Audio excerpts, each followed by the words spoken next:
You are watching in association with LG Refrigerators, stunningly stylish. Let loose with the blues, Titan fashion hues.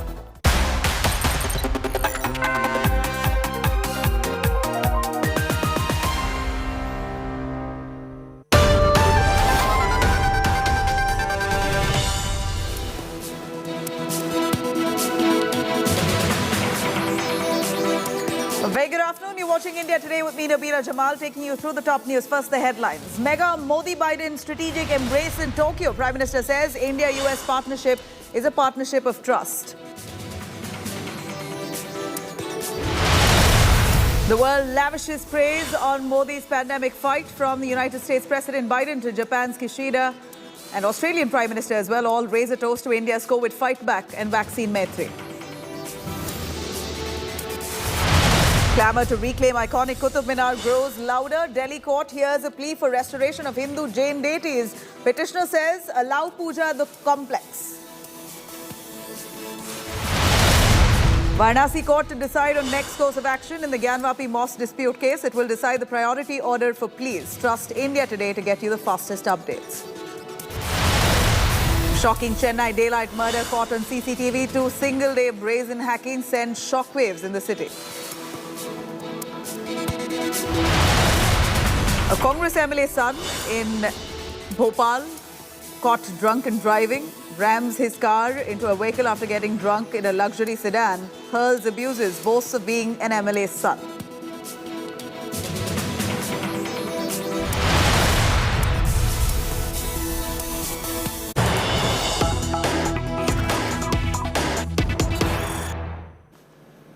All right, here's a big news coming in. Delhi court now hears a Qutub Minar Wapsi plea. Petitioner argues for right to worship inside the Qutub Minar, claiming Hindu religious symbols. The Hindu side says, and I quote, restore right to worship in Qutub. The judge says, do you want the monument to turn into a temple? The Hindu side says, allow puja at the Qutub complex.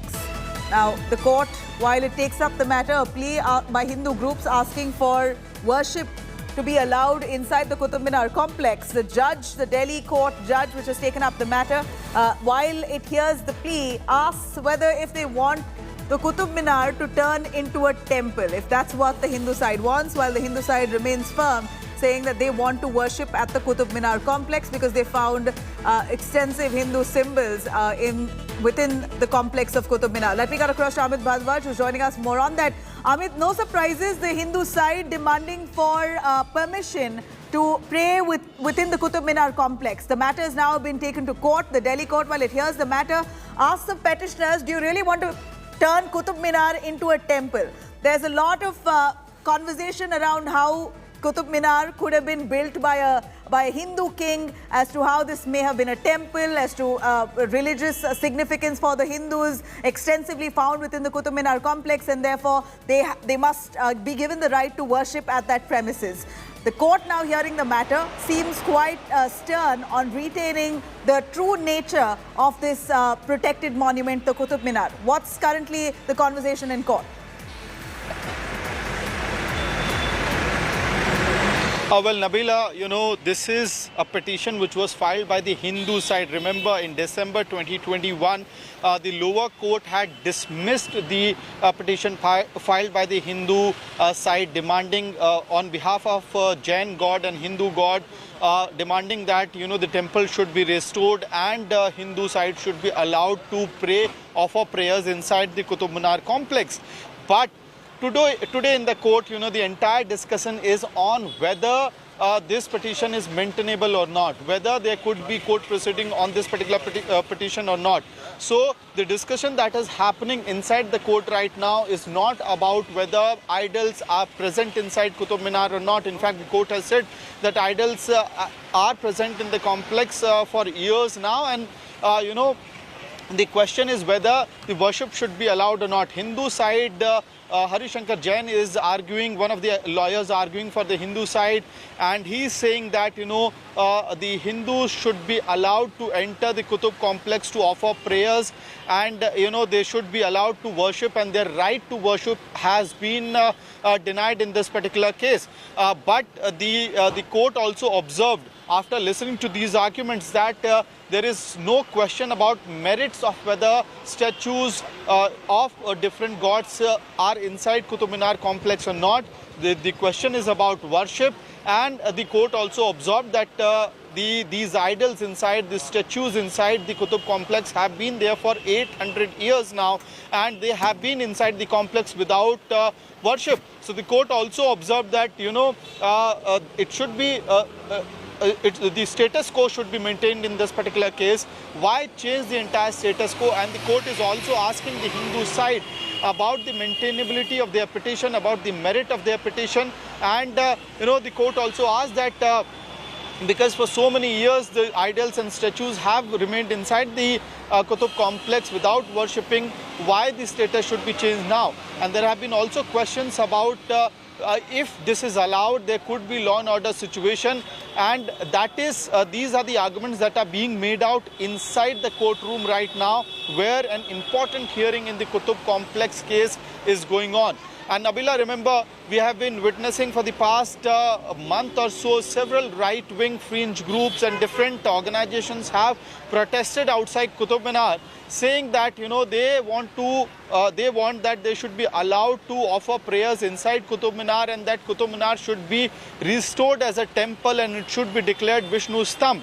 So these have been claims of different right-wing groups, and even today when the hearing is going on in the Saket court, there is a group called Maharana Pratap Sena which is observing Rudra Abhishek at Connaught Place, iconic Shiv temple. So there they are offering prayers, hoping that the court will decide in their favor, hoping that the petition filed by the Hindu side and the Jain side will be maintained in the court. But as far as the court proceedings are concerned, Nabila, it seems that court is questioning the merits of the case, is questioning the arguments that is being put forward by the lawyers who are representing on behalf of Jain god and Hindu god Vishnu. So these are the arguments that are being made inside the courtroom right now. Over to you, Nabila. Amit, thank you very much. India Today continues to track those developments coming in from the Delhi District Court, where the court is now hearing a plea asking from the Hindu side to pray inside the Qutub Minar complex as they find Hindu religious significance. Of course, the court now yet to pronounce its verdict on that.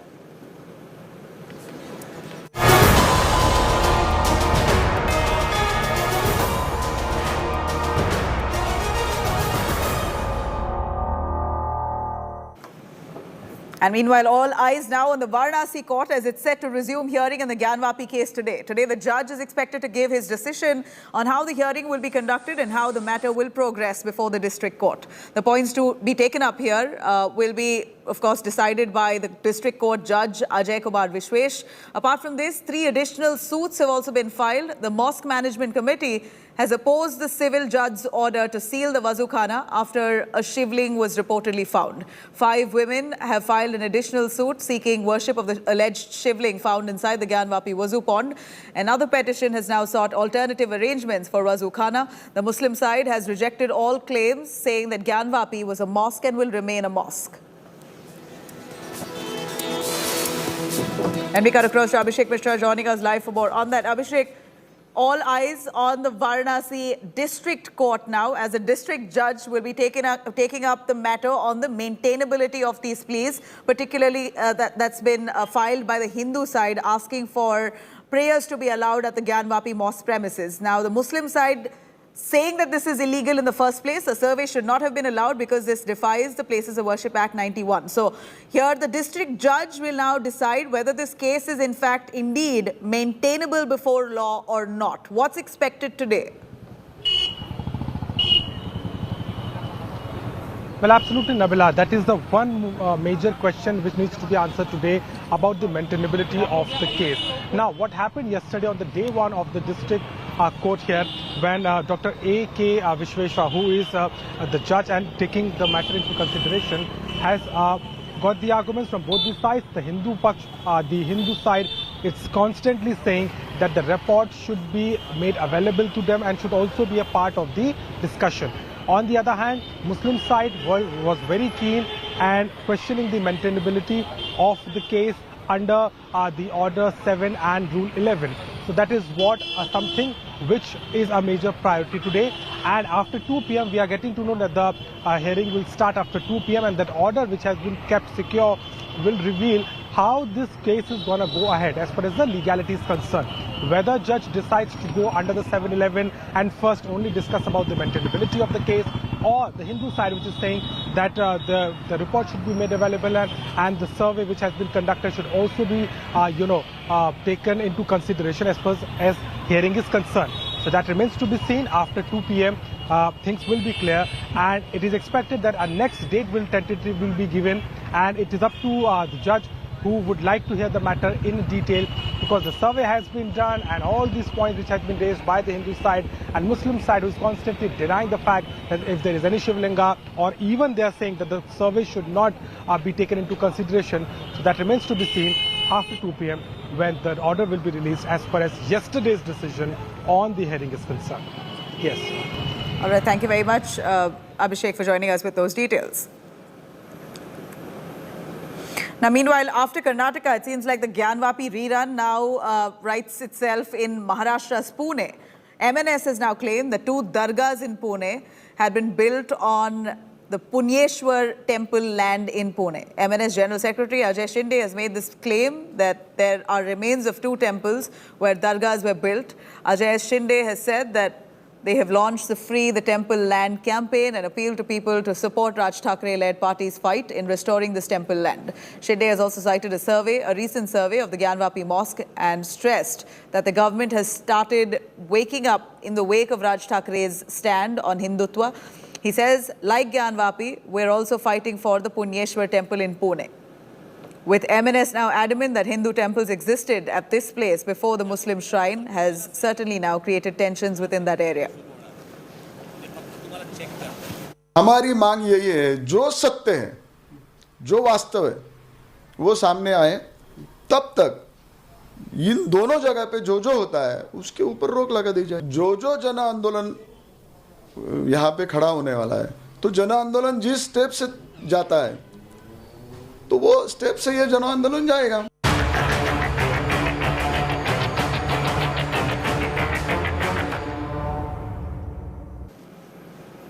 Now, in line with the Gyanvapi Mosque showdown, similar demands to survey a mosque in Karnataka has surfaced. This comes after a video emerged of a Hindu temple-like architectural design there that was discovered in the premises of that old mosque in Mangaluru in April.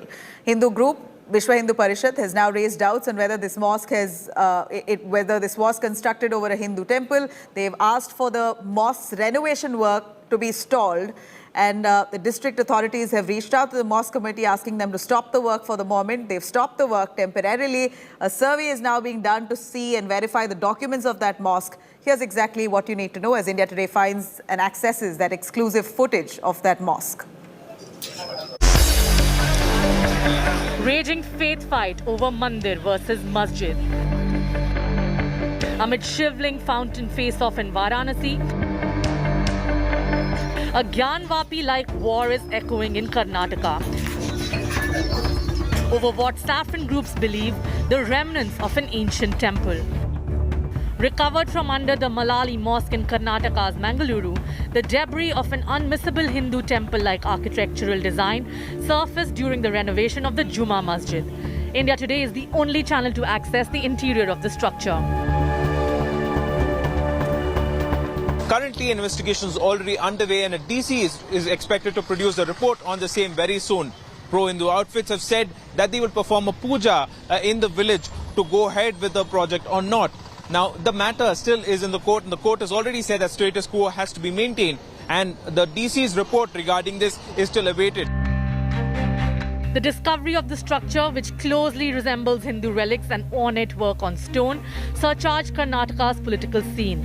Hindu groups vouch that an ancient temple used to stand where the mosque is now located. The VHP has asked the local administration to stop the mosque's renovation till the debris is verified. The BJP is planning a ritual inside the wreckage to determine if they belong to a temple. ಮಳಲಿಯ ಮಸೀದಿ ನವೀಕರಣ ಸಂದರ್ಭದಲ್ಲಿ ದೇವಸ್ಥಾನದ ಕಟ್ಟಡದ ರೀತಿಯ ಒಂದು ಕಟ್ಟಡ ಅಲ್ಲಿ ಗೋಚರವಾದ ಸಂದರ್ಭದಲ್ಲಿ ಅದೇನೋ ಜಿಲ್ಲಾಧಿಕಾರಿಗಳಿಗೆ ಮನವಿ ಮಾಡಿದ್ವಿ, ಹಾಗೆ ಕಾನೂನು ಪ್ರಕಾರ ಹೋರಾಟವನ್ನು ಮಾಡಿದ್ವಿ. ಅದೇ ಆ ಕ್ಷೇತ್ರದಲ್ಲಿ ಆ ಜಾಗದಲ್ಲಿ ಯಾವ ಕ್ಷೇತ್ರದ ದೇವರ ಸಾನ್ನಿಧ್ಯನ ತಿಳಿಬೇಕು ಅನ್ನತಕ್ಕ ನಿಟ್ಟಿನಲ್ಲಿ ಇವತ್ತು ಹಿರಿಯರ ಸಮ್ಮುಖದಲ್ಲಿ ಆ ಸ್ಥಳೀಯ ಅಲ್ಲಿ ಯಾರೆಲ್ಲ ಹಿರಿಯರಿದ್ದಾರೆ, ಸೊ ಅಲ್ಲಿ ಯಾವುದೇ ಒಂದು ಅಹಿತಕರ ಘಟನೆ ನಡೀಬಾರ್ದು ಅನ್ನೋ ಹಿನ್ನೆಲೆಯಲ್ಲಿ ನಮ್ಮ ಅಧಿಕಾರಿ ಸಿಬ್ಬಂದಿಗಳದ್ದು ಮತ್ತು ಸ್ಟ್ರೈಕಿಂಗ್ ಪಾರ್ಟಿದು ಒಂದು ಡಿಪ್ಲಾಯ್ಮೆಂಟ್ ಮಾಡಿ ಬಂದೋಬಸ್ತ್ ಮಾಡಿದ್ದೀವಿ. ಸೊ ಅಲ್ಲಿ ಸಾರ್ವಜನಿಕರು ಭಾಳಷ್ಟು ವರ್ಷಗಳಿಂದ ಅಲ್ಲಿ ಹಿಂದೂ ಮತ್ತು ಮುಸ್ಲಿಮರು ಎಲ್ಲ ಒಂದೇ ಊರಲ್ಲಿ ಅತ್ಯಂತ ಅನ್ಯೋನ್ಯವಾಗಿ ಜೀವನ ಮಾಡ್ಕೊಂಡು ಬಂದಿದ್ದಾರೆ. ಸೊ ಅಲ್ಲಿ ಇದ್ದ ಎರಡೂ ಗುಂಪುಗಳು ಕೂಡ ಅಶ್ಯೂರ್ ಮಾಡಿದ್ದಾರೆ, ಅದೇನಿದೆ ಸತ್ಯಾಸತ್ಯತೆ ಪರಿಶೀಲನೆ ಮಾಡಿ ಏನು ಕ್ರಮ ಆಗಬೇಕು ಅದನ್ನು ಜಿಲ್ಲಾಡಳಿತ ತಗೋಬೇಕು, ಅದಕ್ಕೆ ನಾವು ಬದ್ಧರಾಗಿದ್ದೇವೆ ಅಂತಂದು ಸಾರ್ವಜನಿಕರು ಅಲ್ಲಿ ಹೇಳಿದ್ದಾರೆ.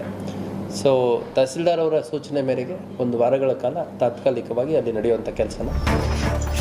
The Muslim side is contesting the claims.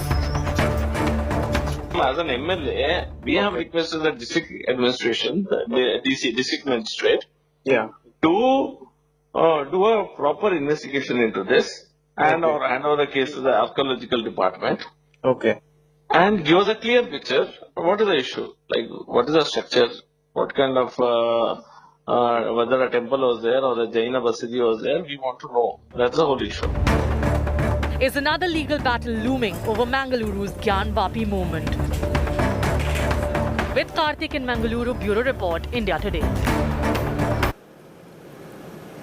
All right, now AIMIM chief Asaduddin Owaisi has once again stoked a massive controversy here. Owaisi, in his big Mughal defense, has said that Emperor Ashoka too had killed many people, and that's why we see RSS not speaking a word against him.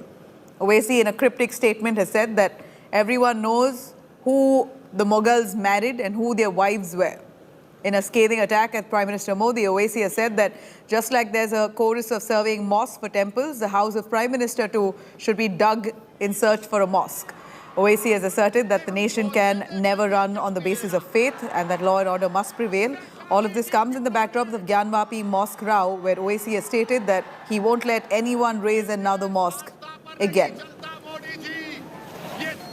Bharat का मुसलमान किराएदार नहीं है, हिस्सेदार है। आप ले जाकर मुगलों से मिलाते हैं, अरे मुगलों से हमारा रिश्ता नहीं था। वो मुगल जितने बादशाह थे उनकी बीवियां कौन थी, किससे शादी की थी उन्होंने? क्या उसका जिम्मेदार आप मुझे बनाएंगे? ताजमहल के नीचे क्या मिलेगा आपको? नहीं, हम खोद के देखेंगे क्या मिलेगा। तो क्या मैं भी खड़े होकर कह दूं कि देश के प्रधानमंत्री मोदी जिस घर में रहते हैं उसके नीचे भी मस्जिद है, खोदी जाए? अगर तुम्हारी आस्था है तो मेरी आस्था नहीं है। ये देश आस्था पर नहीं चलता मोदी जी, ये देश चलेगा तो संविधान पर चलता था और चलता रहेगा। बादशाह अशोका ने हजारों लोगों का कत्ल किया। बोलो आरएसएस वालों, अशोका के बारे में तुम्हारी राय क्या है? क्या ये बात सच नहीं है? पुष्यमित्रा ने बुद्धों की मंदिरों को तोड़ा, इसकी बात क्यों नहीं करते बीजेपी और संघ परिवार के लोग? देखिए, मुगल शासक की बीवियां कौन थी, यह महत्व का विषय कैसे बन जाता है ओवैसी बताएं। और इस प्रकार की उत्तेजनात्मक बयान देकर वास्तव में वे एक ध्रुवीकरण और उत्तेजना पैदा करना चाहते हैं।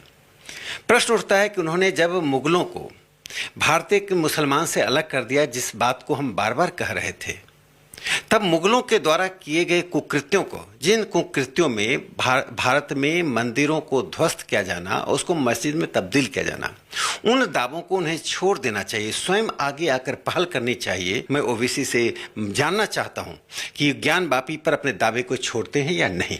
ये समाज के अंदर, बाकी समाजों के अंदर विद्वेष फैलाने की नापाक कोशिश लगातार करते रहते हैं। एक जाति के नेता, एक वर्ग के नेता है, और इसलिए ये प्रयास उनका प्रारंभ से रहा है। मुगलों का कोई रिश्ता भारत के मुसलमानों से नहीं है, तो मुगलों की इस मार्ग पे जब कोई बात आती है तो इनमें बेचैनी क्यों होती है ओवैसी जैसे लोगों को? दोनों बातें स्पष्ट करना चाहिए ना। ये उन्होंने आज जो है ना मातृशक्ति का अपमान किया है। ये छोटी मानसिकता के लोग हैं, ट्वीट करके अपनी छपास का रोग है, उनने ऐसा किया इसलिए तो आप पूछ रहे हो मेरे से, बस यही वो चाहते हैं।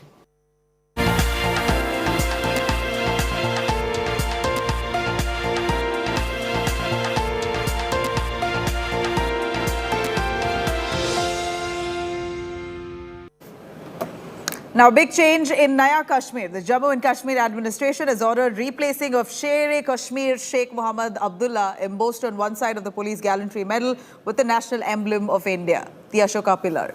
An order by the principal secretary in the Home Department says that the Sher-e-Kashmir Sheikh Mohammed Abdullah, embossed on one side of the medal, shall be replaced with the national emblem of Government of India, that is the Ashoka pillar. The other side, inscribed with the Jammu and Kashmir state emblem, shall be inscribed as Jammu and Kashmir Police Medal for Gallantry and Jammu and Kashmir Police Medal for Meritorious Service in case of gallantry medal. Now, in the pre-Article 370 era, before the Article 370 era, the state of Jammu and Kashmir and its own state emblem, which used to be embossed on the police medal there, apart from the image of Sheikh Abdullah, who is the father of the former Jammu and Kashmir Chief Minister Farooq Abdullah. Now it appears that both the state emblems and the image of Sheikh Abdullah will be erased to give way for Ashoka's pillar as a symbol there, which is India's national emblem. We are now a union's territory, and as it is on all other awards, there is national emblem embossed on the rewards. Why not in Jammu and Kashmir? It is our nation, one constitution and one emblem. There are some reminiscents of Article 370 are still there. Those needs to be now replaced.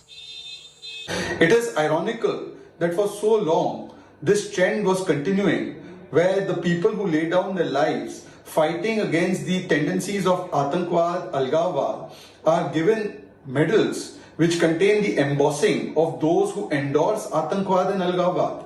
This is not erasing any legacy, but it is in fact correcting a historical mistake that was made. अब सिर्फ शेर कश्मीर खास एक political party की promotion जो आए रोज बिल्डिंगें बना के उन्होंने की है, अब ये खत्म होनी चाहिए। बड़े हीरोज है जम्मू कश्मीर, बहुत बड़े लेजेंड्स है, यहाँ के बहुत वली अवलिया है।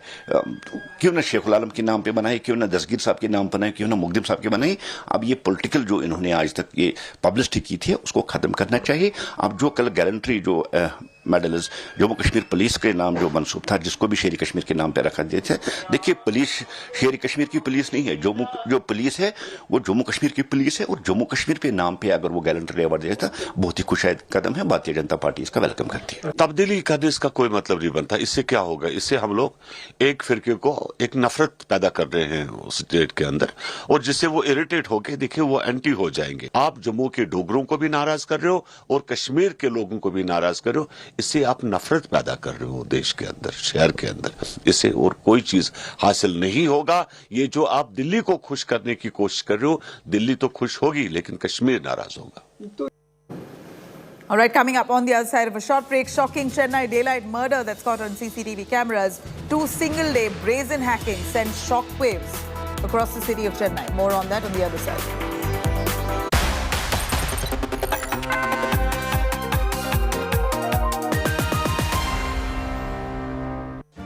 Make your media plan smarter with India Today Live TV on your connected devices. Amplify your brand with 100 million smart internet viewers. To advertise, mail us at sales@ajtak.com or call 9999892171.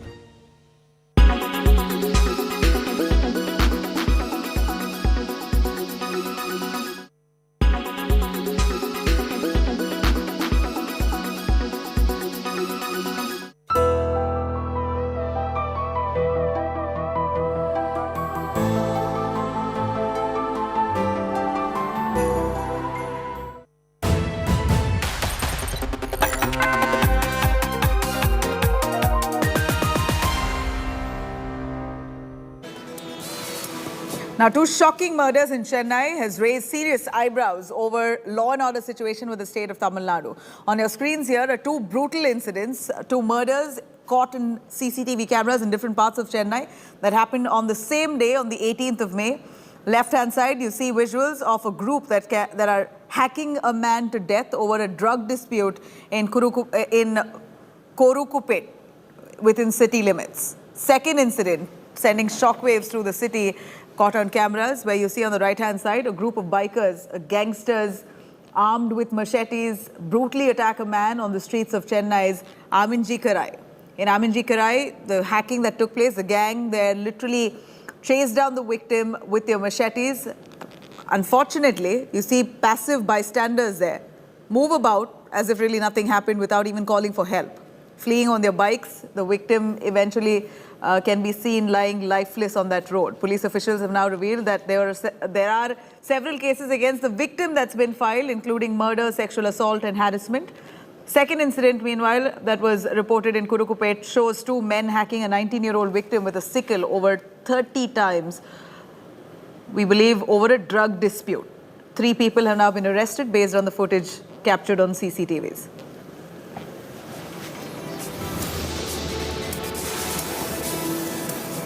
Now, meanwhile, Congress MLA's drunk son on a rampage in Madhya Pradesh. In a video, Rohitab Singh, son of Hukum Singh Karada, a former Congress minister, was seen ramming the SUV and later indulging in a heated argument with the trader. A glass filled with alcohol was kept right there next to his driving seat. The video, which has now gone viral, shows Rohtash breaking the windows of the complainant's car and chasing him. The drunk brat is seen daring the victim to move the police station against him. He's also seen name dropping, saying that he is the son of an MLA in Madhya Pradesh and dared if anyone touched him. Congress MLA's son was in an inebriated state, and the incident has taken place on Sunday night.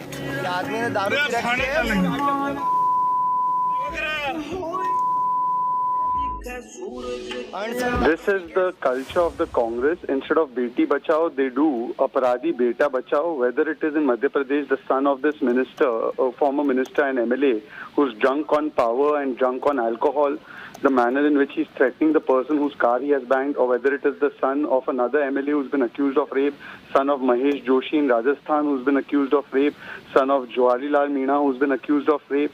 This is the culture of the Congress, but the Congress party treats these entitled dynasts with kid gloves and takes no action on them. So the question today is, how long will Congress party do Aparadi Beta Bachao? They should be taking action on these people. The police is going to be acting and has already taken action. FIR has been registered in Madhya Pradesh. But the question is, look at the entitlement they have without being in power. Imagine if they ever came to power, what would they do? All right, let's take a quick listen to what exactly this MLA son, brat, who's spoken while he was stopped after ramming a car in an inebriated state. Here's what he said.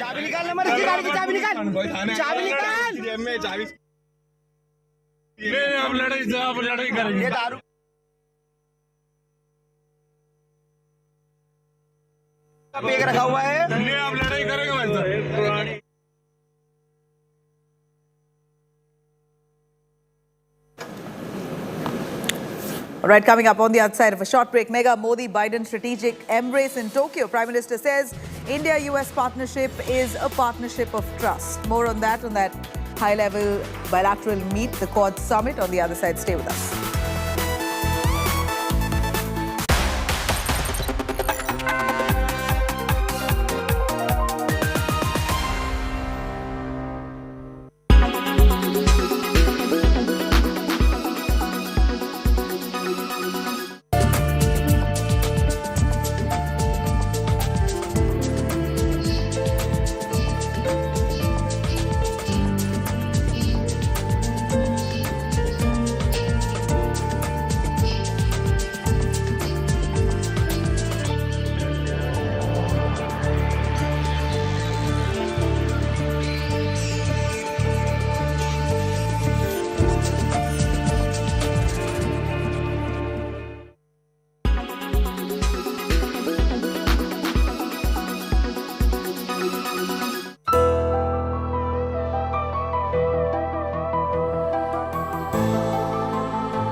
Make your media plan smarter with India Today Live TV on your connected devices. After 2 years of paralyzing pandemic, the world is ready to bounce back. Will shifting power centers make this India's big moment? Risk, resilience and revival on the agenda. What's India's role in the global rebalance? India's top world watcher takes you to the front lines of the global high table with top minds from politics and business for the biggest global brainstorm. Live and exclusive coverage. Only on India Today TV. Presented by Aditya Birla Group, Big in Your Life.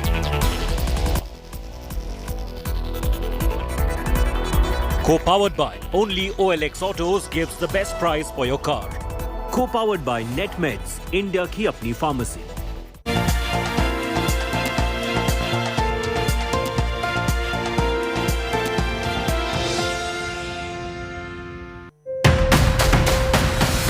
India's super global flex. India bows to none. Forges its own path. After Modi Putin, now Modi-Biden handshake. Critics can moan, this is India's path.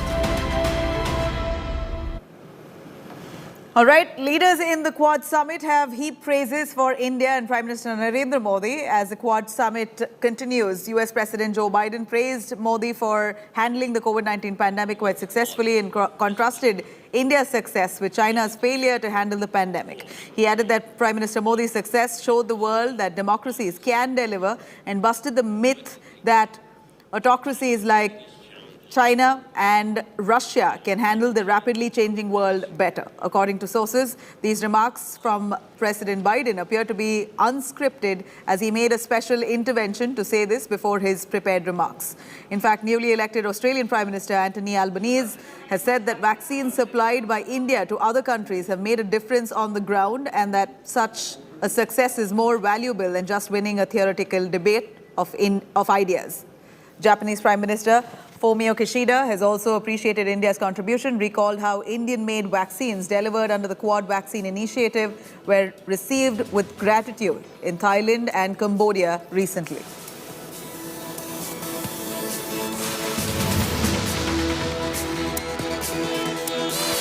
Prime Minister Modi, it's wonderful to see you again in person. Thank you for your continuing commitment to making sure democracies deliver. Because that's what this is about, democracies versus autocracies, and we have to make sure we deliver.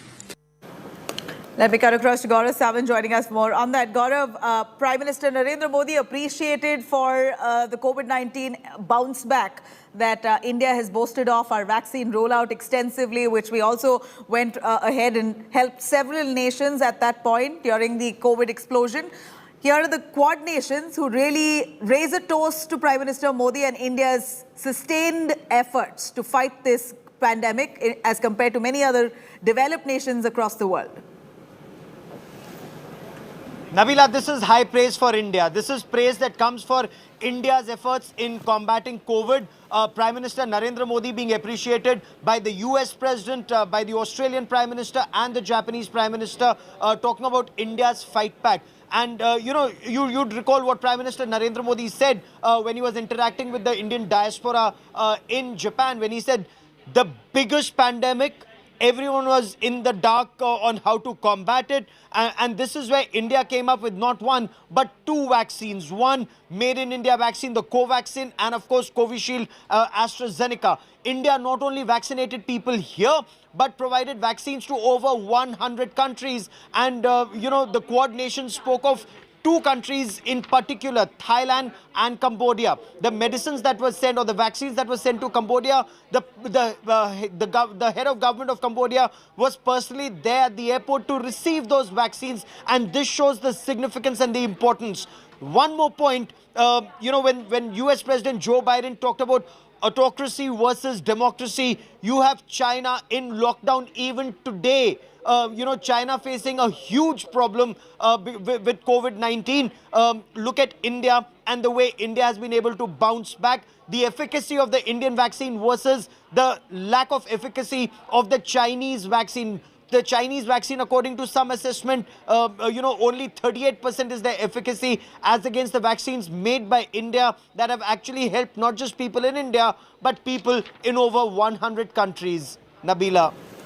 Undoubtedly, and that was what was appreciated highly at that Quad meet, and clearly for something for India to boast of. At this point, we're also looking at bilateral relations between the Quad nations really strengthening. And this was the first time possibly Prime Minister Modi had an in-person meet with Joe Biden, and we believe he moved away from his prepared speech for a few minutes to try and appreciate India and thank India for the kind of COVID-19 preparedness and the vaccine rollout. All right, here is a live visual coming in of Prime Minister Modi at that Quad meet. He's with his Japanese counterpart, a former Japanese Prime Minister, beg your pardon. He's currently with the former Japanese Prime Minister. He's currently in Japan. This Quad summit is taking place where the 4 Quad nations, including India, United States, Japan and Australia, are coming together to try and understand what's best to be done along the Indo-Pacific region. Now, there's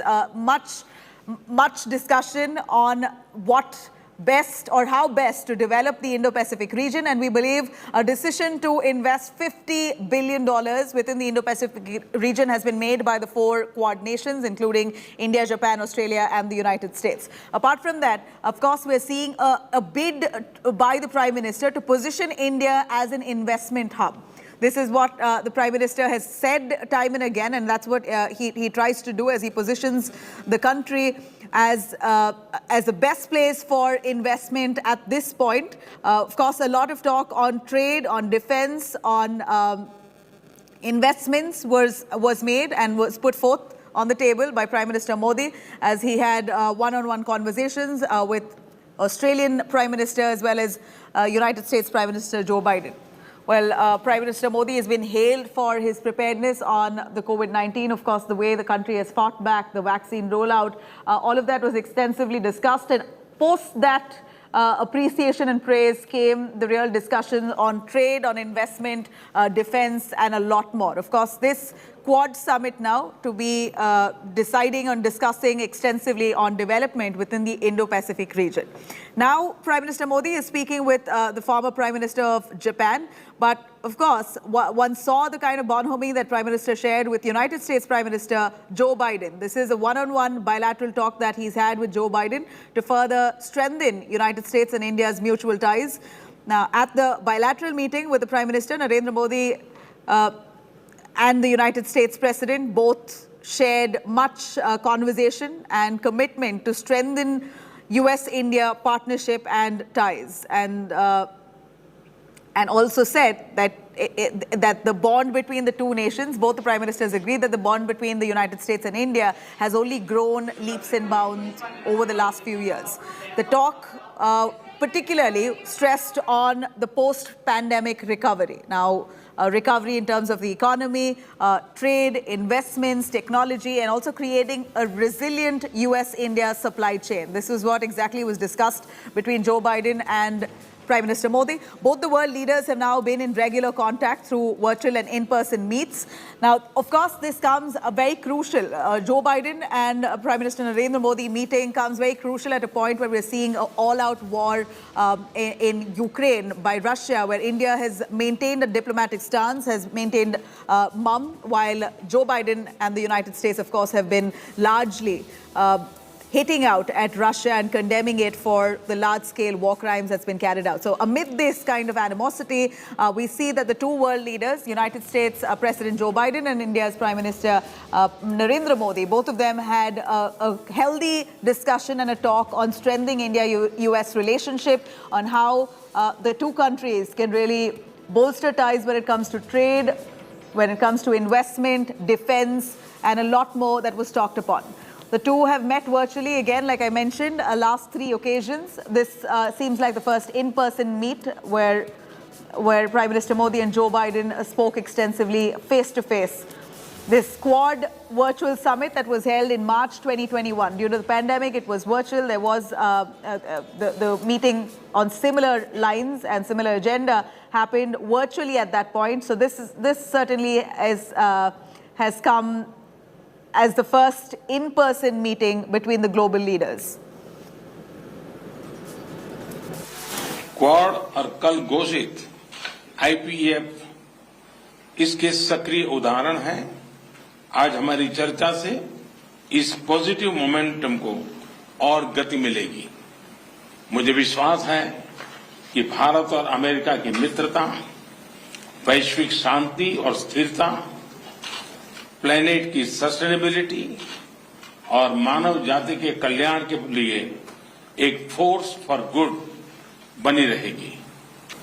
हम दोनों ही देश के Indo Pacific क्षेत्र के बारे में भी समान नजरिया रखते हैं और न सिर्फ द्विपक्षीय स्तर पर बल्कि अन्य लाइक माइंडेड देशों के साथ अपने साझा मूल्यों और साझा हितों को सुरक्षित रखने के लिए काम कर रहे हैं।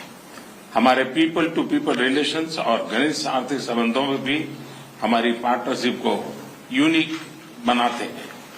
हमारे बीच ट्रेड और निवेश में भी निरंतर विस्तार होता जा रहा है, यद्यपि ये हमारे पोटेंशियल से अभी बहुत कम है। मुझे विश्वास है कि हमारे बीच India USA investment incentive agreement से निवेश की दिशा में कॉन्क्रीट प्रगति दिखने को मिलेगी। We also discussed the ongoing effects of Russia's brutal and unjustified invasion of Ukraine and the effect it has on the entire global world order. And the U.S. and India are going to continue consulting closely on how to mitigate these negative effects. I'm pleased that we've reached agreement for the U.S. Development Finance Corporation to continue its important work in India, supporting vaccine production, clean energy initiatives, and I'm also glad we're renewing the Indo-U.S. Vaccine Action Program. The Indo-Pacific Economic Framework and the Indo-Pacific Maritime Domain Awareness Program that's going to bring India and the United States together with other nations to reflect our vision for a more open, and more prosperous, connected, and secure world. All right, we saw the kind of bond that the two shared, the bonhomie rather, between the two nations. But this certainly has come as a huge boost for India at this point, because the Quad Summit indeed appreciated India's efforts extensively on multiple grounds. Let me take you through some of those key takeaways that we saw of this Quad Summit. Now, we see that this is indeed big testimony to India's Vishwaguru prowess. In fact, Biden's impromptu praise of Prime Minister Modi's governance was another takeaway, where he literally deviated from his prepared speech to praise Prime Minister Modi and India's bounce back after COVID-19. And of course, the kind of appreciation and the comparison that the Quad nation leaders made of India's fight with COVID-19 versus China's fight, which was an epic failure.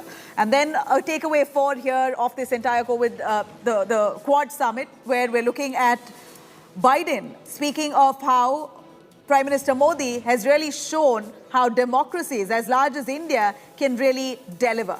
And then, of course, Japan, Australia praising India about Indian vaccine rollout and how it's really saved the world. And several nations who've received Indian vaccines have really appreciated it and shown much gratitude over this supply. We're also looking at the praises for Prime Minister Modi's flagship vaccine, Maitri. It's not one, but 2 vaccines that India rolled out, and India was really extensively generous while giving out vaccines to several nations who were at that point in desperate and dire need.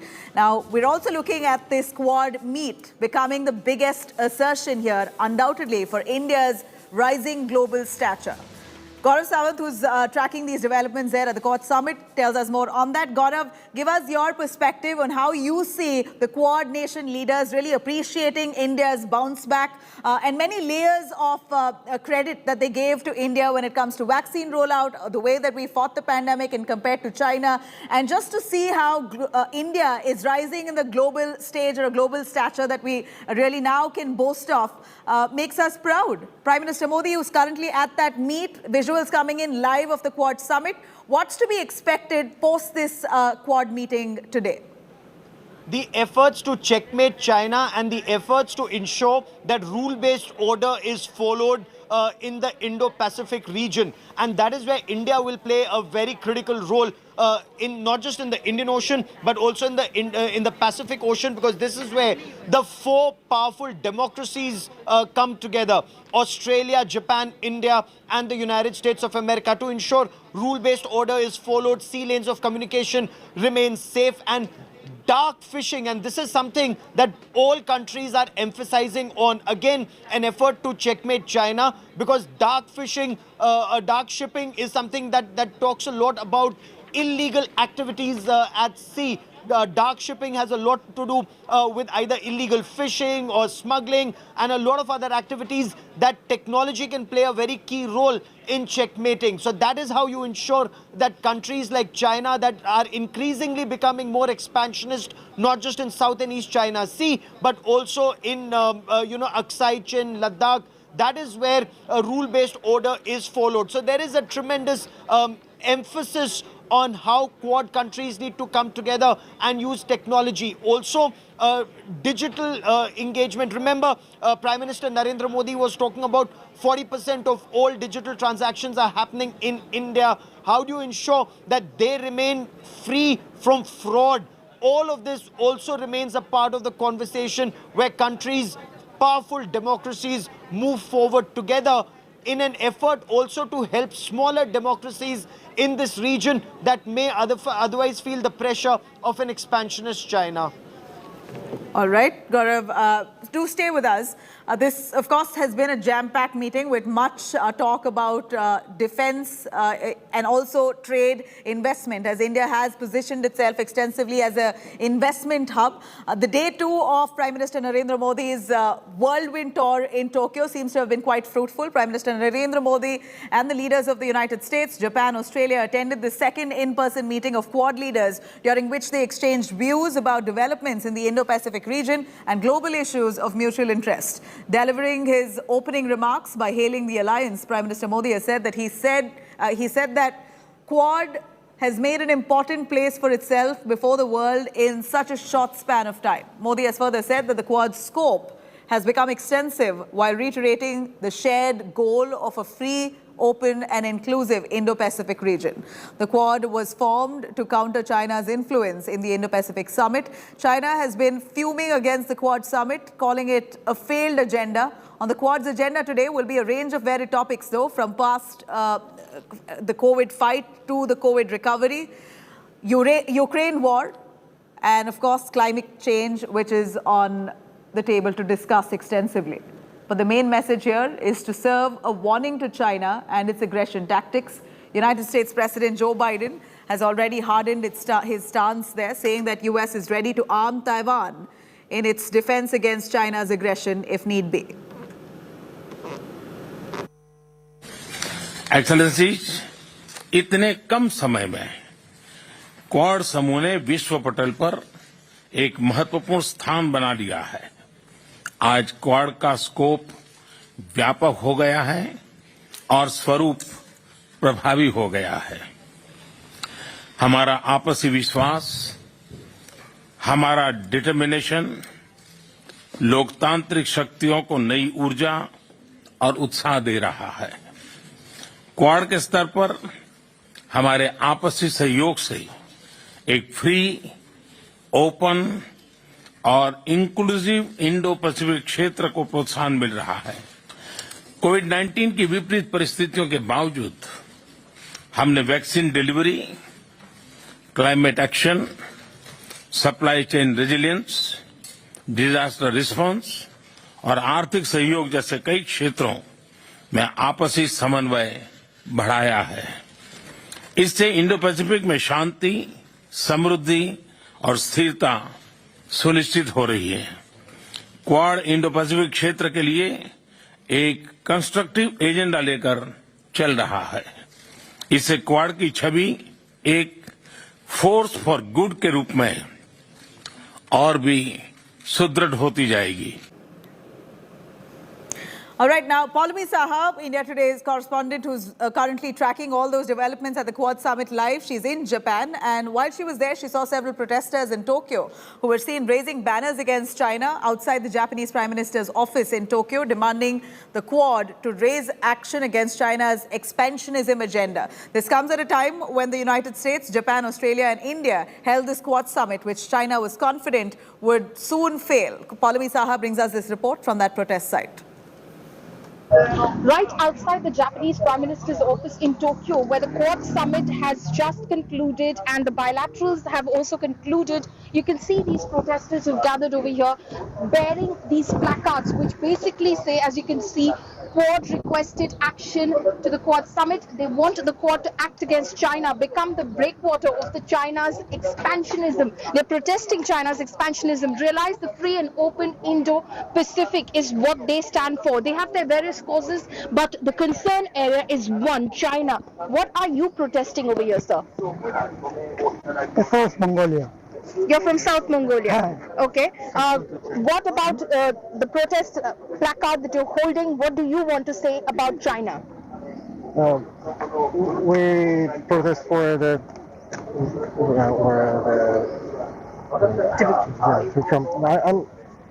Tibetan support and request to Quad to sanction China. To sanction China. That is their request as well. Become the breakwater of China's expansionism.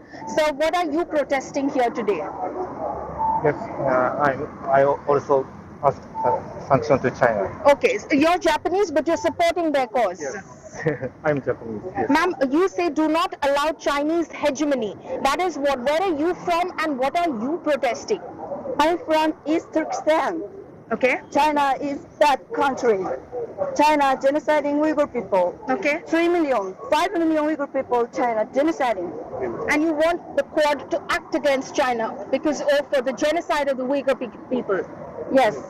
Okay. So that is your that is the demand that you make from the Quad Summit and its leaders. As you can see over here, this gentleman also, in fact, is a Uyghur. He's also holding up a poster. Can you tell us, ma'am, what's on his poster? She's three years old, very young Uyghur woman. Okay. China kidnapping you. Oh, okay. So China has killed her, and he is a Uyghur as well. In Tokyo. Uyghur man, family, genociding your his family, genociding my family, genociding his family. Okay, so that is the protest that they're making over here. They're saying these people of Uyghurs, basically they're saying that China has abducted their family, China has kidnapped their family members, China is killing their family members, and they want the Quad Summit and its leaders to sanction China, to not allow Chinese hegemony to break away, in fact, to ensure that China's expansionist policy, where it is expanding its wings across the Indo-Pacific in its aggression, is stopped immediately. And that is the request that they make of the Quad Summit. With Shweta Singh, Paulami Sahab in Tokyo for India Today. All right, huge boost to India's global stature. The Quad Summit continues. India Today tracks all those developments. You could log on to indiatoday.in. You could also download our app. For more on that, stay tuned. I'm going to come back with the top headlines.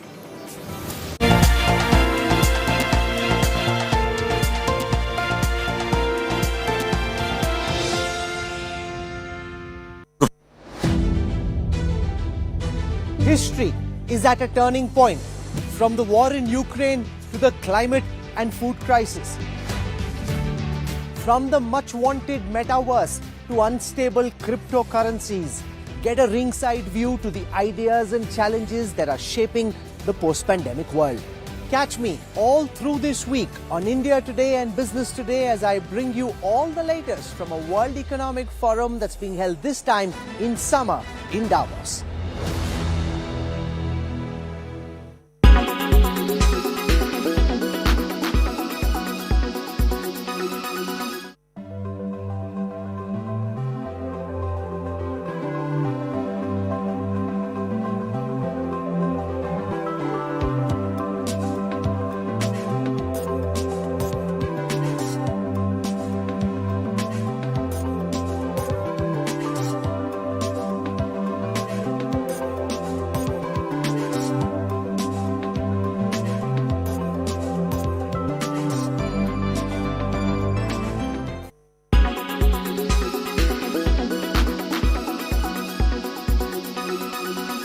Make your media plan smarter with India Today Live TV on your connected devices. Make your media plan smarter with India Today Live TV on your connected devices.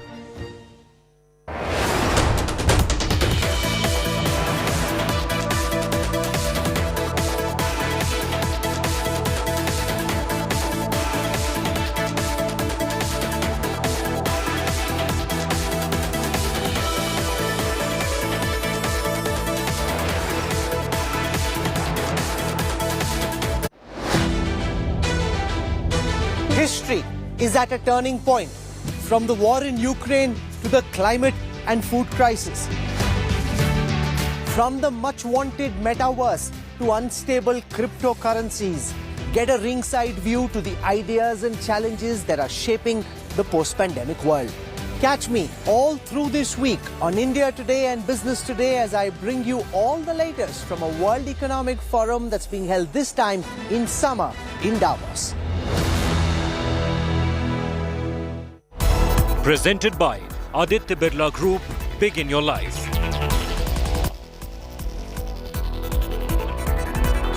Co-powered by only OLX Autos gives the best price for your car. Co-powered by NetMeds, India की अपनी pharmacy.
Make your media plan smarter with India Today Live TV on your connected devices. Association with LG Refrigerators, stunningly stylish. Let loose with the blues, Titan fashion hues.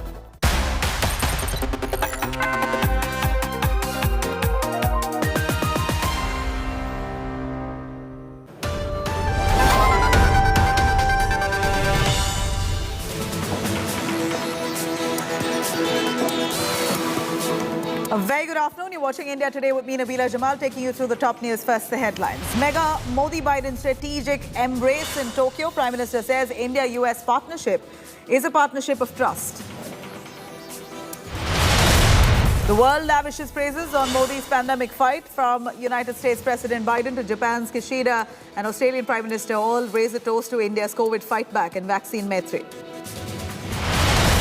Delhi court reserves order for June 9th in the Qutub Minar Vapsi case. The Hindu side wants restoration of Hindu deities and also be allowed to worship at the Qutub Minar complex. ASI says no proof of relics are in their original spot or bought from outside. Varanasi court to decide on next course of action in the Gyanvapi Mosque dispute case. It will decide the priority order for the pleas. The maintainability of this case will be taken up. Trust India Today to bring you the fastest updates. Punjab Chief Minister Bhagwant Mann sacks Health Minister Dr Vijay Singla on charges of corruption for seeking 1% cut for tender approvals.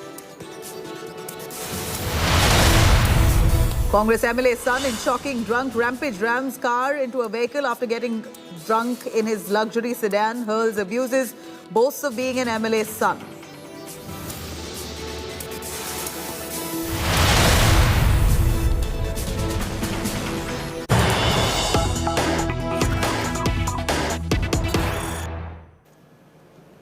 All right, here's some big news coming in. Rahul Gandhi lands in some fresh controversy here as BJP questions Rahul India beta BJP tweets, and I quote, "What is Rahul Gandhi doing with Jeremy Corbyn?" The guy in the middle there in London, that's what he refers to. Jeremy Corbyn is infamous for anti-India, anti-Hindu stance. Jeremy Corbyn has been openly advocating separation of Kashmir from India. Now here is the BJP questioning what exactly is Rahul Gandhi doing with Jeremy Corbyn. The man that you see right in the center there is Jeremy Corbyn, and he has been known to openly have or is infamous for having anti-Hindu stance. In fact, Jeremy Corbyn has also been known for openly advocating separation of Kashmir from India. Here is Rahul Gandhi, who's standing right beside Jeremy Corbyn. In fact, BJP now putting out a tweet questioning Rahul Gandhi as to what he's doing with India Beta. BJP's tweets there, it says, and I quote, "What is Rahul Gandhi doing with Jeremy Corbyn?" In London, Jeremy Corbyn is, as we know, infamous for anti-India and anti-Hindu sentiments and stance that he's had often. Jeremy Corbyn also very openly has advocated for separation of Kashmir from India. This is a big bash now to Rahul Gandhi, as BJP now condemning Rahul Gandhi's meeting with India Beta, saying that Jeremy Corbyn, the man who's openly spoken against India and has anti-Hindu stance, this man who's also openly seen advocating for separation of Kashmir from India. Here is Rahul Gandhi, who's sharing a photograph with him, the man who's standing right in the center. Jeremy Corbyn is the man who's openly advocated for separation of Kashmir from India. This is a man that Rahul Gandhi has taken a photograph with now, of course, the BJP showering down, asking Rahul Gandhi what exactly is he doing with Jeremy Corbyn, and also spelling out clearly that Jeremy Corbyn is an anti-India, anti-Hindu, a man who's had his stance very clearly against India, as well as as Hindus particularly. He has spoken out extensively and also very openly professed for Kashmir to be divided and separated from India. So this is the same man Rahul Gandhi has now shared a photograph with, which Rahul Gandhi is now being questioned by the BJP as to what he is doing with this India Beta.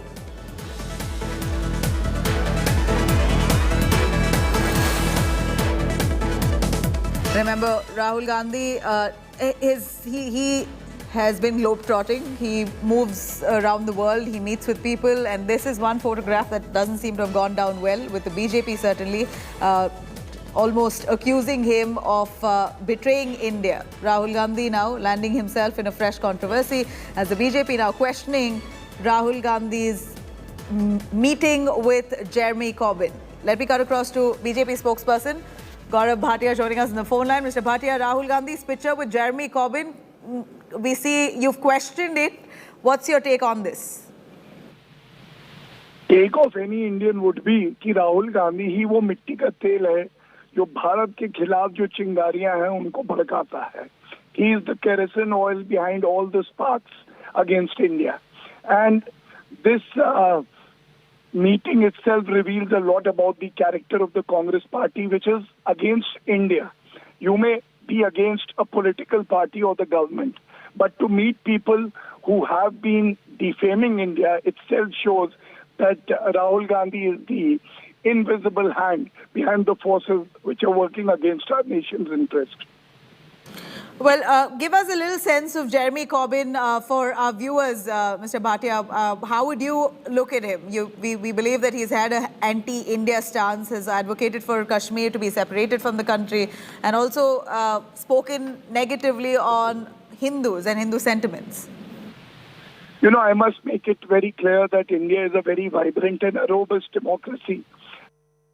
He criticizes our country, it is fine. But to spread falsehood, to have a propaganda against our country, to interfere in matters governing our sovereignty is definitely not acceptable. Jeremy Corbyn is definitely one of those parliamentarians, a leader. And Rahul Gandhi, meeting him itself reveals that it is important for the Congress party to somehow gain power rather than to strengthen the country. Right. The Congress has been often accused of hobnobbing with people who don't really appreciate Indian sentiments as such. This in the latest Jeremy Corbyn's photograph that's been put out on social media shows this, carefree attitude or an attitude that really shows that they don't really care of the larger sentiments of the country. This is what the BJP says.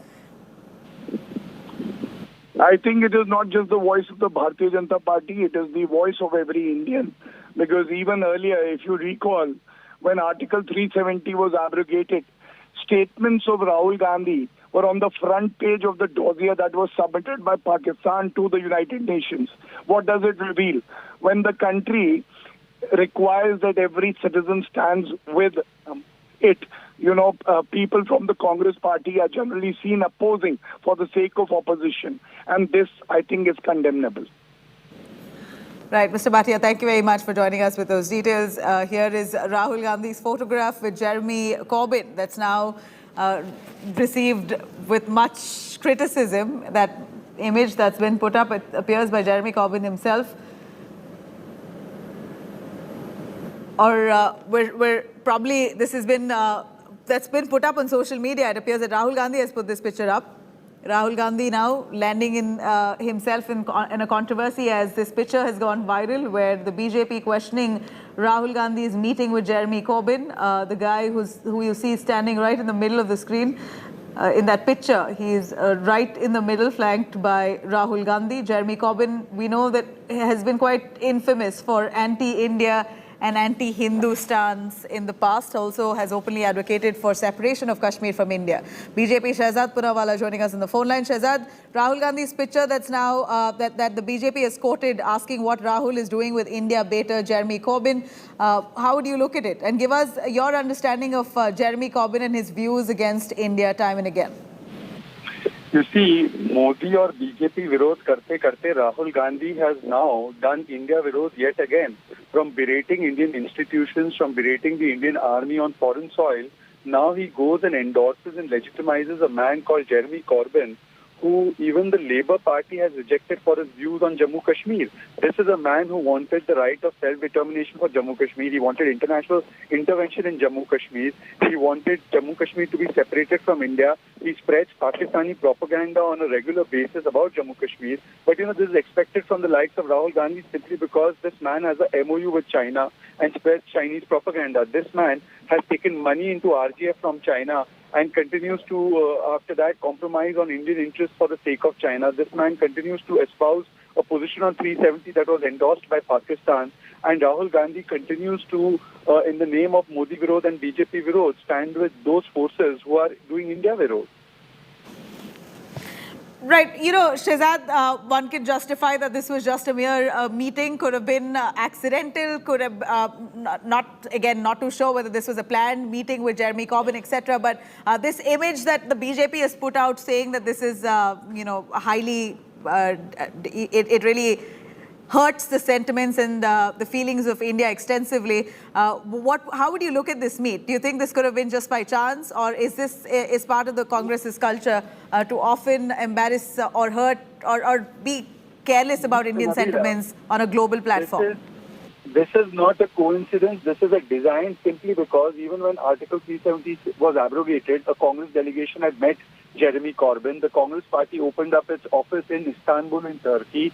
This is the same Congress party which was meeting the Chinese ambassador during the Doklam crisis. This is the same Congress party that has made statements like Adhir Ranjan Chaudhary getting up in Parliament and saying that Kashmir is not an integral issue of India, but it is an issue between India and Pakistan. So all of these statements can't be a coincidence. This is a design. This is a conspiracy. This is Manish Shankar Ayyar had gone to Pakistan saying we need help from Pakistan to depose Mr. Modi. So what more proof do we require that today Indian National Congress, INC, should be called ANC, Anti-National Congress? Because Rahul Gandhi's act would qualify as no less. For him to go and legitimize a man who wants to separate Jammu Kashmir from India is nothing less than an act of anti-nationalism, and therefore today INC has become ANC, Anti-National Congress. Shahzad, thank you very much for joining us with those views. Here's Rahul Gandhi's photograph that's now gone viral, with the BJP, of course, putting it out, asking if what was Rahul Gandhi's purpose of meeting India beta Jeremy Corbyn. Jeremy, of course, as we know, has been quite, has had often anti-India and anti-Hindu stance, extensively advocated for Kashmir to be divided and separated from India.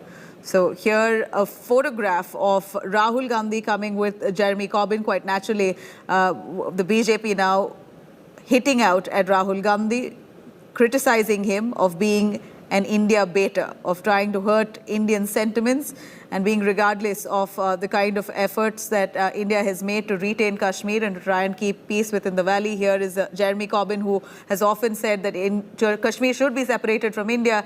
A man like that sharing space in that image, in that photograph with Rahul Gandhi, has now been widely criticized. Let me cut across to Gaurav Sawant joining us for more on that. Gaurav, Rahul Gandhi's photograph with Jeremy Corbyn, as expected. BJP, of course, coming down heavy on Rahul Gandhi, saying that this is by design. It was a deliberate attempt to meet him because this is part of Congress's culture. Jeremy Corbyn has advocated for separation of Kashmir from India extensively. A man like that is sharing space with Rahul Gandhi. How would you look at it? So this picture has actually given the BJP a big stick to hit not just the Congress party, but Congress party's former president and MP from Wayanad, Rahul Gandhi, with Jeremy Corbyn is someone, as you very rightly pointed out, Nabila, has been asking, for plebiscite in Kashmir. Jeremy Corbyn is known for his anti-India stance on Kashmir. Jeremy Corbyn is somebody in the Labour Party in UK who's known for a very pro-Pakistan stand. In fact, when he made his statements on Kashmir, the Labour Party itself distanced itself not just from that statement, but even from Jeremy Corbyn, saying that it had angered not just the British Indians, but India itself. And that stance was unacceptable. Because either asking for plebiscite or asking about international observers. Kashmir, as is well known, is a bilateral issue between India and Pakistan, and is an issue where, the only bone of contention remains Pakistan-occupied Kashmir. In such a situation, Rahul Gandhi being photographed with Jeremy Corbyn, this time in the past, if you recall, when Doklam had happened, and that is something that Shehzad Poonawala has raised, that during Doklam, Rahul Gandhi was seeking a briefing or getting a briefing from the Chinese ambassador. He's saying, why is it repeatedly that Rahul Gandhi is seen with forces that are hostile to India and not just his opposition to Prime Minister Narendra Modi? And this is not the first time that we're seeing reference of Jeremy Corbyn coming to fore. In fact, back in 2019 as well, we hear that Congress's overseas chief Kamal Dhaliwal at that point had also met with Jeremy Corbyn. At that point too, you had Home Minister Amit Shah questioning Rahul Gandhi on why internal matters was being discussed with foreign leaders, especially people who are, like you said, hostile to India and Indian sentiments. So it appears that Rahul Gandhi's bonhomie with Jeremy Corbyn seems to be backdated, an old one revived again in the latest image. You're absolutely right, this would perhaps we will have to wait for a reaction from the Congress party. Rahul Gandhi, of course, as an Indian political leader, meets people across the political spectrum within the country and overseas. But his meeting the Chinese ambassador at the time of Doklam and getting information from the Chinese ambassador, even that time, both the BJP and the government said that if you need any information, you should get that information from government of India instead of getting information from the Chinese ambassador. The BJP has accused Rahul Gandhi of putting forward the Chinese point of view and not the Indian point of view. Similarly, his meeting, Jeremy Corbyn, is being looked at in a situation that why is Rahul Gandhi meeting someone who's so openly hostile to India, especially on India's stance on Jammu and Kashmir, a stance that has remained the same since 1947, irrespective of the government in power. Of course, after August 5, 2019, when action on Article 370 was taken, Jeremy Corbyn's stance has become even harsher against, the Indian position. So this is something that the Congress party will have to perhaps explain in the times ahead. Gaurav, when we speak of Kashmir, of course, India has extensively maintained that Kashmir is an internal matter. So any word coming in from any foreign leader on Kashmir has always been condemned and will never be received well with India. Kashmir, of course, is very sentimental when it comes to India. And comments like that made by Jeremy Corbyn, and that too on public platforms, on Twitter, on social media, time and again, really raises a lot of questions on why Rahul Gandhi is meeting a man like that consistently.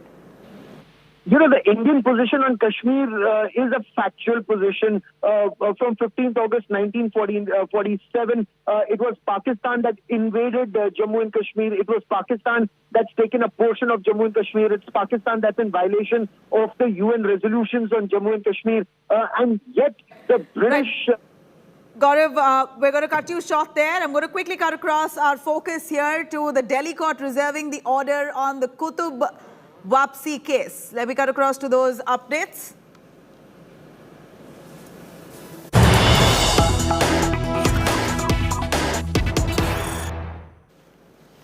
Yes, the big news coming in. The Delhi court has now decided to reserve the Qutub Wapsi case. The order has now been reserved, the court to pronounce the order on June 9th. A big claim by the ASI in the Qutub Wapsi case. ASI says there is no evidence to clarify if the iron pillar and the remains of the temples are in their original spot or were bought from outside. Here's a big breaking coming in with the Delhi court now reserving the order on the Qutub Wapsi case. Delhi court has decided that the verdict will be pronounced on June 9th. This is the date that's been given on the 9th of June. Possibly an order will come out. Big claim by the ASI meanwhile. In the Qutub Wapsi case, the ASI has very clearly said that there is no evidence to clarify if the iron pillar and the remains of the temple that was found within the Qutub complex is really from their original spot or has been brought from outside. Remember, there's a lot of talk about how several monumental structures that were built even during the Sultanate or the Mughal era, where a lot of stones were reused. Many of the stones that had Indian architecture were reused to build several monuments during the Mughal Sultanate period. Here is the court now deciding that they're going to reserve this order until 9th of June. Hopefully, a verdict will be pronounced on 9th of June on whether or not Hindus could be allowed to worship inside the Qutub complex.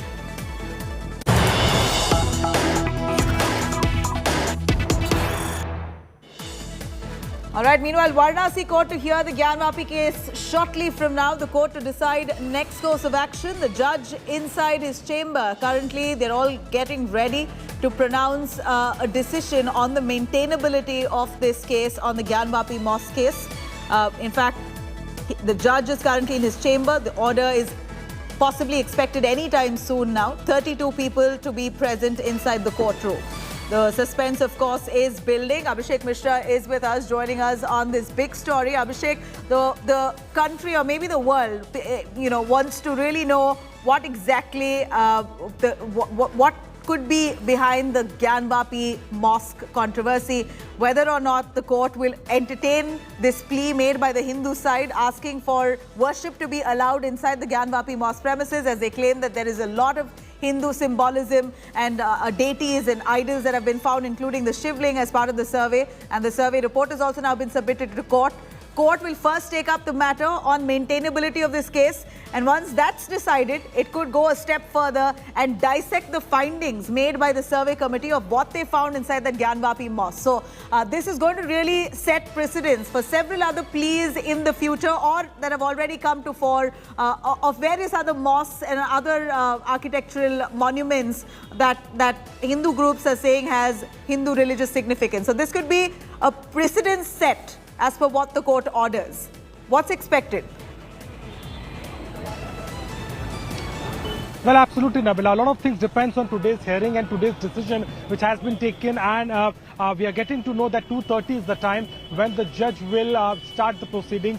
He's already reached the chamber. 32 people have been allowed, including from both the sides, the advocates, the petitioners, and all those people only who are required to be within the courtroom. So that is one picture. On the other hand, yes, the main argument, the main discussion and the main point is about the 7-11, that is the maintainability of the case. The Muslim side constantly talking about it, and the Hindu side on the other hand has requested about to include the report, to make the report available to them, and at the same time, because to understand the nature of this case and the way the Muslim side has been saying this, that it's a clear violation of the 1991 Act. So the Hindu side has given an argument that the previous verdicts which have come out are significant, and that is the reason that not only the survey report should be taken into consideration, but all those other arguments and all those other things which the Hindu side is claiming that existed, talks about the existence of Sringara Gauri temple, at the same time the Shivalinga which appeared in the survey,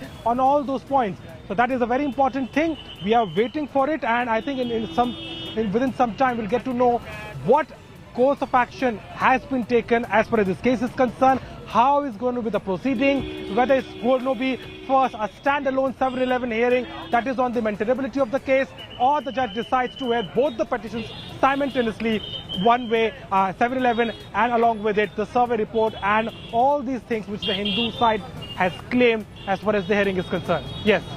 All right, Abhishek, of course, the maintainability issue is going to be taken up first, it appears. That's going to be a priority for the court to decide, first of all, whether this case itself can be encouraged and entertained under the court of law, considering there are other laws that parallelly restrict any kind of intervention when it comes to places of worship. The Places of Worship Act 1991 restricts any religious character of a religious site to be changed or touched, which stood post-1947, post-independence. So a lot of technicalities, legalities that the court will now have to look into.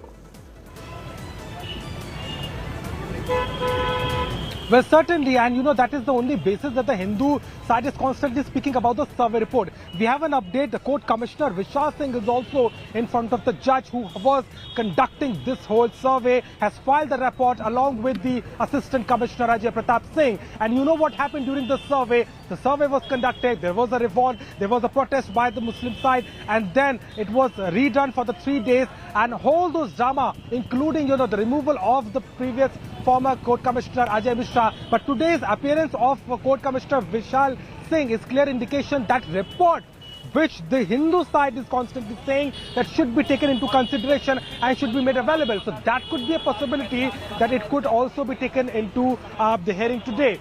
That is the main reason. And of course, this maintainability of the suit, which is the primary thing, Muslim side has been very vocal about it, and all these advocates and the petitioners constantly saying that this case should actually not be heard. There should be hold on the survey, and that's the reason when they went to the Supreme Court on one hand given the order to make the arrangements for Wazu Khana, to protect the Shivalinga, and at the same time is also spoken about to transfer the case to the senior judge at the district level, so that more work can be done, and the sensitivity of the case was such that was decided. So that itself shows that today's decision, whatever it's going to be a very turning point, major point as far as the development is concerned, and the judge has to take that call along with all the petitioner lawyers who are already there. The hearing and the decision is just about to come in within few minutes, and that will determine the fate of this case, whether or not it's going to be a standalone on 7-11 or it's going to be heard mutually or one by one alongside with the evidences and the report which the Hindu side is claiming to be made available and also be included in the hearing as far as this whole case is concerned. Yes. Right. Abhishek, go on to tell us on the kind of Hindu symbols that were actually found as part of the survey. The survey also did not go on without its fair share of trouble. We know that there was extensive resistance coming from the Muslim side, but after much of that hassle, the Varanasi civil court finally gave a go-ahead for the survey to be carried out without, of course, disrupting any of the mosque activities there. So the survey conducted has indeed found several Hindu symbols and structures, or rather, carvings on the walls, in terms of a shivling that they claim to have found, extensively speaking of the Hindu religious significance within the Gyanvapi Mosque complex. So list out to us, what are those symbols that are so sentimental for the Hindus which have been found in that survey?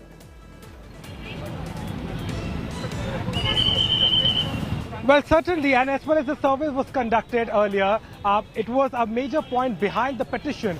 5 women reaching the court asking to get the access to the Shingaragauri temple to do the daily worship. That was the basis of this whole case, and it started off from there. And afterward, when it was getting to the court, a court commissioner was appointed in order to check whether such a temple existed or not, what are the findings as far as the survey is concerned, and whether there was a temple, or what all these claims have been made by the Hindu petitioner has been a major point of discussion. Now, when the survey was conducted for 3 days, sent it back to back, and the report which came later on clearly signifies the markings, the signatures, the crafting, and the Shivlinga, which has been claimed by the Hindu side, which was found in Wazu Khana, which the Muslim side is saying is indeed a fountain.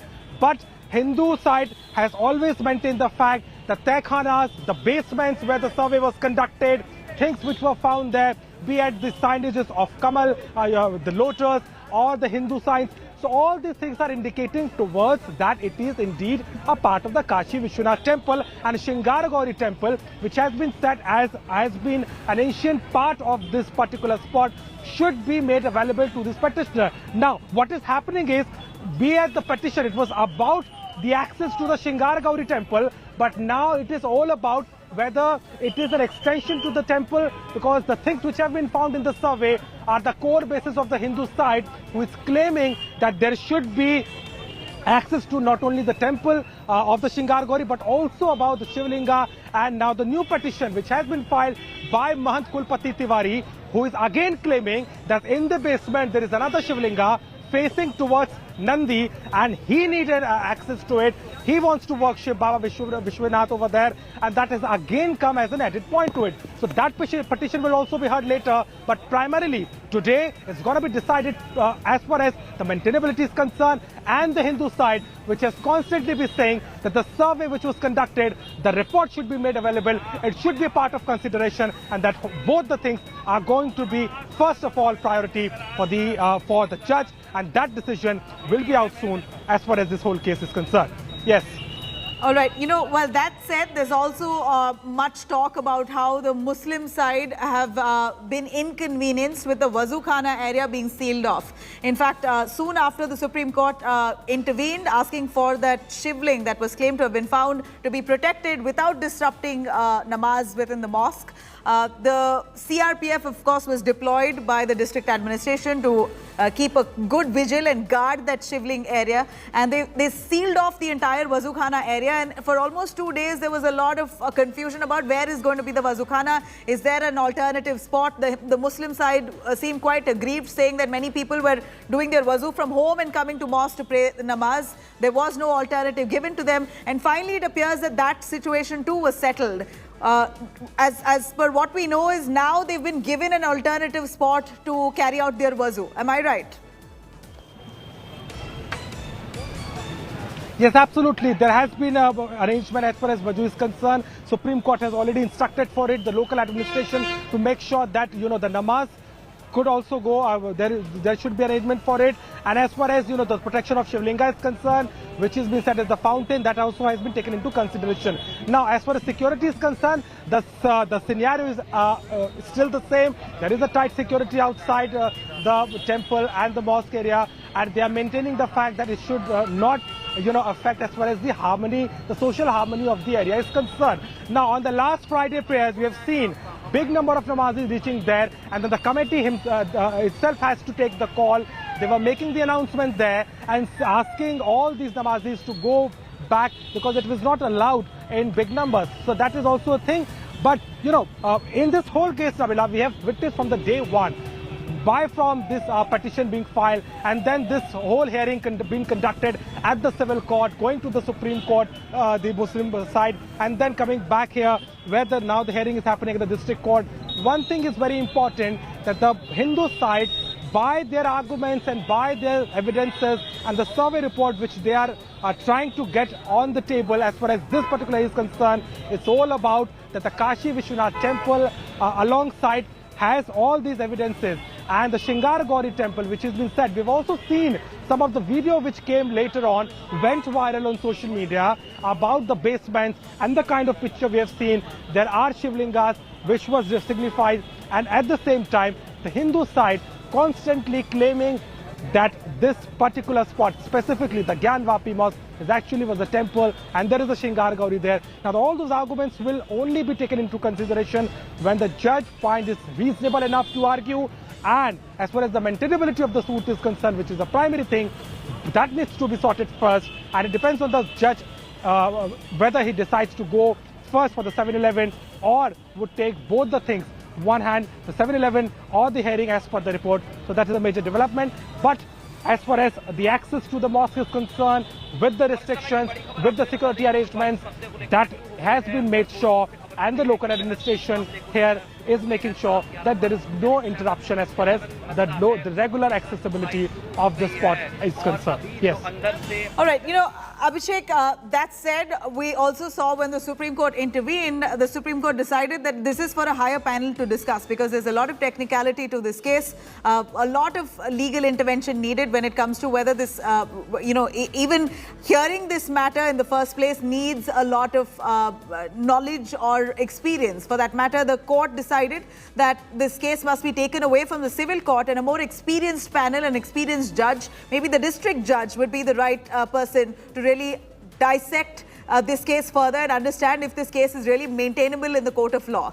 Why would you think that the Supreme Court, viewed this through this prism? Because of the complexities, because of the kind of sensitivity that this case holds, and the layers of laws that already exist, which this plea, if approved, will be vetoing.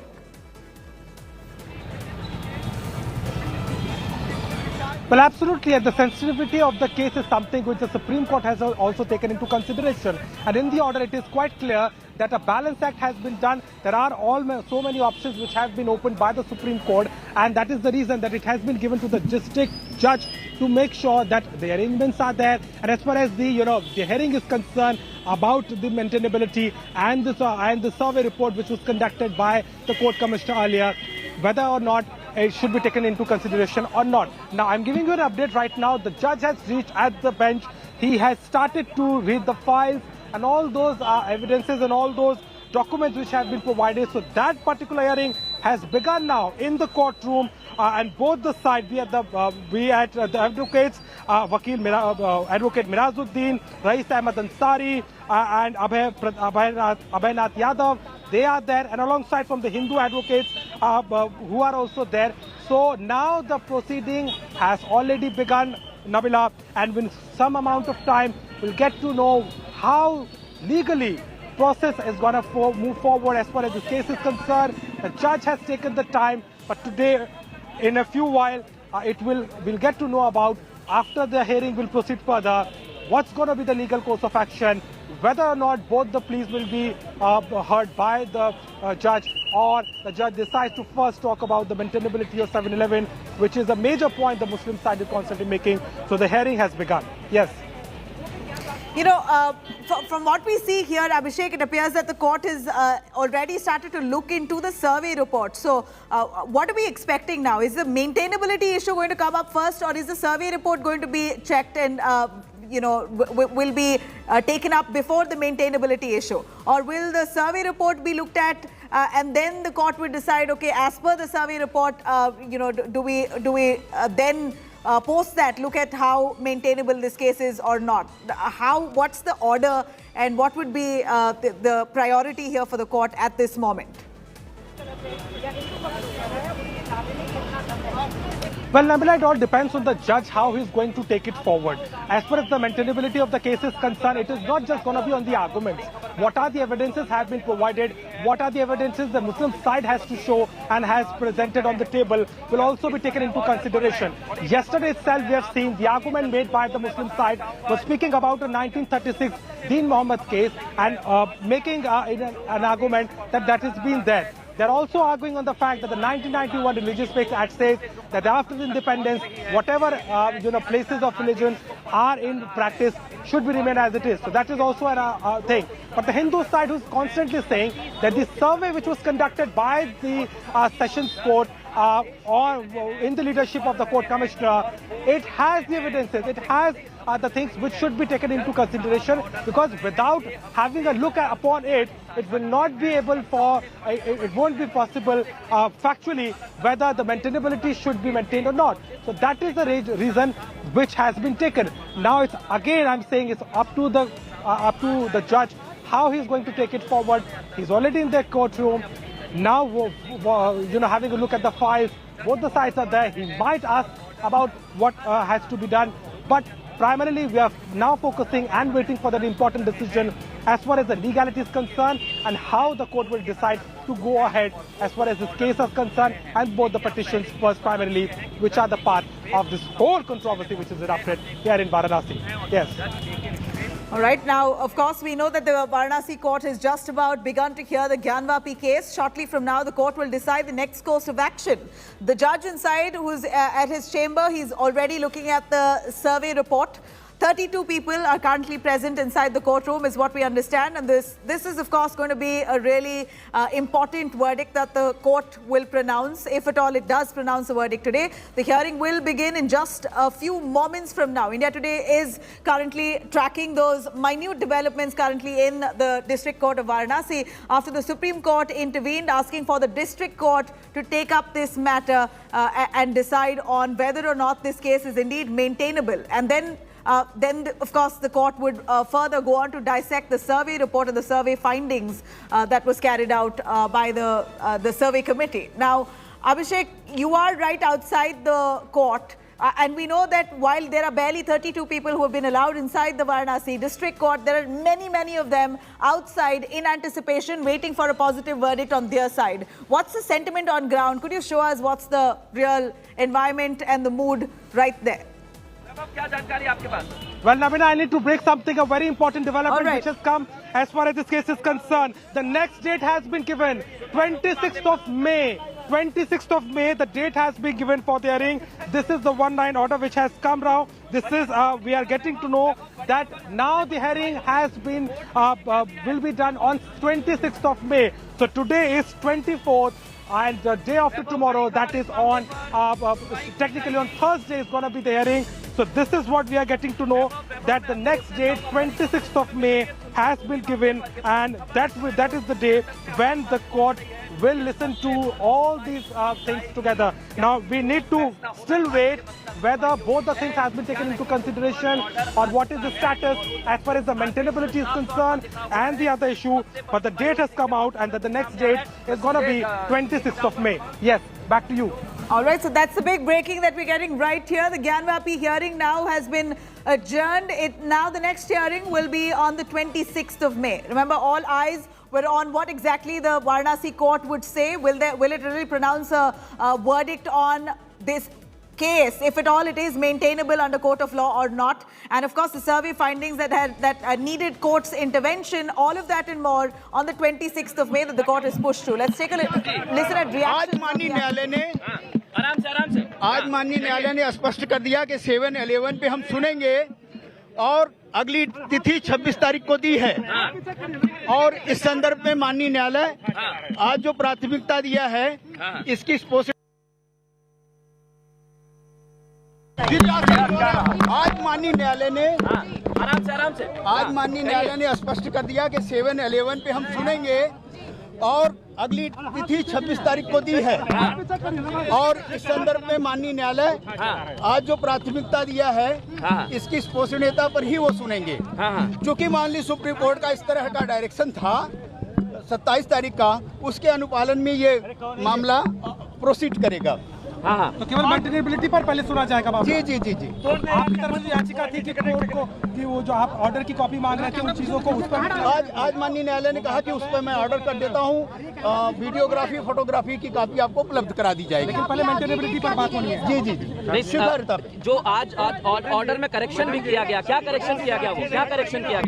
आज पर ये माननीय न्यायालय ने स्पष्ट कर दिया कि हम 7/11 पे सुनेंगे, फोकस्ड करेंगे और जो पूरक प्रार्थना पत्र पड़े हैं पूजा के अधिकारी 1991 के एक्ट को लेकर जो दलीलें दी गई थी, जो बार बार कहा जा रहा था कि सुनवाई योग्य नहीं है, उस पर भी कोर्ट ने कुछ कहा? नहीं, अब ये तो विवेचना का कोर्ट के विषय हो गया है और ये उसको ट्रायल पे मदन मोहन जी, एक चीज और थी, क्योंकि हिंदू पक्ष बार बार कह रहा था कि यहाँ पर सुनवाई होनी चाहिए और शिवलिंग की बात भी कही गई और ये भी कहा गया कि जो रिपोर्ट कमिश्नर की पेश की गई है उस पर भी फोकस करना चाहिए। उस मसले को लेकर क्या कुछ हुआ? नहीं, उसमें विषय पर माननीय न्यायालय ने स्पष्ट कर दिया कि 2 दिन बाद इसको हम ये 26 तारीख जो पड़ रही है डेट, उस पर स्पष्ट करेंगे। यानी 26 तारीख को इस मसले पर हर एक जी महत्वपूर्ण याचिकाएं लगी थी, क्योंकि 4 याचिका थी, तो किस याचिका पर सुनवाई? उसको माननीय न्यायालय ने कहा कि उस दिन हम विचार करेंगे, यानी 26 को। यानी अभी ये तय नहीं हुआ है कि किस याचिका पर सुनवाई होगी? जी 26 को। यानी अभी हर याचिका पर सुनवाई होगी, ये 26 तारीख को तय होगा। उन सबको संरक्षित करते हुए सारी याचिकाओं को माननीय न्यायालय ने स्पष्ट कर दिया कि इसको 2 दिन बाद वो 26 को सुनेंगे। प्राथमिकता पे 7/11 ही है, जो माननीय सुप्रीम कोर्ट का आदेश था उसके आलोक में। आपके लिए जीत है क्या है? और निसंदेह माननीय सुप्रीम कोर्ट ने जैसा डायरेक्शन किया और हमने तैयारी कर रखी है, इसके लिए तो हम आशान्वित हैं और अवश्य ही इसमें हम बीजेपी शामिल कराने की आप बात कर रहे थे, उसको पहले उन्हें देखा जाए। रिपोर्ट पर भी फिलहाल जी बात की है, रिपोर्ट जो आप बात कर रहे थे उसको लेकर के फिलहाल कोर्ट ने अभी कुछ नहीं उसको देखा है।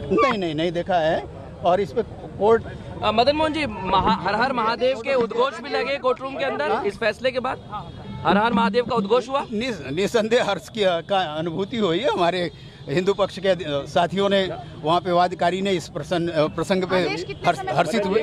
वादी पक्ष वो माननीय न्यायाधीश बैठे रहे, 5 मिनट में उसको पढ़ के सुना दिया। वादी पक्ष ने ये कहा था कि जो साक्ष्य है, जो सर्वे साक्ष्य है, उनको भी जोड़ा जाए, तो क्या वादी पक्ष की इस मामले पर कुछ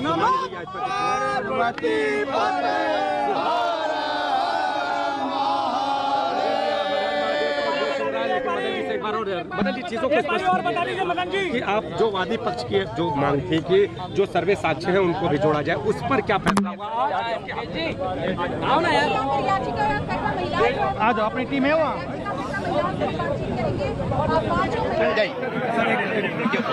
मदन मोहन जी हमारे साथ में मौजूद है। मदन जी, आज किस तरीके से कोर्ट में क्या आदेश दिया गया है जब तक ये आज माननीय न्यायालय ने स्पष्ट कर दिया कि जो रूल 7/11 पे पटल पे रखा हुआ है और विपक्षी द्वारा उसको फोकस्ड किया जा रहा है और साथ में सुप्रीम कोर्ट का डायरेक्शन इस संदर्भ में था, तो उसकी सस्टेनेबिलिटी और पोषणीयता पर बात होगी 26 तारीख को। हाँ जी पोषणीयता पे ही बात होगी 26 तारीख को। 26 मई को ये डिसाइड किया गया। आपने जिस तरीके से रिपोर्ट मांगने की बात की थी उसको भी कंसीडर करने की बात कही थी। माननीय न्यायालय ने कहा कि मैं आदेशित कर देता हूं, कल आप प्राप्त करें। नहीं, क्या उसको आधार बनाया जाएगा कि पहले पोषणीयता 7/11 पर पहले बात हो? नहीं, 7/11 का जब प्रोसेस चलेगा बहस का, तो निसंदेह हम बात करेंगे कि हमारा जो ये सारी आख्याएं रिपोर्ट हैं उसके बनस्पत उस पे भी परखा जाए इस मुकदमे को। लेकिन जिस तरीके से कहा जा रहा था, मुस्लिम पक्ष बार बार कह रहा था कि 7/11 में स्टैंड ही नहीं करेगा, आपको लग रहा है? वो क्या कहते हैं वो छोड़िए, हर वकील अंतिम क्षण तक जीतता है, लेकिन उसकी तैयारी हमने की। अब आज कोर्ट ऑर्डर करेगा, उसके बाद हमें कॉपी मिलेगी वीडियोग्राफी फोटोग्राफी की कमीशन रिपोर्ट पे, और 26 मई को सुनवाई है पोषणीयता पे। कमीशन की रिपोर्ट पे दोनों पक्षों से ऑब्जेक्शन मंगा लिया गया। 1 सप्ताह का समय दिया है उन्होंने जी, 1 हफ्ता के अंदर 26 तारीख को 26 तारीख को सुनवाई।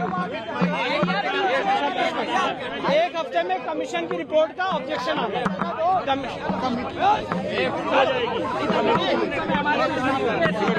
Vishnu ji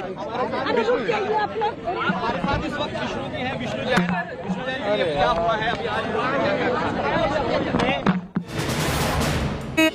The council stepping out of court, speaking to the media, saying that the next hearing now will be on the 26th of May. The second hearing और जो वीडियोग्राफी और जो CD है, फोटोग्राफी की CD, वो भी हमें प्रोवाइड की जाए, उसके लिए भी कोर्ट ने आदेश पारित किया। जब 26 को सुनवाई है तो 1 हफ्ता, तो उसके बाद फिर दोबारा सुनवाई के लिए रखा है। अब 26 तारीख को सुनवाई शुरू हो जाएगी। अब उसके बाद कोर्ट निर्धारित करेगा कि इसकी सुनवाई डे टू डे होनी है, 27 को होनी है, अगले दिन होनी है। 26 तारीख को 26 तारीख को मुस्लिम पक्ष 7/11 पे केस की मेंटेनेबिलिटी पे अपनी बहस शुरू कर देगा। आपको कब तक मिलेंगे ये फोटो और इसकी? कोर्ट ने कहा है कि वो आज आदेश पारित कर देंगे और 1-2 दिन के अंदर हम उसकी कॉपी भी ले लेंगे। दलील भी दी गई कि नहीं, आज कोई आर्गुमेंट नहीं हुआ था। कोर्ट ने अपना सिर्फ ऑर्डर सुनाया कि सुप्रीम कोर्ट ने कहा है कि सूट की मेंटेनेबिलिटी पहले डिसाइड की जाए, इसलिए जब सूट की मेंटेनेबिलिटी डिसाइड हो जाएगी तब हम आगे प्रोसीड करेंगे। पर जो कमीशन की रिपोर्ट पे ऑब्जेक्शन आना है, कोर्ट ने कहा कि जो कोर्ट का ऑर्डर है 5/4 का वो प्रभावी है और इससे पहले का ऑर्डर कमीशन की रिपोर्ट पे ऑब्जेक्शन मंगाने का वो प्रभावी है। इसलिए दोनों पक्ष 1 हफ्ते के अंदर कमीशन की रिपोर्ट पे जो कहना चाहते हैं, अपना ऑब्जेक्शन देना चाहते हैं, वो भी दे सकते हैं। तो मेंटेनेबिलिटी पे अगर ये सुना जाएगा, अगर ऑब्जेक्शंस मंगाए गए हैं जी, तो क्या जब मेंटेनेबिलिटी पर सुनवाई होगी तो जो सर्वे का रिपोर्ट है उसको भी मेंशन किया जाएगा? नहीं, बिल्कुल देखिए, सर्वे की रिपोर्ट पे उनसे उनके ऑब्जेक्शंस मंगा लिए गए हैं। 1 हफ्ते का समय दिया गया है। जब तक मेंटेनेबिलिटी पे सुनवाई हो रही है तब तक सर्वे की रिपोर्ट पे ऑब्जेक्शन आके जो मुझे लगता है उनकी बात खत्म हो जाएगी। उसके बाद वो कोर्ट के रिकॉर्ड का पार्ट होगा, वो भी हम रिलाई कर सकते हैं अपने आर्गुमेंट के दौरान मेंटेनेबिलिटी के इशू पे, क्योंकि अभी मेंटेनेबिलिटी का इशू का पक्ष जो है वो मुस्लिम साइड को स्टार्ट करना है और हमें वहां पे उसको रिस्पॉन्ड करना है। तो 26 को उनका आर्गुमेंट शुरू होगा और कमीशन की रिपोर्ट पे ऑब्जेक्शन उनका इन द मीन टाइम आ जाएगा और वो भी साथ में पढ़ा जाएगा। ऐसा हमारा इंटरप्रिटेशन है। यानी अब जो भी होगा 26 तो ये थे हमारे भी साक्ष्य जो साथ चलते रहेंगे। लेकिन आपने जिस तरीके की मांग कही थी कि दोनों को एक साथ में लिया जाए, वो तो फिलहाल नहीं, केवल सुनवाई 7/11 पे करेंगे, माननीय न्यायालय द्वारा किया जाएगा। 7/11 क्या लगता है, ये जीत है कि हार है? क्योंकि मुस्लिम पक्ष तो चाह रहा था। हमारे साक्ष्य हमारे साथ, हमने प्रामाणिक ढंग से प्रामाणिक तरीके से सारे दावे को हमने जो है दाखिल किया है, सारे प्रमाण हमारे हैं। और ये जो कह रहे हैं कि जो ये versus of places of versus act का ये उल्लंघन है, ये सब गलत है। हम लोग इसकी लड़ाई, हम लोग तो जिस लड़ाई लड़ रहे हैं, जो साक्ष्य आ रहे हैं वो सारे हमारे मंदिर हैं। इसलिए हम लोग केवल नेचर जानने की बात कमीशन में आई है और ये सुनवाई 1 सप्ताह बाद इस पे भी संभवतः माननीय न्यायालय सुनवाई में रिपोर्ट को भी मद्देनजर रखा जाएगा 26 तारीख को आपकी तरफ से। अब ये 26 को 7/11 पर सुनवाई शुरू हो जाएगी। उसके बाद 1 सप्ताह में जिसको आपत्ति देना है देगा और वो आपत्ति आ जाने के बाद माननीय न्यायालय उस संदर्भ उस विषय पे भी सुनवाई करेगी। बिल्कुल साफ तौर पर इस पूरे मामले में कोर्ट ने साफ कर दिया है कि इसकी पोष्टिता यानी कि सब आपकी कृपा से सब काम हो रहा है। हर हर Mahadev. Petitioners there rejoicing, hoping that the court will rule in their favor. They've been asking for permission to pray inside the Gyanvapi complex, citing Hindu symbolism and sentiments. Here is one of the petitioners speaking to the media. Let's have a listen. 26 से फिर से जो है सुनवाई शुरू हो जाएगा। अच्छा ये बताइए मैम, जैसा आप चाहते थे वैसा ही हुआ है? जी, न्याय हम लोग को मिलेगा, इसका पूरा उम्मीद है।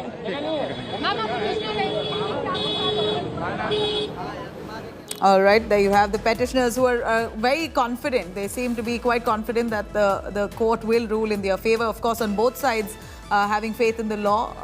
You have the Muslim side who said that this survey itself is illegal in the first place. And now the Hindu side waiting for the court to take up the matter on the 26th of May. That's when the next hearing will be taken up. Let me cut across to Ajay Mishra. Abhishek, the court now decides to take up the matter on the 26th of May. We heard what the lawyers, the counsel had to say.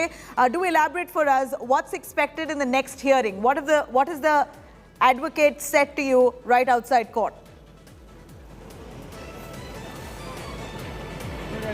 Well, absolutely, Nabila, in this whole case, the advocate has spoken and they are saying that the court had decided to first argue on the maintainability, which has been the focus point throughout the time, and the court has decided to first hear about the 7/11, that is about whether or not this case stands as per the maintainability of this case is concerned, whether it's a violation or not, and that particular thing will be heard first. The Muslim side has been very keen on it. They have been maintaining the first that this should be done. But the Hindu side, which yesterday came out and said that as far as the copy of the survey is concerned, that should be made available. And at the same time, you know, the report survey, that should also be taken into consideration. But the court primarily has given 1 week time to them to study the report and then come up with any arguments or any kind of opposition they have. But primarily, it's going to be, first of all, about the maintainability of the suit, which was also indicated by the Supreme Court. And Varanasi district judge has also spoken about it, given a clear verdict that on 26th of May, first it has to be decided whether the case is maintainable suit or not, and the Muslim side, which was also very keen on it, that is something could be a possible good news for them. But now, first of all, it will all depends on the 26th of May when the hearing will start as far as maintainability is concerned, and the 1 week time has been given to study the report and at the same time registering any arguments and any opposition if the party has as far as the survey was concerned. Yes. All right, Abhishek, here we're looking at the court that's decided to take up the matter on the 26th of May. Even before it started hearing the matter, it seems like the court has adjourned this. But the judge did take up the report to try and check the report, a 12-page survey report that was filed by the survey committee. We understand that the judge had already begun taking a good look at that 12-page survey report. Is that right? Well, certainly, and Hindu side has been constantly saying that the report should be taken into consideration.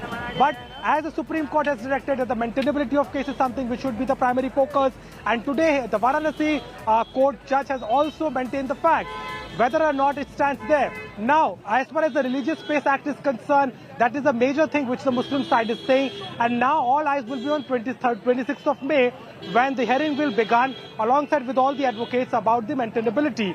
Muslim side, who has always maintained the fact that there is no Shivalinga, they were asking to have a hold on the survey report, so that all things will only come into the consideration while the hearing will start about the maintainability. Now, adding to it, the point which is very important, that giving the 1 week of time to register any argument or any opposition if the party has, is going to be a very important thing. So that is also one thing. And majorly, we have also seen how this petition has been made, by the Muslim side and the Hindu side, which has been keen about it. Let us speak to the Hindu side advocate who is there, who is speaking right now, and let us get more details. Vishnu Shankar Jain, who is there. 26 तारीख को हर याचिका पर सुनवाई की जाएगी। हर याचिका में 7/11 सिर्फ और सिर्फ 7/11 और जो बाकी याचिकाएं लगी गई थी उसमें कोर्ट ने ऑर्डर पास किया है, सुप्रीम कोर्ट ने priority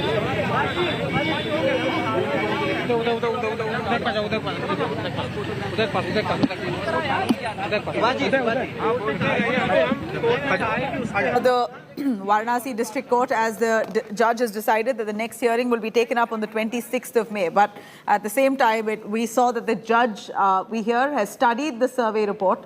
There was a few moments that he took. He did sit down to really take a good look at the 12-page survey report. While there were about 32 people who were inside the court premises, including the Hindu and the Muslim side. Now the court will decide the matter on the 26th of May. This is the second hearing of the Gyanvapi Mosque controversy that has ended even before it began. Very quickly, the court decided to adjourn the matter until the 26th of May. Yesterday, too, it was adjourned for today. Today, they've now decided to take it up on the 26th. But one must remember that there is extensive legality issues that need to be looked into, which is why the Supreme Court, it appears, has given this to a more experienced panel, an experienced judge as compared to the civil court. A district court now has taken up this matter. So under his jurisdiction, he could decide whether this case is indeed maintainable under law or not, because there already lies a couple of, there is a law already, along with a few other acts that already places much significance on preserving any kind of religious sites or monuments for that matter. And any plea trying to veto that law will have to be very carefully looked into. Now, here is one plea that the Hindu side has asked to pray at the Gyanvapi Mosque, which is a centuries-old mosque. They believe that there is Hindu significance inside that mosque premises. They wanted a survey to be done, which is done. Now, post the survey and post, like, if at all the court does decide that this case is indeed maintainable and they can go ahead to review that survey report, then the question will arise on whether these petitioners... देखिए, court ने ये कहा है कि जो 7/11 की application है मुस्लिम पक्ष की, चाहे उसको 7/11 कहिए, चाहे मेंटेनेबिलिटी कहिए, चाहे प्लेसेस ऑफ वर्शिप एक्ट कहिए, उसको 26 तारीख को सुना जाएगा। साथ ही साथ जो कमीशन की रिपोर्ट आई है उस पर भी दोनों पक्षों से ऑब्जेक्शन इन्वाइट किया है। 1 हफ्ते का समय दिया है ऑब्जेक्शन फाइल करने के लिए, और जो वीडियो वीडियोग्राफी और सीडी की हमने मांग की थी, फोटोग्राफी की, कोर्ट ने कहा उस पर भी हम ऑर्डर पास करेंगे और उसकी भी कॉपी प्रोवाइड करेंगे। आपने कहा था कि साक्ष्यों को भी आधार बनाया जाए, उसको भी देखा जाए। तभी तो कोर्ट ने कमीशन की रिपोर्ट पे ऑब्जेक्शन मंगाया है। जब उनका ऑब्जेक्शन, हमारा ऑब्जेक्शन आ जाएगा तब उसको भी आधार बनाया जाएगा। आपको लग रहा है मुस्लिम पक्ष की क्या जीत है, क्योंकि वो चाह रहे थे केवल मेंटेनेबिलिटी पर ही? इसमें ये कोई जीत और हार का विषय नहीं है, ये सिर्फ और सिर्फ एक प्रोसीजरल एस्पेक्ट है। हमारा केस मेरिट्स पे स्ट्रांग है। अगर हमारे प्लेन्स भी पढ़ लेंगे तो उससे स्पष्ट होता है कि places of worship act apply नहीं होता है, तो इसको जीत हार की बात नहीं। कोर्ट ने सिर्फ एक ऑर्डर तय किया है कि किस ऑर्डर में हियरिंग आगे बढ़ेगी, और उस ऑर्डर से हम भी एग्री। हमें व्यापक तौर पर रिपोर्ट को आपने लेने की बात की थी, वो रिपोर्ट आपको दी जाएगी जिस तरीके से? रिपोर्ट तो हमें मिल चुकी है। रिपोर्ट में जो फोटोग्राफ और एविडेंसेज है उसकी कॉपी कोर्ट हमें ऑर्डर करेगा आज, उसको भी हमें प्रोवाइड किया जाएगा। बिल्कुल साफ तौर पर विष्णु शंकर जैन सीधे तौर पर इस पूरे मामले पे बात कह रहे हैं कि 26 तारीख को ये तय होना है। अपनी हार नहीं मान रहे, कह रहे हैं कि जरूरी है क्योंकि रिपोर्ट को स्टडी करके 1 हफ्ते का समय दिया गया है। अगर कोई आपत्ति है तो उसे दर्ज करा जाए, लेकिन फिलहाल के तौर पर 26 मई की तारीख मुकर्रर की गई है जब इस मामले पे अगली सुनवाई होगी। वाराणसी से कैमरामैन संदीप के साथ अभिषेक मिश्रा, आज तक। Well, here you have a survey report which the judge took up and did study. It took a few moments for him to take a quick glance at that 12-page survey report filed by the survey committee, which extensively speaks of the Hindu symbolism and the kind of significance that it has for the Hindu religion. All those kinds of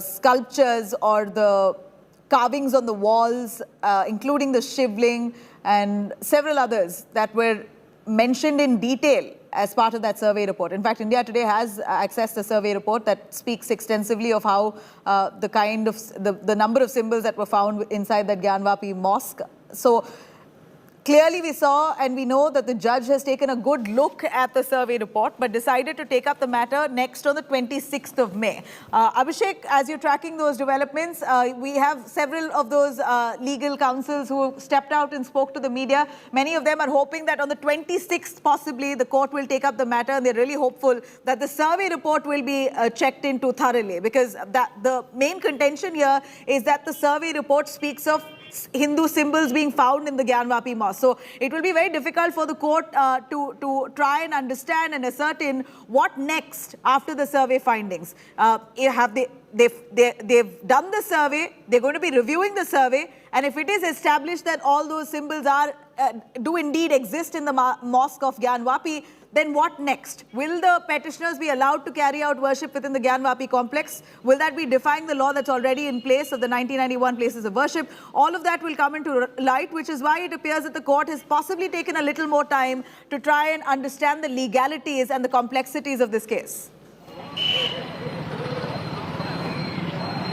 Well, absolutely, Nabila. That was something which was the need of the hour, to understand the legality of the case, the nature of the case, and all those evidences which have been produced by the Hindu side, be it this survey report and all those archaeological references they are giving. So that is a major reason that the court has given the time of 1 week to properly study the report, and if there are any objections to it, that could be registered within that time frame. So that is one thing, and given 26th of May date as specifically for the 7/11 maintainability of the suit, which is the primary focus, the Supreme Court also spoke about it, that first is to be make sure whether it's a violation or not. Now, after studying the full report, it remains to be seen what arguments will be made, what objections will be made, because the Muslim side is constantly saying that it is a violation of the 1991 Act, and at the same time the survey should be on hold, they should not be taken into consideration, but that only remains to seen only on the date of hearing, and the court, that is the only reason, has given a proper time to study it, because nothing could be done in an urgent manner. It's a sensitive case, and the Supreme Court has also spoken about the sensitivity, and that is the reason this case was shifted from civil court to the district court. And today's verdict, which has come out, where the decision, a very clear decision has been given to first talk about the maintainability of the suit, and which could only be done when there is a clarity as far as the evidences and the arguments based on the reports are concerned. And that's the reason 1 week time has been given, and the court will listen to the matter on the 26th of May, primarily on the things of Order 7, Rule 11, which talks about whether this case stands maintainable or not in the court when the arguments will be made. Yes. All right. Now, Abhishek, of course, as we know, the court has decided that they're going to be taking up the matter on the 26th of May. This is a verdict that is much awaited. The Varanasi court, the district court, has now taken up this matter under their jurisdiction. So the maintainability issue of this case will come up first. Hopefully, that's what a bunch of the petitioners are hoping to see, that the court will favor the Hindu side, the petitioners who believe that this is as part of their fundamental right to worship.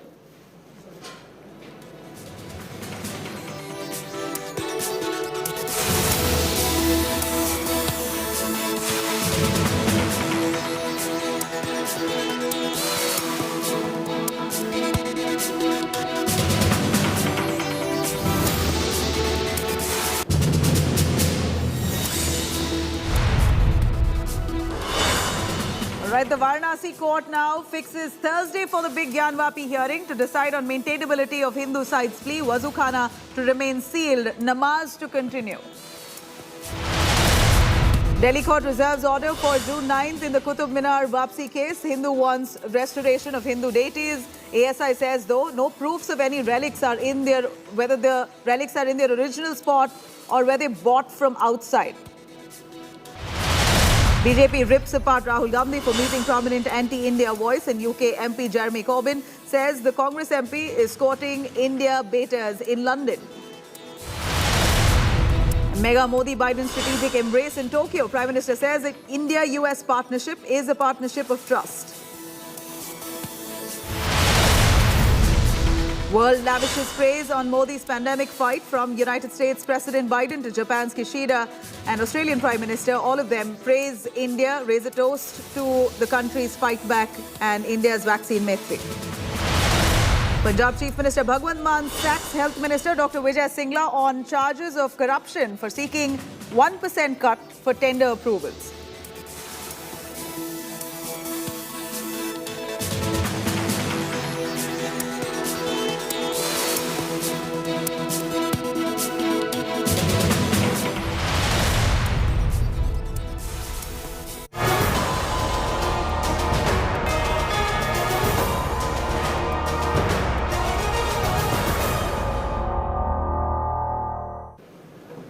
Now, the Varanasi District Court has once again reserved its order in the Gyanvapi Masjid case. The court has ordered that the status quo should be maintained until May 26th. Varanasi court will decide on the maintainability of this case. The judge has also sought list of objections from the Muslim side on this. The Muslim side is expected to oppose on the issue of maintainability on the grounds that the suit is barred by the 1991 Act. 5 women had filed an additional suit seeking worship of the alleged shivling found inside the Gyanvapi Wazu pond. Another petition has also sought alternative arrangements for Wazu Khana, which has now, we believe, been provided. The Muslim side has rejected all claims, saying that Gyanvapi was a mosque, will remain a mosque.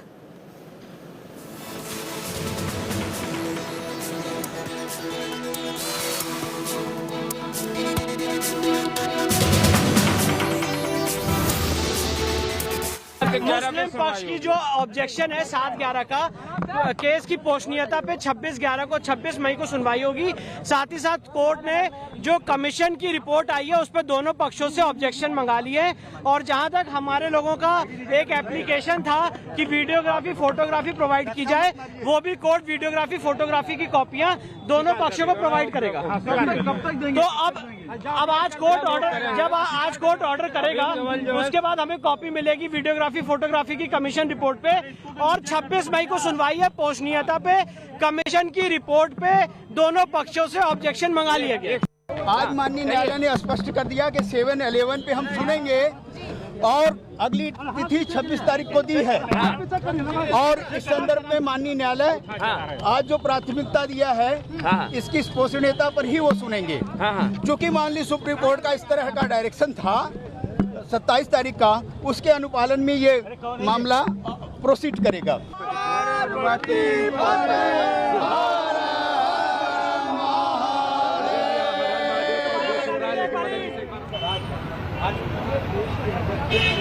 So the court has taken consideration of the fact that this whole case should be taken into the consideration with the fact whether it is maintainable or not. Court has decided today when the hearing was done today, and the decision which came out is specifying the one thing, that the first case should be heard under the 711 as far as the maintainability of the case is concerned. Now, the Muslim side has been constantly speaking about that it should not stand with as far as maintainability is concerned. Now, the other argument which the Hindu side made was about actually to provide the report as far as and taking that also into consideration. For that, the court has given time of 1 week for both the parties to study the report, their findings, what is there, and then come up with any objection if they have within a week. So that is also an important aspect as far as this hearing is concerned. And one thing which looks very clear in this is about the maintainability, which has been challenged, which has been questioned by the Muslim side when they moved to the Supreme Court. And Supreme Court, by transferring this case from the civil court to the district court, asking about, yes, maintaining the facts as far as the protection of the Shivlinga is concerned, allowing the namazis with the restrictions, and also to make arrangements for the Wazu as far as the Wazu Khana was concerned. But today, after yesterday's hearing for the 45 minutes, and today when the Varanasi district judge was there, he again made it very clear with this one-liner order that the court will listen to the first about the maintainability of the case, which will be held on the 26th of May. And if there are any objections as far as the report is concerned, for that 1 week time has been given, and it's going to be a very important development as far as the Gyanvapi case is concerned. Ajay Mishra for India Today. And Abhishek, thanks so much for bringing us up to speed with the very latest developments right there.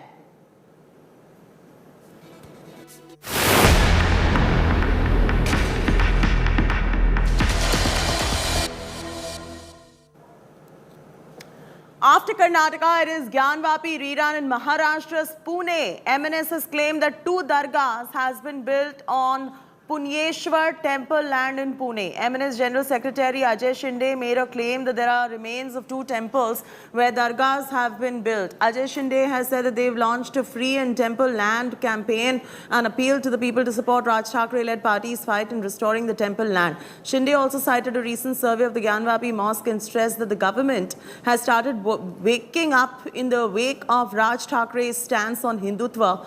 Like Gyanvapi, we are also fighting for Punyeshwar temple in Pune.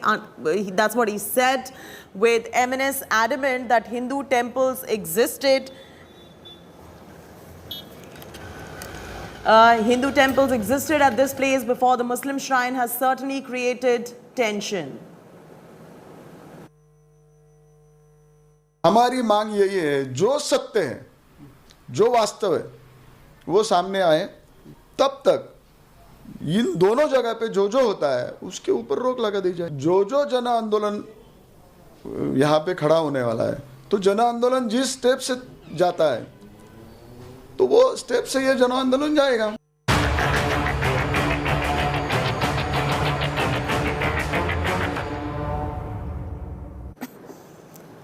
In line with the Gyanvapi Mosque showdown, similar demands to survey a mosque in Karnataka also have surfaced. This after a video emerged of a Hindu temple-like architectural design discovered on the premises of an old mosque in Mangaluru in April. The Hindu group Vishwa Hindu Parishad has now raised doubts on whether the mosque was constructed over a temple or not. India Today is the first to access visuals. Take a look at this report coming in. Raging faith fight over Mandir versus Masjid. Amid Shivling fountain face-off in Varanasi, a Gyanvapi-like war is echoing in Karnataka over what saffron groups believe the remnants of an ancient temple. Recovered from under the Malali Mosque in Karnataka's Mangaluru, the debris of an unmissable Hindu temple-like architectural design surfaced during the renovation of the Juma Masjid. India Today is the only channel to access the interior of the structure. Currently, investigations already underway, and a DC is expected to produce a report on the same very soon. Pro-Hindu outfits have said that they will perform a puja in the village to go ahead with the project or not. Now, the matter still is in the court, and the court has already said that status quo has to be maintained, and the DC's report regarding this is still awaited. The discovery of the structure, which closely resembles Hindu relics and ornate work on stone, surcharged Karnataka's political scene. Hindu groups vouch that an ancient temple used to stand where the mosque is now located. The VHP has asked the local administration to stop the mosque's renovation till the debris is verified. The BJP is planning a ritual inside the wreckage to determine if they belong to a temple. ಮಳಲಿಯ ಏನು ಮಸೀದಿ ನವೀಕರಣ ಸಂದರ್ಭದಲ್ಲಿ ಏನು ದೇವಸ್ಥಾನದ ಕಟ್ಟಡದ ರೀತಿಯ ಒಂದು ಕಟ್ಟಡ ಅಲ್ಲಿ ಗೋಚರವಾದ ಸಂದರ್ಭದಲ್ಲಿ ಅದೇನೋ ಜಿಲ್ಲಾಧಿಕಾರಿಗಳಿಗೆ ಮನವಿ ಮಾಡಿದ್ವಿ, ಹಾಗೆ ಕಾನೂನು ಪ್ರಕಾರ ಹೋರಾಟವನ್ನು ಮಾಡಿದ್ವಿ. ಅದೇ ಆ ಕ್ಷೇತ್ರದಲ್ಲಿ ಆ ಜಾಗದಲ್ಲಿ ಯಾವ ಕ್ಷೇತ್ರದ ದೇವರ ಸಾನ್ನಿಧ್ಯನ ತಿಳಿಬೇಕು ಅನ್ನತಕ್ಕ ನಿಟ್ಟಿನಲ್ಲಿ ಇವತ್ತು ಹಿರಿಯರ ಸಮ್ಮುಖದಲ್ಲಿ ಆ ಸ್ಥಳೀಯ ಅಲ್ಲಿ ಯಾರೆಲ್ಲ ಹಿರಿಯರಿದ್ದಾರೆ, ಸೊ ಅಲ್ಲಿ ಯಾವುದೇ ಒಂದು ಅಹಿತಕರ ಘಟನೆ ನಡೀಬಾರ್ದು ಅನ್ನೋ ಹಿನ್ನೆಲೆಯಲ್ಲಿ ನಮ್ಮ ಅಧಿಕಾರಿ ಸಿಬ್ಬಂದಿಗಳದ್ದು ಮತ್ತು ಸ್ಟ್ರೈಕಿಂಗ್ ಪಾರ್ಟಿದು ಒಂದು ಡಿಪ್ಲಾಯ್ಮೆಂಟ್ ಮಾಡಿ ಬಂದೋಬಸ್ತ್ ಮಾಡಿದ್ದೀವಿ. ಸೊ ಅಲ್ಲಿ ಸಾರ್ವಜನಿಕರು ಭಾಳಷ್ಟು ವರ್ಷಗಳಿಂದ ಅಲ್ಲಿ ಹಿಂದೂ ಮತ್ತು ಮುಸ್ಲಿಮರು ಎಲ್ಲ ಒಂದೇ ಊರಲ್ಲಿ ಅತ್ಯಂತ ಅನ್ಯೋನ್ಯವಾಗಿ ಜೀವನ ಮಾಡ್ಕೊಂಡು ಬಂದಿದ್ದಾರೆ. ಸೊ ಅಲ್ಲಿ ಇದ್ದ ಎರಡೂ ಗುಂಪುಗಳು ಕೂಡ ಅಶ್ಯೂರ್ ಮಾಡಿದ್ದಾರೆ, ಅದೇನಿದೆ ಸತ್ಯಾಸತ್ಯತೆ ಪರಿಶೀಲನೆ ಮಾಡಿ ಏನು ಕ್ರಮ ಆಗಬೇಕು ಅದನ್ನು ಜಿಲ್ಲಾಡಳಿತ ತಗೋಬೇಕು, ಅದಕ್ಕೆ ನಾವು ಬದ್ಧರಾಗಿದ್ದೇವೆ ಅಂತಂದು ಸಾರ್ವಜನಿಕರು ಅಲ್ಲಿ ಹೇಳಿದ್ದಾರೆ. ಸೊ ತಹಸೀಲ್ದಾರ್ ಅವರ ಸೂಚನೆ ಮೇರೆಗೆ ಒಂದು ವಾರಗಳ ಕಾಲ ತಾತ್ಕಾಲಿಕವಾಗಿ ಅಲ್ಲಿ ನಡೆಯುವಂಥ ಕೆಲಸನ. The Muslim side is contesting the claims. As an MLA, we have requested the district administration, the district magistrate, to do a proper investigation into this and or hand over the case to the archaeological department. Okay. And give us a clear picture. What is the issue? Like, what is the structure? What kind of, whether a temple was there or a Jaina Basidi was there, we want to know. That's the whole issue. Is another legal battle looming over Mangaluru's Gyanvapi movement? With Karthik in Mangaluru, Bureau Report, India Today.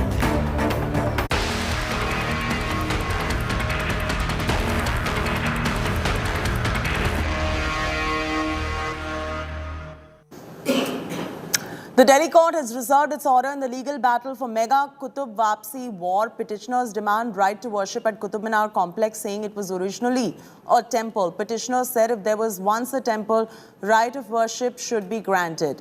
Court, while hearing the case, questioned petitioner on how can one change a monument to a place of worship. The Archaeological Survey of India opposed a petition that sought the restoration of 27 temples that were allegedly destroyed to construct Qutub Minar complex. ASI refuted the petitioner's claim and said that there is no evidence to clarify if the iron pillar and remains of the temples are in their original spot or bought from outside.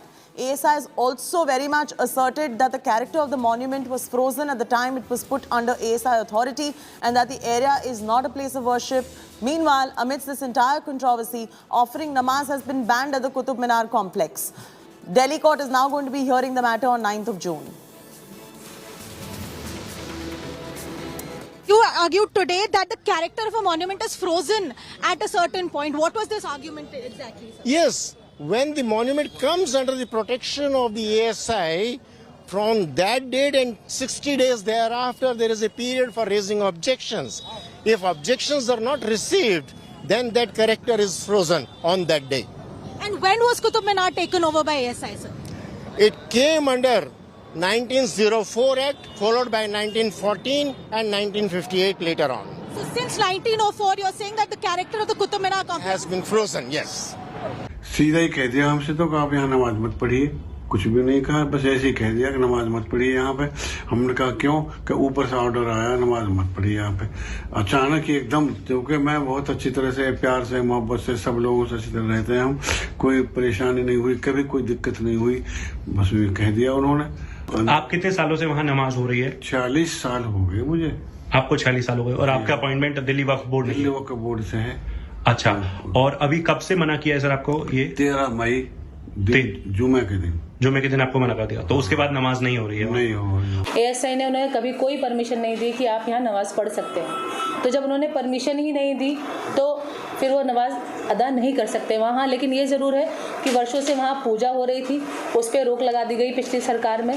और जो ASI विभाग के लोग हैं, मेरी भी उनसे बात हुई है और उन्होंने उस बातचीत में ये कहा कि यहाँ पर नमाज नहीं होती, इस तरह की हमने कोई परमिशन नहीं दी है। देखिए, ऐसी कई सारी मस्जिदें हैं जहाँ एएसआई के अंडर आती हैं और उनमें बाकायदा नमाज हो रही है। कई ऐसी मस्जिदें हैं, तो उसमें ऐसा नहीं है कि ये एक पहली मस्जिद है। लेकिन अगर अब पहले से मस्जिद है और दिल्ली वक्फ बोर्ड के वहाँ इमाम हैं, तो जाहिर सी बात है कि दिल्ली वक्फ बोर्ड की मस्जिद रही होगी, और जब भी तो हम अपने इमाम दे सकते हैं। जब 46 साल से एक ही इमाम है और हमारे पास तो सारे रिकॉर्ड हैं उनके, हम उनको सैलरी दे रहे हैं, हम उनका रजिस्ट्रेशन है, उनका हर महीने उनके अकाउंट में जाता है, वो हर वहाँ पे नमाज़ पढ़ाते हैं। और ये भी मानेंगे इनके पास सारे ख़त किताबत हुआ, इन्होंने किसी भी एक बार भी ये नहीं कहा कि यहाँ नमाज नहीं होती या नहीं हो सकती। ये तो अब कह रहे हैं, और अब किसके प्रेशर में कह रहे हैं। तो ये तो एक पॉलिटिकल इशू है जो इस वक्त बीजेपी सारी चीज़ों को ख़त्म करके उलझाना चाहती है इन मस्जिद में और मंदिर के मसले में। The character of the Qutub Minar complex was frozen in 1904 when the ASI had taken it over, and therefore there cannot be at this stage any change in the character of this entire complex. And according to the ASI, this entire complex was not a place of worship by any religious denomination, whether it was Hindu or Muslim. No place of worship existed at that point. Another interesting argument taken by the ASI is that yes, there are remains of idols, there are remains of temples that were used to construct the mosque, but there is no evidence to show whether those remains came from the actual demolition of an existing temple or it was brought from somewhere outside of the area itself. So a very interesting argument now raised by the ASI that we do not have any evidence to show where those idols or remains actually came from, and in any case for more than 100 years this complex has been frozen as a place where no worship has taken place, and therefore now at this late stage the Hindu side cannot raise a claim. In New Delhi with cameraman Nasir, this is Anisha Mathur for India Today.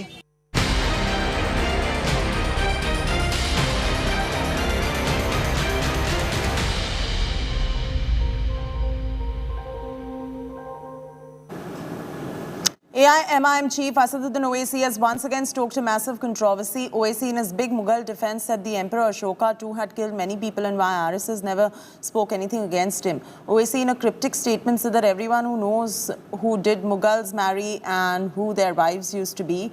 In a scathing attack at Prime Minister Modi, Owaisi said that just like there's a chorus of surveying mosque for the temples, the house of Prime Minister too should be dug in search of a mosque. Owaisi asserted that a nation can never run on the basis of faith. All of this comes in the backdrop of Gyanvapi Mosque row, where Owaisi has stated that he will not let anyone raise another mosque again.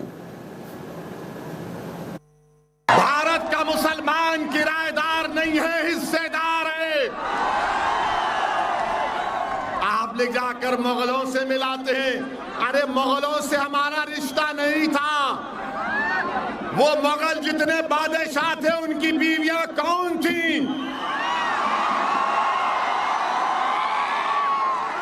शादी की थी उन्होंने? क्या उसका जिम्मेदार आप मुझे बनाएंगे? ताजमहल के नीचे क्या मिलेगा आपको? नहीं, हम खोद के देखेंगे क्या मिलेगा। तो क्या मैं भी खड़े होकर कह दूं कि देश के प्रधानमंत्री मोदी जिस घर में रहते हैं उसके नीचे भी मस्जिद है, खोदी जाए? अगर तुम्हारी आस्था है तो मेरी आस्था नहीं है। ये देश आस्था पर नहीं चलता मोदी जी, ये देश चलेगा तो संविधान पर चलता था और चलता रहेगा। बादशाह अशोका ने हजारों लोगों का कत्ल किया। बोलो आरएसएस वालों, अशोका के बारे में तुम्हारी राय क्या है? क्या ये बात सच नहीं है? पुष्यमित्रा ने बुद्धों की मंदिरों को तोड़ा, इसकी बात क्यों नहीं करते बीजेपी और संघ परिवार के लोग? देखिए, मुगल शासक की बीवियां कौन थी, यह महत्व का विषय कैसे बन जाता है, ओवैसी बताएं। और इस प्रकार की उत्तेजनात्मक बयान देकर वास्तव में वे एक ध्रुवीकरण और उत्तेजना पैदा करना चाहते हैं। प्रश्न उठता है कि उन्होंने जब मुगलों को भारतीय के मुसलमान से अलग कर दिया, जिस बात को हम बार बार कह रहे थे, तब मुगलों के द्वारा किए गए कुकृत्यों को, जिन कुकृत्यों में भारत में मंदिरों को ध्वस्त किया जाना और उसको मस्जिद में तब्दील किया जाना, उन दावों को उन्हें छोड़ देना चाहिए, स्वयं आगे आकर पहल करनी चाहिए। मैं ओवैसी से जानना चाहता हूं कि ज्ञानवापी पर अपने दावे को छोड़ते हैं या नहीं। ये समाज के अंदर, बाकी समाजों के अंदर विद्वेष फैलाने की नापाक कोशिश लगातार करते रहते हैं। एक जाति के नेता, एक वर्ग के नेता है, और इसलिए ये प्रयास उनका प्रारंभ से रहा है। मुगलों का कोई रिश्ता भारत के मुसलमानों से नहीं है, तो मुगलों की इस मार्ग पे जब कोई बात आती है तो इनमें बेचैनी क्यों होती है ओवैसी जैसे लोगों को? दोनों बातें स्पष्ट करना चाहिए ना। ये उन्होंने आज जो है ना मातृशक्ति का अपमान किया है। ये छोटी मानसिकता के लोग हैं, ट्वीट करके अपनी छपास का रोग है, उनने ऐसा किया इसलिए तो आप पूछ रहे हो मेरे से, बस यही वो चाहते हैं।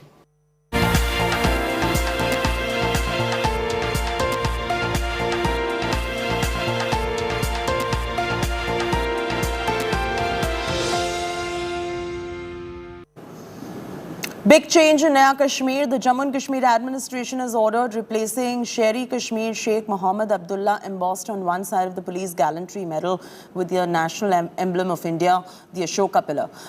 An order by the Principal Secretary in Home Department says that the Sheri Kashmir Sheikh Mohammed Abdullah embossed on one side of the medal shall be replaced with the national emblem of Government of India, that is the Ashoka pillar.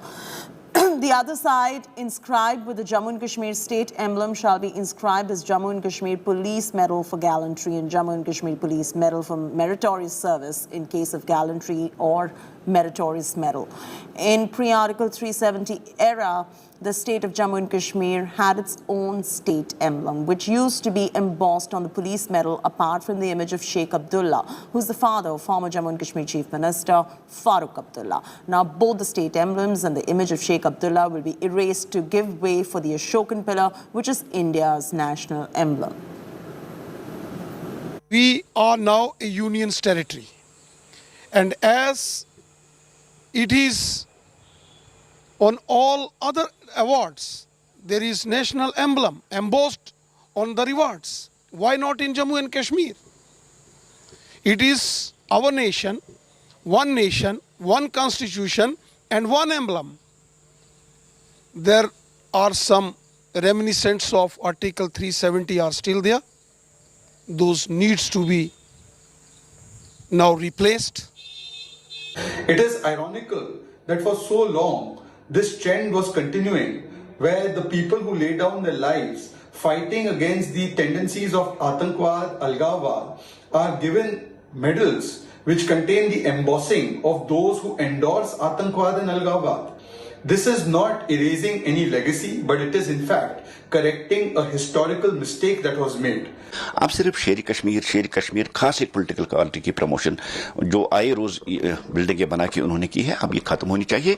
बड़े heroes हैं जम्मू कश्मीर, बहुत बड़े legends है, यहाँ के बहुत वली अवलिया है। क्यों ना शेखुल आलम के नाम पे बनाए, क्यों ना दस्तगीर साहब के नाम बनाए, क्यों ना मुकद्दम साहब के बनाए।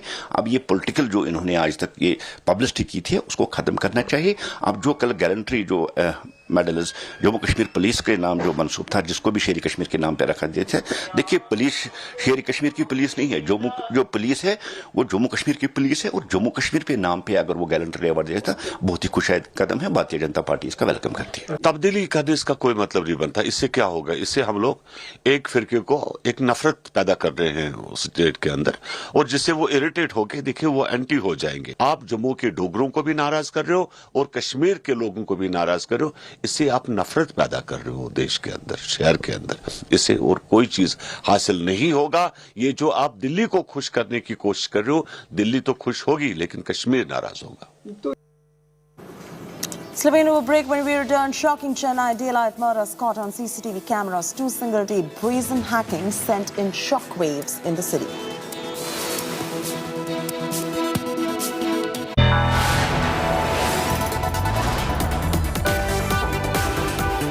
You are watching India Today.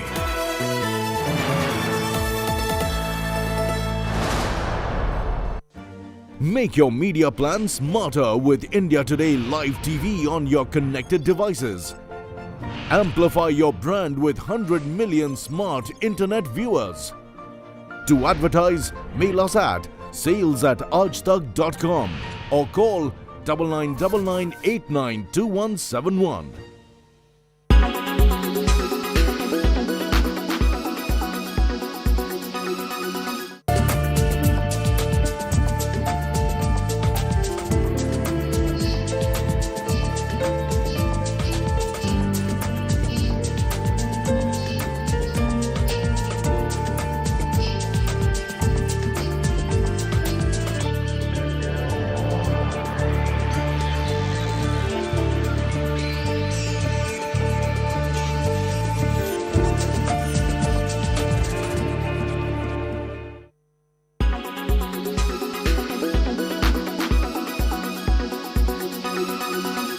Make your media plan smarter with India Today Live TV on your connected devices. Make your media plan smarter with India Today Live TV on your connected devices. Amplify your brand with 100 million smart internet viewers. To advertise, mail us at sales@ajtak.com or call 9999892171.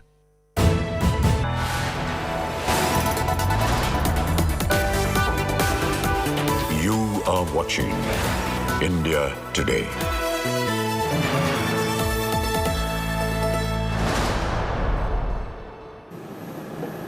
Two shocking murders in Chennai, raising serious law and order questions in the city. On your screens now are two brutal incidents, two murders in different parts of Chennai that happened on the same day.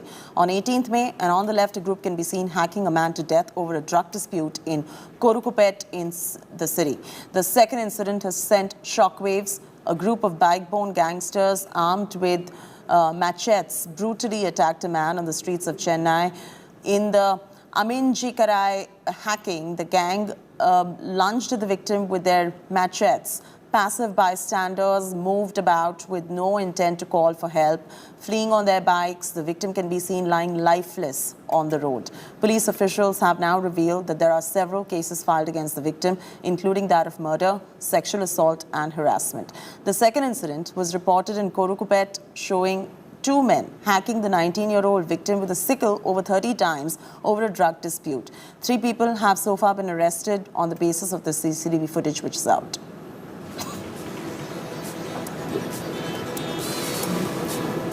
Congress MLA's drunk son on a rampage in Madhya Pradesh. In a video, Rohitab Singh, son of Hukum Singh Karada, a former Congress minister and sitting MLA from Shajapur, was seen ramming into the SUV and later indulging in a heated argument with the trader.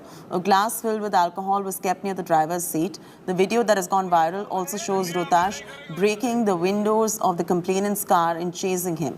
The drunk brat is then seen daring the victims to move to the police station against him. He's also seen name-dropping, saying he's the son of an MLA in Madhya Pradesh and dared if anyone could even touch him. The Congress's MLA's son was in an inebriated state and the incident has taken place on Sunday evening. This is the culture of the Congress. Instead of Beti Bachao, they do Aparadi Beta Bachao. Whether it is in Madhya Pradesh, the son of this minister, a former minister and MLA, who's drunk on power and drunk on alcohol, the manner in which he's threatening the person whose car he has banged, or whether it is the son of another MLA who's been accused of rape, son of Mahesh Joshi in Rajasthan who's been accused of rape, son of Jawaharlal Meena who's been accused of rape. This is the culture of the Congress, but the Congress party treats these entitled dynasts with kid gloves and takes no action on them. So the question today is, how long will Congress party do Aparadi Beta Bachao? They should be taking action on these people. The police is going to be acting and has already taken action. FIR has been registered in Madhya Pradesh. But the question is, look at the entitlement they have without being in power. Imagine if they ever came to power, what would they do? Slipping into a break. When we return, BJP rips about Rahul Gandhi for meeting prominent anti-India voices, and UK MP Jeremy Corbyn says that Congress MP is courting India baiters in London.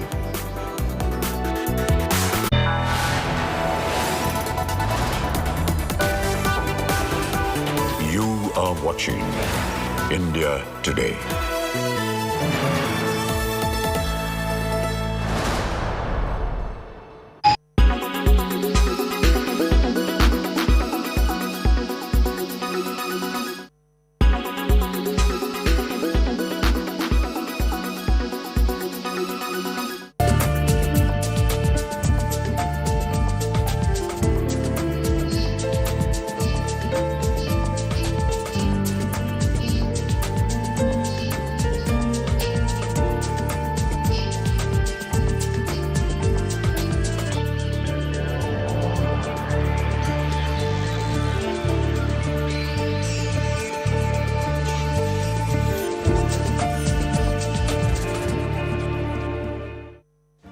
Make your media plan smarter with India Today Live TV on your connected devices.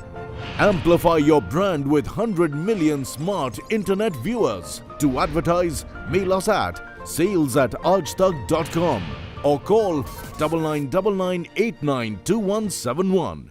Make your media plan smarter with India Today Live TV on your connected devices.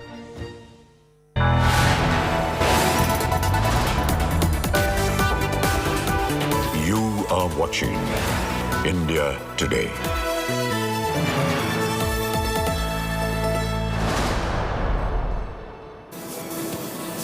Rahul Gandhi continues to embarrass India and his party overseas. In the latest, the Congress MP from Wayanad has stirred another controversy by posing with a known India baiter, independent UK MP Jeremy Corbyn. Corbyn, who is the leader of the Labour Party, has previously batted for the separation of Kashmir.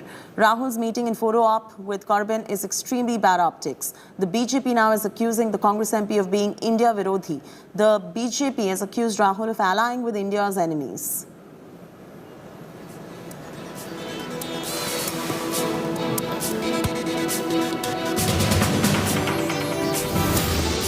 Modi विरोध में Bharatiya Janata party की नफरत में आज राहुल गांधी देश विरोधी ताकतों के साथ खड़े हो गए हैं। सवाल ये पैदा होता है कि ये कोई कोइंसिडेंस नहीं है, ये कोई संयोग नहीं है, ये सोचा समझा प्रयोग है। इससे पहले भी कांग्रेस पार्टी का डेलीगेशन जेरेमी कॉर्बिन से मिलने गया था। इससे पहले भी कांग्रेस पार्टी ने अपना दफ्तर टर्की में खोला था, जब टर्की जम्मू कश्मीर और भारत के विषय में उस प्रकार की बातें रख रहा था जो असहनीय थी। ये वही कांग्रेस पार्टी है जो बार बार केवल और केवल मोदी विरोध में पाकिस्तान के और चाइना के प्रोपेगेंडा से सुर मिलाती है। Take off any Indian would be कि राहुल गांधी ही वो मिट्टी का तेल है जो भारत के खिलाफ जो चिंगारियां हैं उनको भड़काता है। He is the kerosene oil behind all the sparks against India and this meeting itself reveals a lot about the character of the Congress party, which is against India.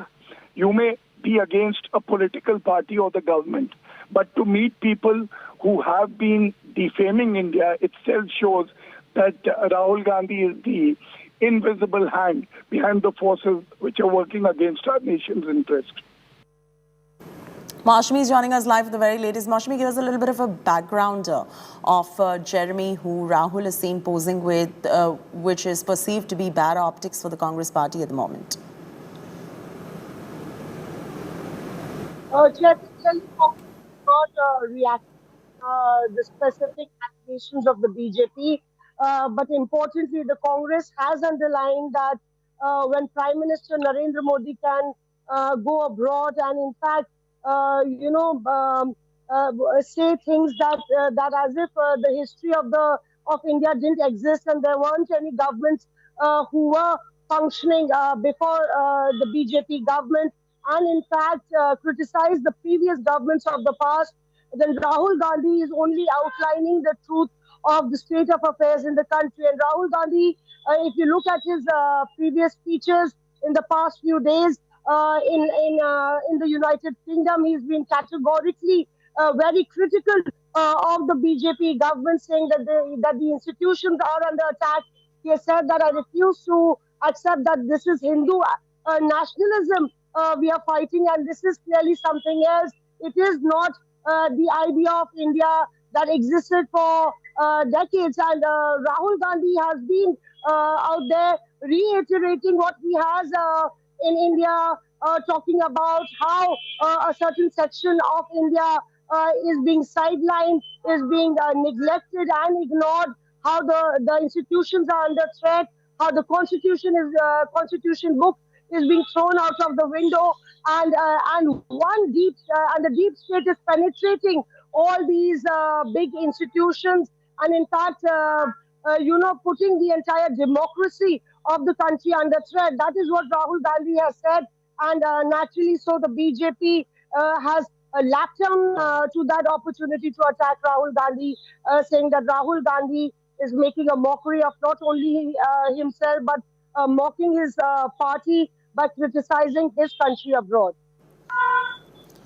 Absolutely, and now obviously you've got the BJP taking a jibe at Rahul Gandhi for this particular picture, and now there is an ugly fight that is erupting as well. How does the Congress respond, Mashmi? Well, Chaiti, perhaps the Congress is used to the barbs of the BJP, and they say that many people meet Rahul Gandhi. There can be several people who can click photographs with Prime Minister Narendra Modi as well.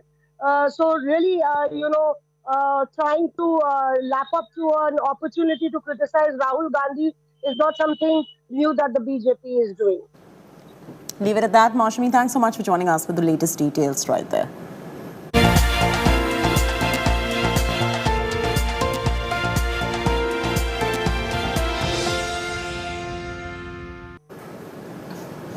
Leaders in the Quad Summit have heaped praises for India and Prime Minister Modi. US President Biden praised Prime Minister Modi for handling COVID pandemic successfully and contrasted India's success with China's failure to handle the pandemic.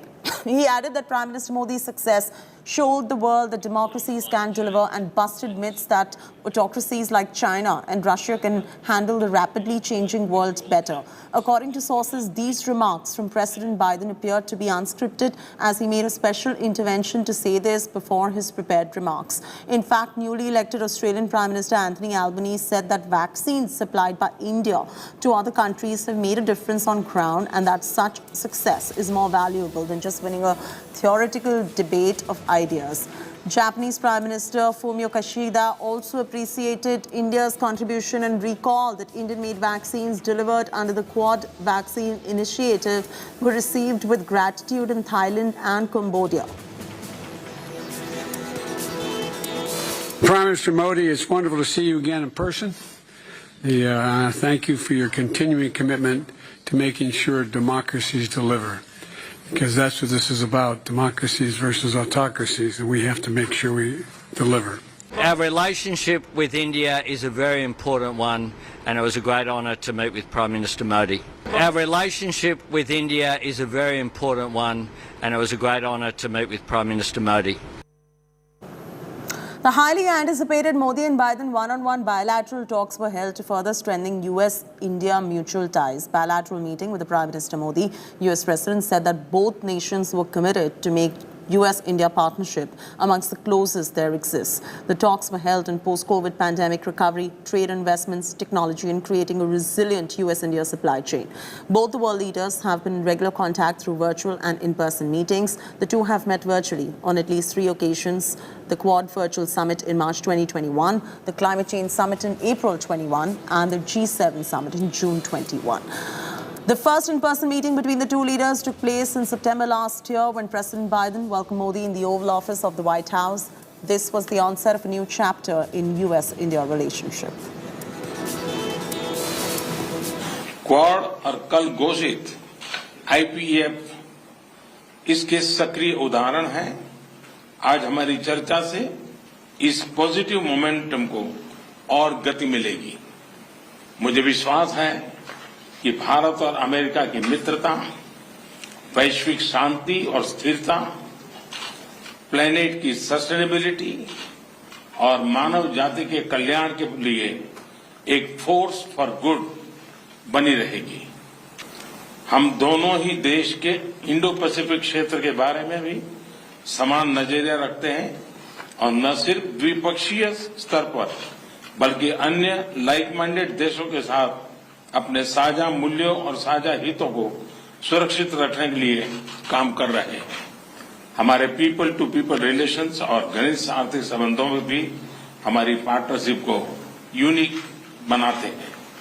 हमारे बीच trade और निवेश में भी निरंतर विस्तार होता जा रहा है, यद्यपि ये हमारे पोटेंशियल से अभी बहुत कम है।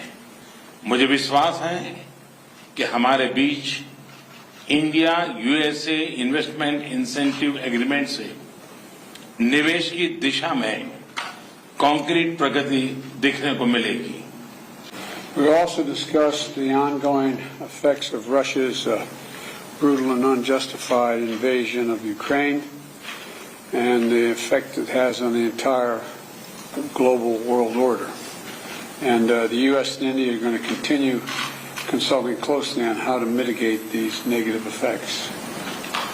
I'm pleased that we've reached agreement for the U.S. Development Finance Corporation to continue its important work in India, supporting vaccine production, clean energy initiatives, and I'm also glad we're renewing the Indo-U.S. Vaccine Action Program, the Indo-Pacific Economic Framework, and the Indo-Pacific Maritime Domain Awareness Program that's going to bring India and the United States together with other nations to reflect our vision for a more open, more prosperous, connected, and secure world. Day 2 of Prime Minister Modi's whirlwind Tokyo tour. Prime Minister Modi and leaders of the United States, Japan and Australia attended the second in-person meeting of Quad leaders, during which they exchanged views about development in the Indo-Pacific region and global issues of mutual interest.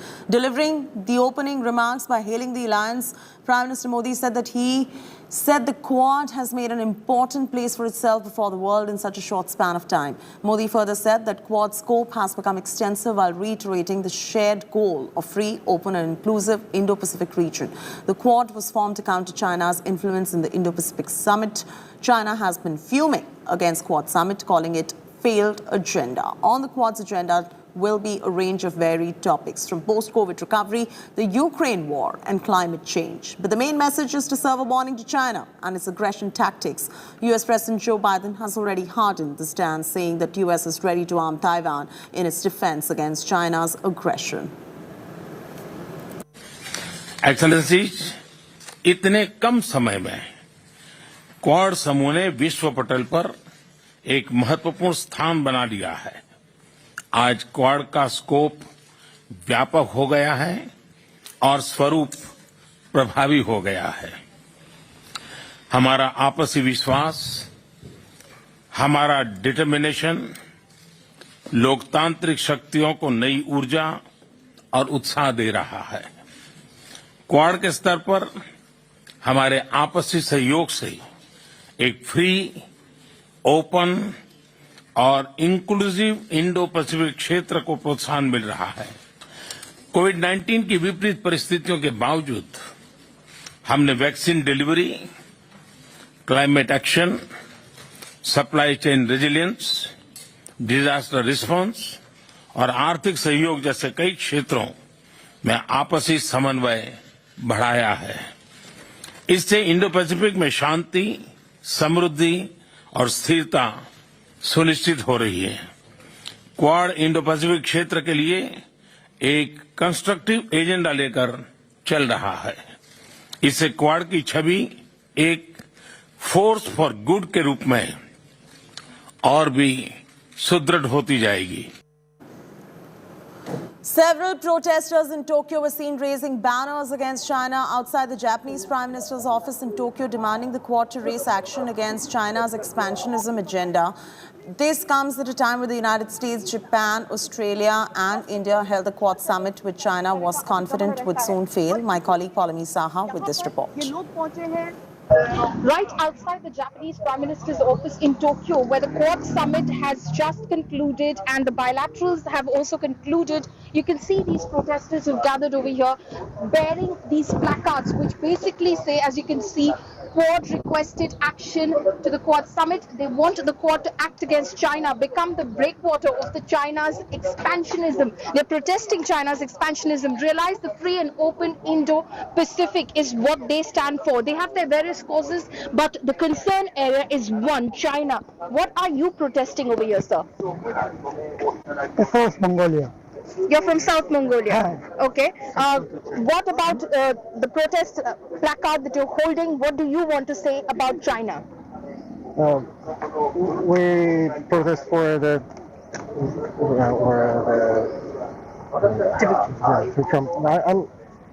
Tibetan support and request to Quad to sanction China. To sanction China. That is their request as well. Become the breakwater of China's expansionism. So, what are you protesting here today? Yes, I also asked sanction to China. Okay, so you're Japanese, but you're supporting their cause. Yes.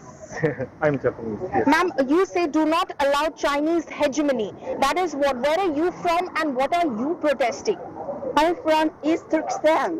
Okay. China is that country.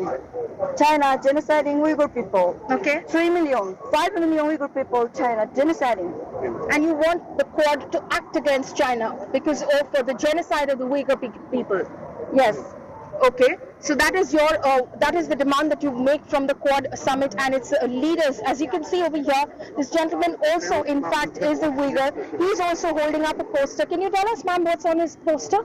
She's 3 years old, very young Uyghur woman. Okay. China kidnapping you. Oh, okay. So China has killed her, and he is a Uyghur as well. Tokyo. Uyghur man family genociding your his family. Genociding my family, genociding his family. Okay, so that is the protest that they're making over here. They're saying these people of Uyghurs, basically they're saying that China has abducted their family, China has kidnapped their family members, China is killing their family members, and they want the Quad Summit and its leaders to sanction China, to not allow Chinese hegemony to break away, in fact to ensure that China's expansionist policy, where it is expanding its wings across the Indo-Pacific in its aggression, is stopped immediately. And that is the request that they make of the Quad Summit. With Shweta Singh, Polemista in Tokyo for India Today. Presented by Aditya Birla Group, Big in Your Life.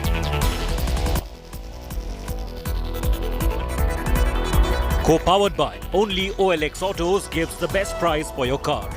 Co-powered by NetMeds, India की अपनी pharmacy.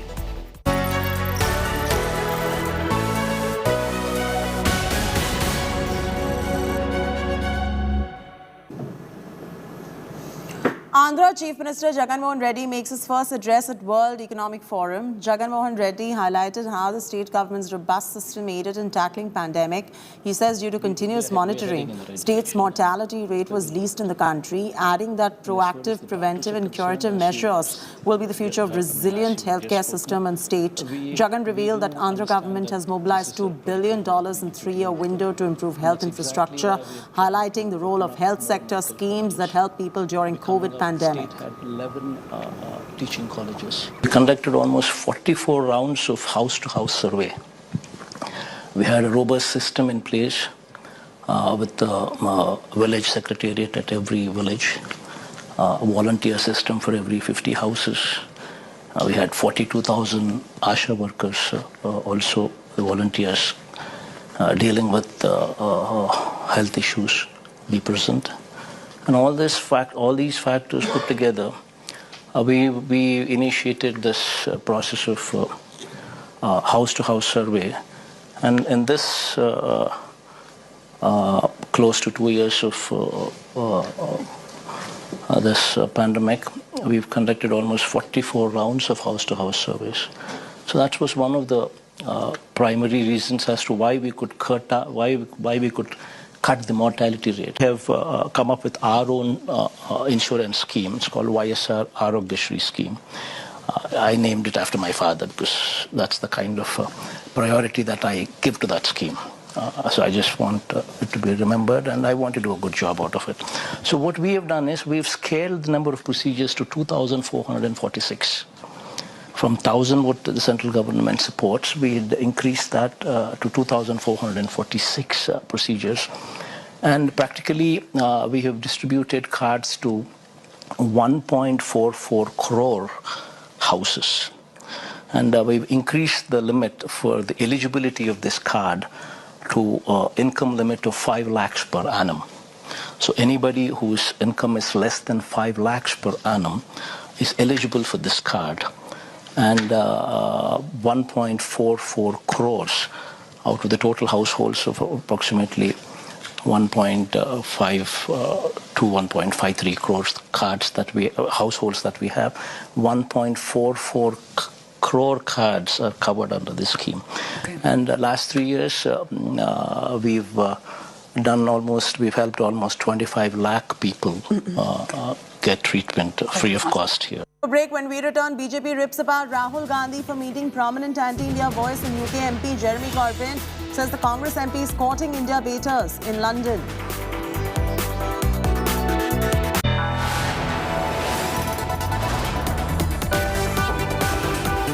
You are watching India Today.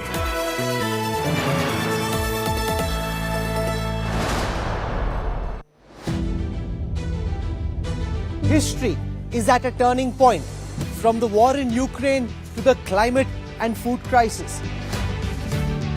From the much-wanted metaverse to unstable cryptocurrencies, get a ringside view to the ideas and challenges that are shaping the post-pandemic world. Catch me all through this week on India Today and Business Today as I bring you all the latest from a World Economic Forum that's being held this time in summer in Davos.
Make your media plan smarter with India Today Live TV on your connected devices.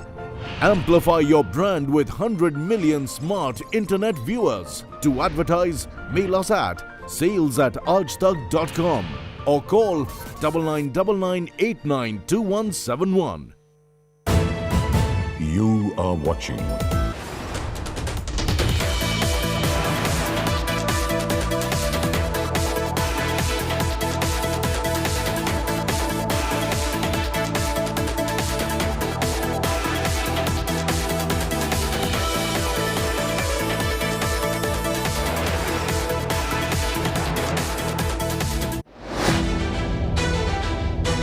History is at a turning point, from the war in Ukraine to the climate and food crisis.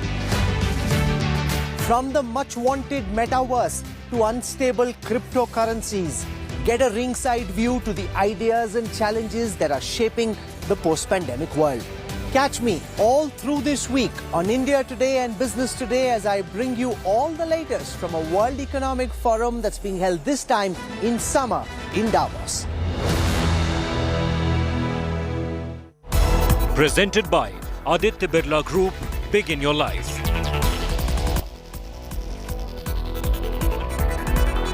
Co-powered by only OLX Autos gives the best price for your car. Co-powered by NetMeds, India की अपनी pharmacy.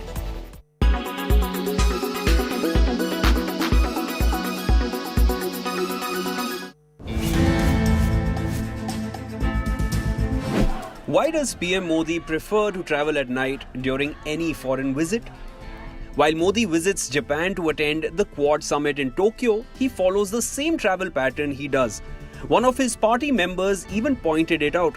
But what's the reason behind this? Is it a preference or a strategic choice? During his foreign visits, PM Modi has always followed a fixed pattern. He mostly boards flights at night to save time. He then attends engagements and meetings the next day and flies overnight to the next stop. During his recent trips to Germany and Denmark, PM Modi spent just one night in Germany and Denmark each. By turning this into a habit, PM Modi has managed to save time and resources during his foreign trips. During his Quad visit, Modi had a total of 23 engagements in around 40 hours of stay in Japan. Some sources even said that he does it to tune his sleep cycle according to Indian time. So, in short, it's his preference, not something to do with his security.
watching India Today. History is at a turning point, from the war in Ukraine to the climate and food crisis. From the much-wanted metaverse to unstable cryptocurrencies, get a ringside view to the ideas and challenges that are shaping the post-pandemic world. Catch me all through this week on India Today and Business Today as I bring you all the latest from a World Economic Forum that's being held this time in summer in Davos. Presented by Aditya Birla Group, Big in Your Life.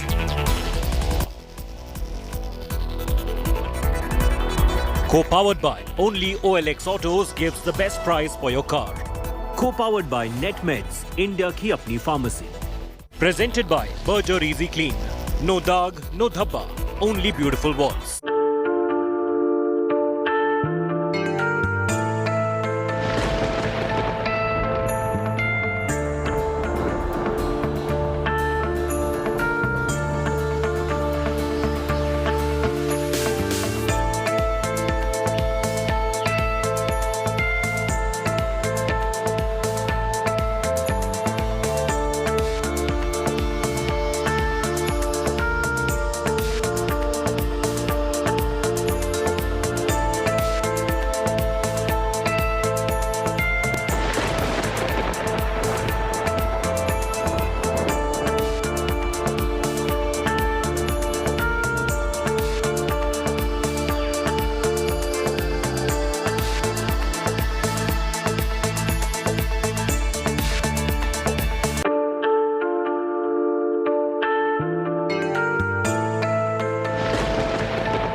History is at a turning point, from the war in Ukraine to the climate and food crisis.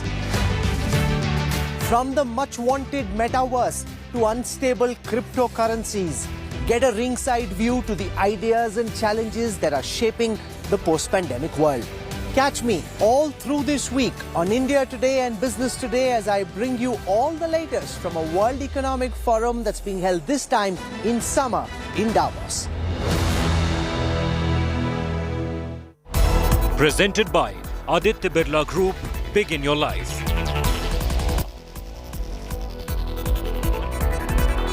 Co-powered by only OLX Autos gives the best price for your car. Co-powered by NetMeds, India की अपनी pharmacy. So sorry.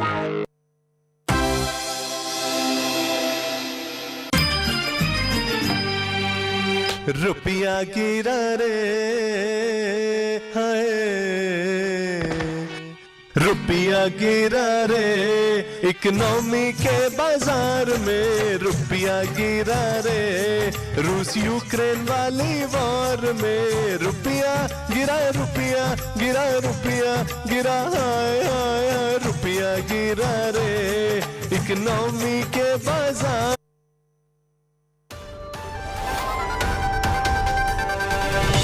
Hey, good evening. Thanks so much for being with us here on India Today. I'm Chaiti Narula, joining you with all the top stories. Let's begin with the headlines first.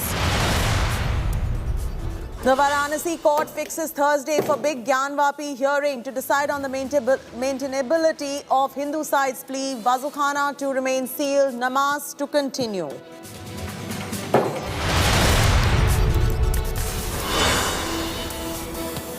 Delhi court reserves order for June 9 in Qutub Minar Vapsi case. Hindus want restoration of Hindu deities. ASI says no proof if relics are in their original spot or bought from outside.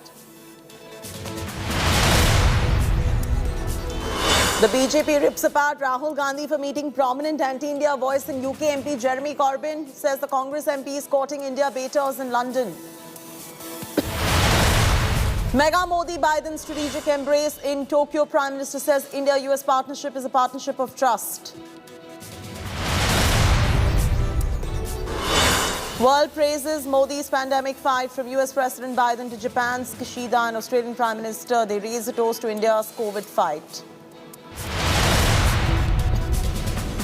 Punjab Chief Minister Bhagwant Mann sacks Health Minister Dr Vijay Singla on charges of corruption for seeking 1% cut for tender approvals.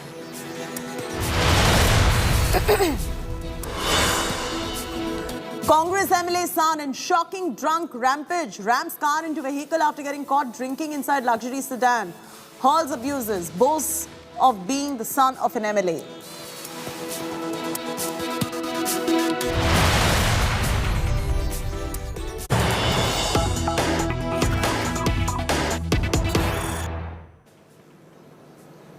Breaking news just coming in. Former Gujarat Congress leader Hardik Patel, who had dumped the party last week, has now shared a shocking video. The video is of a former union minister and Gujarat Congress leader Bharat Singh Solanki, who can be heard saying the dogs urinate on the stones used to make Ram Temple in Ayodhya.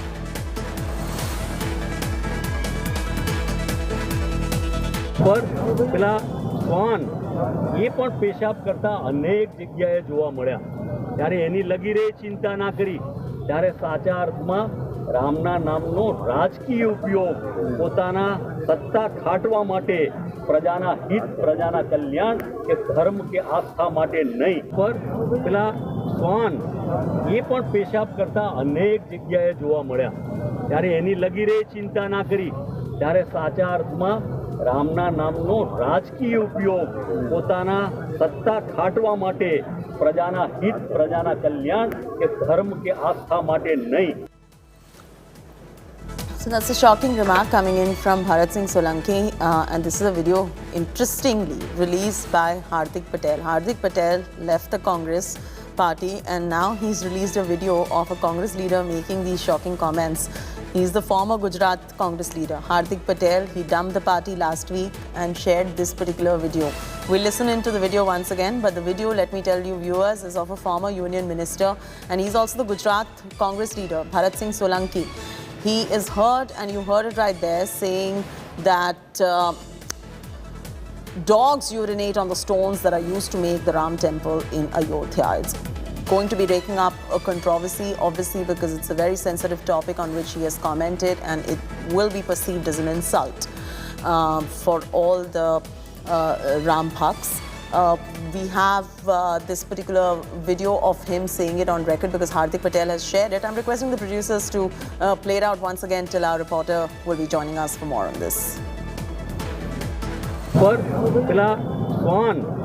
એ પણ પેશાબ કરતા અનેક જગ્યાએ જોવા મળ્યા ત્યારે એની લગી રહી ચિંતા ના કરી ત્યારે સાચા અર્થમાં રામના નામનો રાજકીય ઉપયોગ પોતાના સત્તા ખાટવા માટે પ્રજાના હિત પ્રજાના કલ્યાણ કે ધર્મ કે આસ્થા માટે નહીં.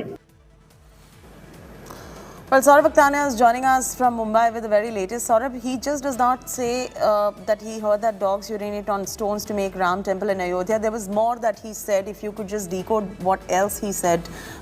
He speaks about the people. He speaks something more than just this. Can you just elaborate more on what he says? So what he clearly said that a lot of money has been taken in the name of this particular Ram Mandir which has been built at this event has to be mostly noted at this, but that connection to Saurabh Aktania, please, because he's explaining to us exactly what Gujarat Congress leader Bharat Singh Solanki has said. He goes on further to make more statements. Of course, he says the big headliner is that he says the dogs urinate on the stones used to make the Ram Temple in Ayodhya. But there is more that he says. Let's listen in once again to what he says. Could we play that, please? પર પેલા શ્વાન એ પણ પેશાબ કરતા અનેક જગ્યાએ જોવા મળ્યા ત્યારે એની લગી રહી ચિંતા ના કરી ત્યારે સાચા અર્થમાં રામના નામનો રાજકીય ઉપયોગ પોતાના સત્તા ખાટવા માટે પ્રજાના હિત પ્રજાના કલ્યાણ કે ધર્મ કે આસ્થા માટે નહીં. All right, we'll get a reporter to elaborate more on exactly what he said, and let's get some reactions also coming in on this particular story. Let's try to get a Congress and the BJP reaction on this particular comment that has been made. Remember, this is Hardik Patel, the former Gujarat Congress leader, who has dropped this particular video. It's come in as a shocker. We'll get you more reactions as we go along the way.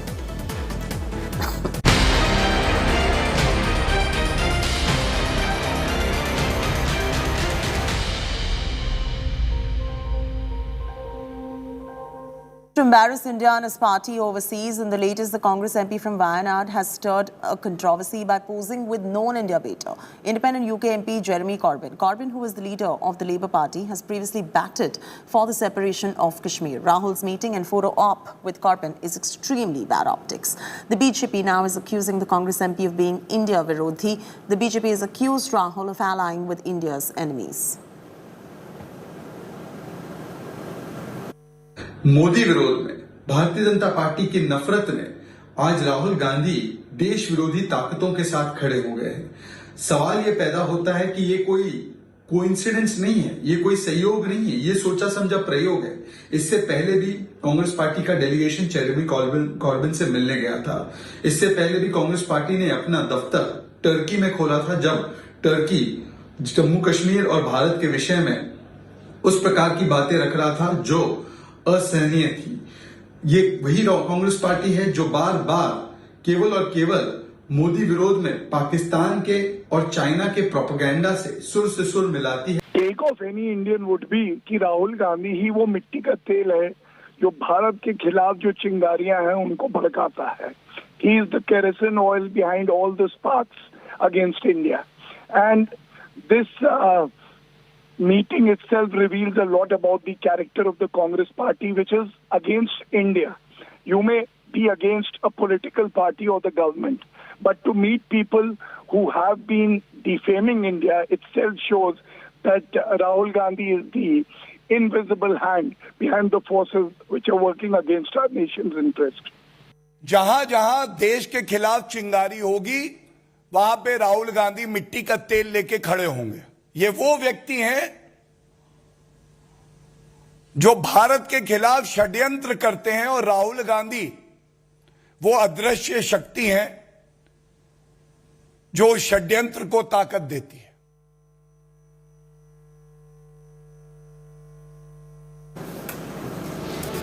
Maushami Singh, reporting from Delhi, is now joining us. Maushami, how does this augur for the Congress party in terms of optics, and is there any concern from Congress leaders as well when they see Rahul Gandhi posing with this man?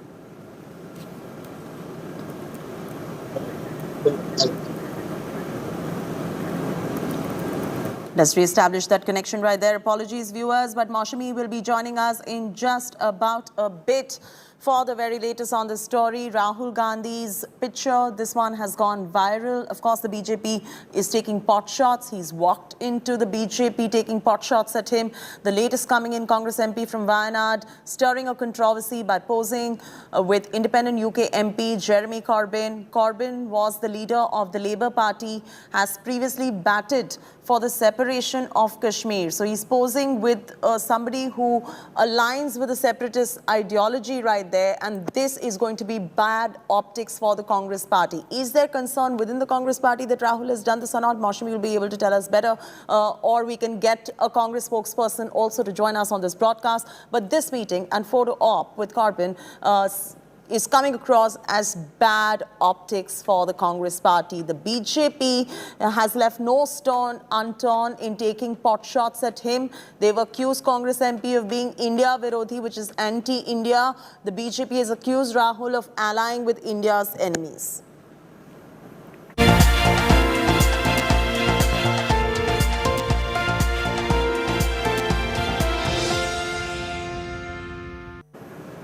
Leaders in the Quad Summit have heaped praises for India and Prime Minister Narendra Modi. US President Biden praised Modi for handling COVID pandemic successfully and contrasted India's success with China's failure to handle the pandemic, adding that Prime Minister's success showed the world that democracies can deliver and busted the myth that autocracies like China and Russia can handle the rapidly changing world better.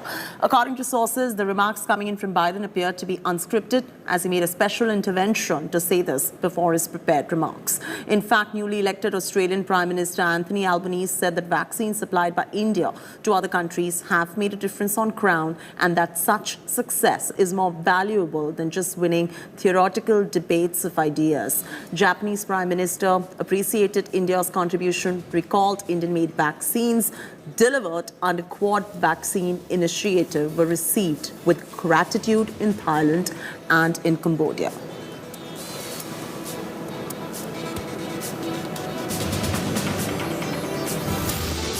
Prime Minister Modi, it's wonderful to see you again in person. Thank you for your continuing commitment to making sure democracies deliver, because that's what this is about, democracies versus autocracies, and we have to make sure we deliver. Our relationship with India is a very important one, and it was a great honour to meet with Prime Minister Modi. Our relationship with India is a very important one, and it was a great honour to meet with Prime Minister Modi.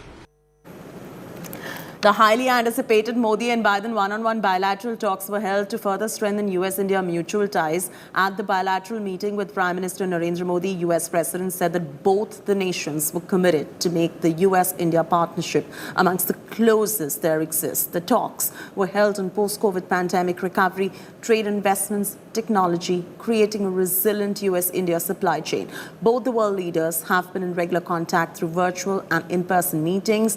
The two have met virtually on at least 3 occasions in the Quad Virtual Summit in March 21, Climate Change Summit in April 21, the G7 Summit, in June 21. The first in-person meeting between the two leaders took place in September last year when President Biden welcomed Modi in the Oval Office of the White House. That was the onset of a new chapter in US-India relationship.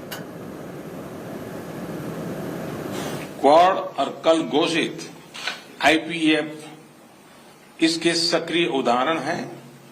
आज हमारी चर्चा से इस positive momentum को और गति मिलेगी। मुझे विश्वास है कि भारत और अमेरिका की मित्रता, वैश्विक शांति और स्थिरता, प्लेनेट की सस्टेनेबिलिटी और मानव जाति के कल्याण के लिए एक फोर्स फॉर गुड बनी रहेगी। हम दोनों ही देश के इंडो पैसिफिक क्षेत्र के बारे में भी समान नजरिया रखते हैं और न सिर्फ द्विपक्षीय स्तर पर बल्कि अन्य लाइक माइंडेड देशों के साथ अपने साझा मूल्यों और साझा हितों को सुरक्षित रखने के लिए काम कर रहे हैं। हमारे पीपल टू पीपल रिलेशंस और घनिष्ठ आर्थिक संबंधों में भी हमारी पार्टनरशिप को यूनिक बनाते हैं। हमारे बीच ट्रेड और निवेश में भी निरंतर विस्तार होता जा रहा है, यद्यपि ये हमारे पोटेंशियल से अभी बहुत कम है। मुझे विश्वास है कि हमारे बीच India USA investment incentive agreement से निवेश की दिशा में कॉन्क्रीट प्रगति दिखने को मिलेगी।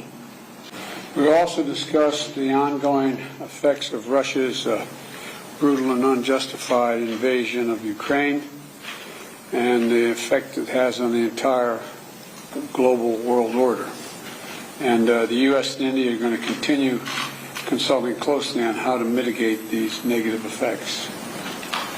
I'm pleased that we've reached agreement for the U.S. Development Finance Corporation to continue its important work in India, supporting vaccine production, clean energy initiatives, and I'm also glad we're renewing the Indo-U.S. Vaccine Action Program. The Indo-Pacific Economic Framework and the Indo-Pacific Maritime Domain Awareness Program that's going to bring India and the United States together with other nations to reflect our vision for a more open, more prosperous, connected, and secure world. Of Prime Minister Narendra Modi's worldwide Tokyo tour, Prime Minister Modi and leaders of United States, Japan and Australia attended the second in-person meeting of the Quad leaders, during which they exchanged views about developments in Indo-Pacific region and global issues of mutual interest. Delivering his opening remarks by hailing the alliance, Prime Minister said that the Quad has made an important place for itself before the world in such a short span of time. He also said that Quad scope has become extensive while reiterating the shared goal of free, open and inclusive Indo-Pacific region. The Quad was formed to counter China's influence in the Indo-Pacific summit. China has been fuming against the Quad summit, calling it a failed agenda. On the Quad's agenda will be a range of varied topics, from post-COVID recovery, the Ukraine war and climate change. But the main message is to serve a warning to China and its aggression tactics. US President Joe Biden already hardened his stance, saying that the US is ready to arm Taiwan in its defense against China's aggression. Excellencies, इतने कम समय में quad समूह ने विश्व पटल पर एक महत्वपूर्ण स्थान बना लिया है। आज क्वाड का स्कोप व्यापक हो गया है और स्वरूप प्रभावी हो गया है। हमारा आपसी विश्वास, हमारा डिटर्मिनेशन लोकतांत्रिक शक्तियों को नई ऊर्जा और उत्साह दे रहा है। क्वाड के स्तर पर हमारे आपसी सहयोग से एक फ्री, ओपन और इंक्लूसिव इंडो पैसिफिक क्षेत्र को प्रोत्साहन मिल रहा है। कोविड-19 की विपरीत परिस्थितियों के बावजूद हमने vaccine delivery, climate action, supply chain resilience, disaster response और आर्थिक सहयोग जैसे कई क्षेत्रों में आपसी समन्वय बढ़ाया है। इससे इंडो पैसिफिक में शांति, समृद्धि और स्थिरता सुनिश्चित हो रही है। क्वाड इंडो पैसिफिक क्षेत्र के लिए एक कंस्ट्रक्टिव एजेंडा लेकर चल रहा है। इससे क्वाड की छवि एक फोर्स फॉर गुड के रूप में और भी सुदृढ़ होती जाएगी। Several protesters in Tokyo were seen raising banners against China outside the Japanese Prime Minister's office in Tokyo, demanding the Quad to raise action against China's expansionism agenda. This comes at a time when the United States, Japan, Australia and India held the Quad summit that China was confident would soon fail. My colleague Pallavi with this report. Right outside the Japanese Prime Minister's office in Tokyo, where the Quad summit has just concluded and the bilaterals have also concluded, you can see these protesters who've gathered over here bearing these placards which basically say, as you can see, Quad requested action to the Quad summit. They want the Quad to act against China, become the breakwater of the China's expansionism. They're protesting China's expansionism. Realize the free and open Indo-Pacific is what they stand for. They have their various causes, but the concern area is one, China. What are you protesting over here, sir? South Mongolia. You're from South Mongolia. Okay. What about the protest placard that you're holding? What do you want to say about China? We protest for the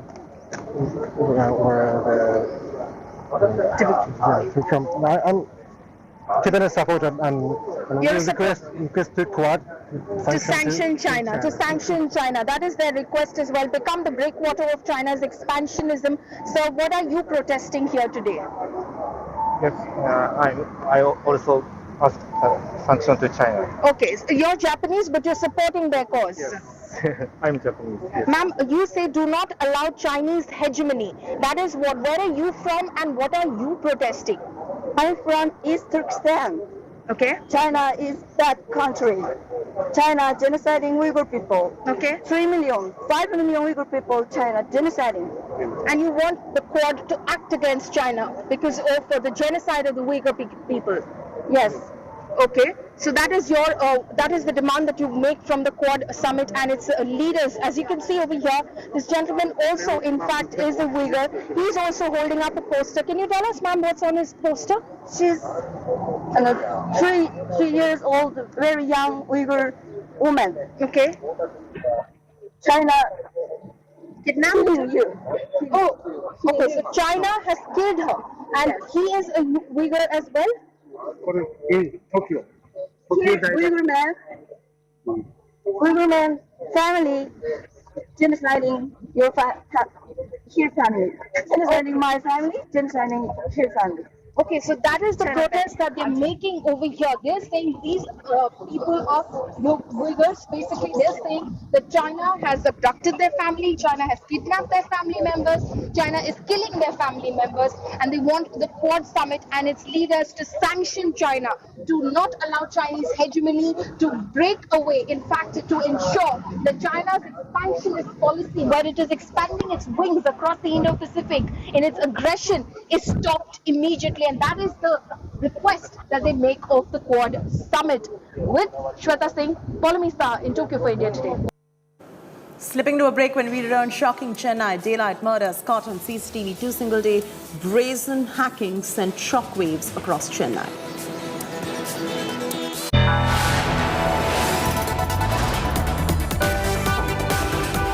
You are watching India Today.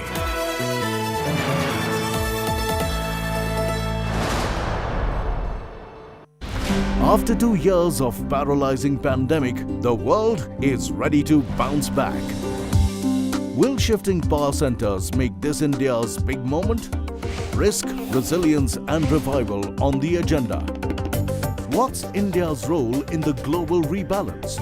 India's top world watcher takes you to the front lines of the global high table with top minds from politics and business for the biggest global brainstorm. Live and exclusive coverage only on India Today TV.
Make your media plan smarter with India Today Live TV on your connected devices.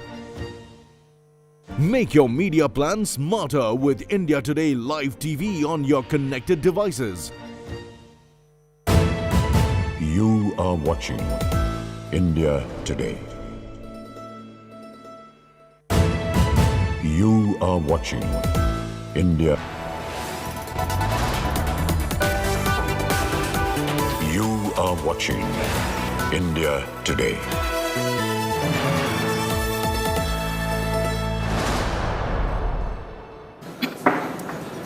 Two shocking murders in Chennai, raising serious law and order questions in the city. On your screens now are two brutal incidents, two murders in different parts of Chennai that happened on the same day. On the 18th May, and on the left, a group can be seen hacking a man to death over a drug dispute in Kurukupet in the city. The second incident has sent shockwaves through the city. A group of bike-borne gangsters armed with machetes brutally attacked a man on the streets of Chennai's Aminjikarai. In the Aminjikarai hacking, the gang lunged at the victim with their machetes. Passive bystanders moved about with no intent to call for help, fleeing on their bikes. The victim can be seen lying lifeless on the road. The police officials have revealed that there are several cases filed against the victim, including murder, sexual assault and harassment. The second incident that was reported in Kurukupet shows two men hacking the 19-year-old victim with a sickle over 30 times with a drug dispute. 3 people have been arrested so far based on the CCTV footage.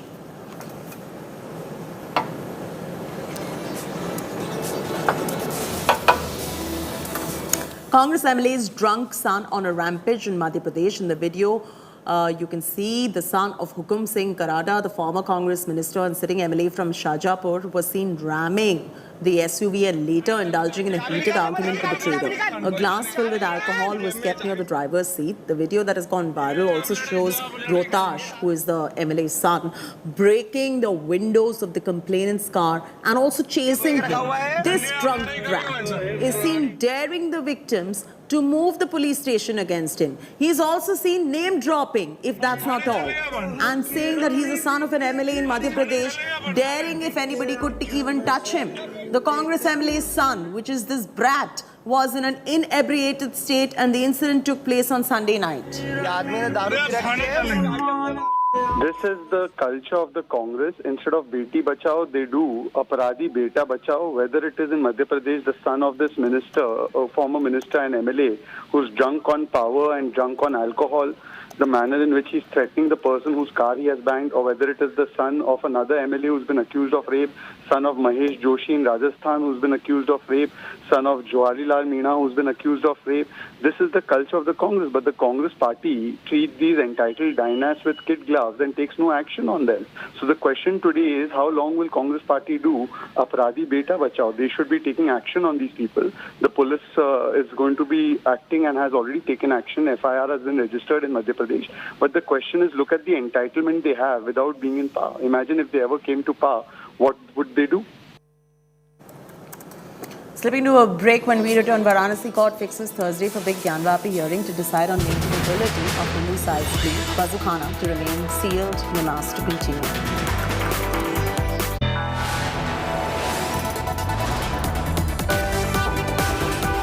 You are watching India Today.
Make your media plan smarter with India Today Live TV on your connected devices.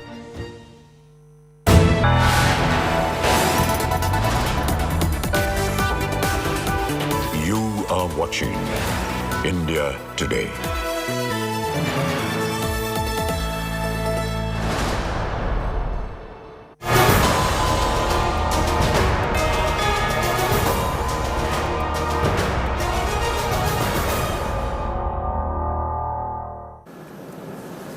The Varanasi District Court has once again reserved the order in Gyanvapi Masjid case. The court ordered that the status quo should be maintained till Thursday. Varanasi court will decide on the maintainability of the case.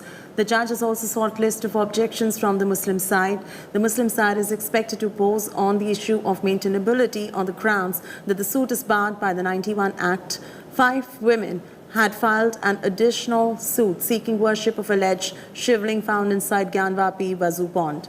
Another petition sought alternative arrangements for Wazu Khana. The Muslim side rejected all the claims, said Gyanvapi was a mosque and will remain so. And there is a controversy now. The next hearing is on 26th of May. Do you seek any kind of approval as far as both the petitions are concerned? No, we have already made our submissions. Now the court is going to decide as to in which order the hearing will proceed. There has been no hearing on the merits of the case. Only thing is, the point of discussion which was there before the court yesterday was that in which order the hearing has to proceed.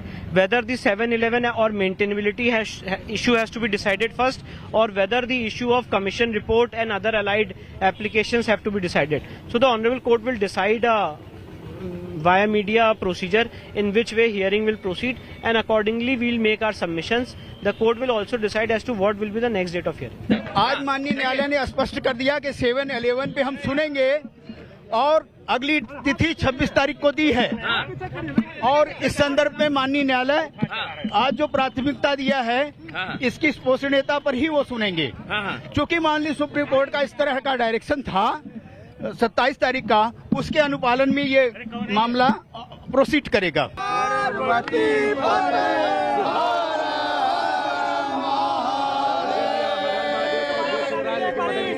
7/11 पे सुनवाई के लिए माननीय न्यायालय ने आदेशित किया है कि 7/11 पे सुनवाई 26 तारीख से होगी। ये मुकदमा पोषणीय है कि नहीं, इस पे आर्गुमेंट्स शुरू हो जाएंगे। 7/11 के तहत पोषणीयता पर पहले इस पर बहस होगी, और 1 सप्ताह का समय दिया है कि कमीशन जो रिपोर्ट आई है उसको आप लोग पढ़ें, समझें, उसके बाद जो भी आपत्ति आप लोगों को लगाना है 1 सप्ताह के अंदर माननीय न्यायालय के समक्ष प्रस्तुत कर दें। और ये किया, उसके बाद पक्ष लगातार भी यही कह रहा था कि पहले मेंटेनेबिलिटी पे बात होगी, वो साथ चलेगी। ये जो है आर्गुमेंट इनका चलेगा और हमारे भी साथ से जो साथ चलते रहेंगे। सुनवाई कल हो चुकी थी, आज आदेश से फाइल लगी हुई थी, 2:30 बजे आदेश आ गया। माननीय न्यायालय द्वारा आदेश किया गया कि जो पोषणीयता पर है 7/11 पर है, जिसको मेंटेनेबिलिटी को कहते हैं, यह सुनवाई 26 तारीख को की जाएगी, 26 मई 2022 को की जाएगी। मेरे द्वारा जो प्रार्थना पत्र दिया गया था कि कमीशन के दौरान जो वीडियोग्राफी फोटोग्राफी हुई है उसकी नकल उपलब्ध कराई जाए, और चूँकि सील पैक है, माननीय न्यायालय उस पर आदेश कर दिया कि नकल मिलेगा, उसका खर्च अपना बंद करना पड़ेगा। क्या लग रहा है, आप लोग कितने उम्मीद में हैं और कितनी उम्मीद है आप लोगों को कि फैसला किधर जाएगा? देखिए, आप उम्मीद जहाँ तक कह रहे हैं, जो सत्य है उसी का फैसला होगा, उम्मीद नहीं है। और हम लोग अपने सत्य की फैसला मांग रहे हैं, कुछ नहीं मांग रहे हैं। कोर्ट ने बिल्कुल सही ऑर्डर पास किया है, यही विधि व्यवस्था भी है, लॉ का ये रिक्वायरमेंट भी है, और ऑनरेबल सुप्रीम कोर्ट का ये दिशा निर्देश भी था। उसके अनुपालन में माननीय जज साहब ने ये तय कर दिया कि पहले जो 7/11 की एप्लीकेशन है मेंटेनेबिलिटी के बारे में, उसकी सुनवाई पहले की जाए, और ये बिल्कुल परफेक्ट और लीगल ऑर्डर है। हिंदू पक्ष का क्या कहना था, क्योंकि हिंदू पक्ष कह रहा था कि जो सर्वेक्षण की रिपोर्ट है एक तो उसकी कॉपी दी जाए और उसको भी एक आधार माना जाए, क्या उसको सुनने के लिए कहा? उसके लिए माननीय न्यायालय ने यह कर दिया कि पहले 7/11 के एप्लीकेशन की सुनवाई होगी, अन्य जितने प्रार्थना पत्र हैं उनकी सुनवाई बाद में की जाएगी। अगर केस मेंटेनेबल पाया जाएगा तो, अगर केस ही मेंटेनेबल नहीं पाया जाएगा तो बकिया जितने प्रार्थना पत्र हैं, चाहे वो कमीशन के संबंध में हो, चाहे दीवार गिराने के संबंध में हो, चाहे जो कुछ भी हो, सब यूजलेस हैं। क्या आपको क्या लगता है जो फैसला आया आपके लिए जीत है क्या? क्योंकि आप लगातार बात कर रहे थे कि पहले 7/11 पे बात। ये कानून की जीत है। कानून में जो प्रक्रिया होनी चाहिए पहले, वही आदेश में पारित किया गया है, क्योंकि ये कानून बिल्कुल इस पर क्लियर है कि जब भी किसी मुकदमे में ऑर्डर 7/11 की एप्लीकेशन दी जाती है तो कोर्ट को पहले ऑर्डर 7/11 की एप्लीकेशन पर सुनवाई करनी चाहिए। कोर्ट ने 1 हफ्ते का समय इसमें दिया है कि जो कमीशन की रिपोर्ट आई है उस पर पक्षकार अपनी अपनी आपत्तियां दाखिल कर दें, किंतु आपत्ति तब तक नहीं दाखिल हो सकती है जब तक पक्षकार को कोर्ट के कमिश्नर के जो रिपोर्ट है उसकी संपूर्ण कापी और वीडियोग्राफी फोटोग्राफी नहीं मिल जाती, क्योंकि वीडियोग्राफी फोटोग्राफी के आधार पर ही रिपोर्ट तैयार की गई है। तो हम लोगों ने भी कोर्ट से ये मांग की थी, वादी ने भी मांग की थी, सभी ने मांग की थी, सभी पक्षों ने मांग की थी कि वीडियोग्राफी फोटोग्राफी मिल जाए, तभी उसके लिए कोई जो है उचित आपत्ति दाखिल की जाती।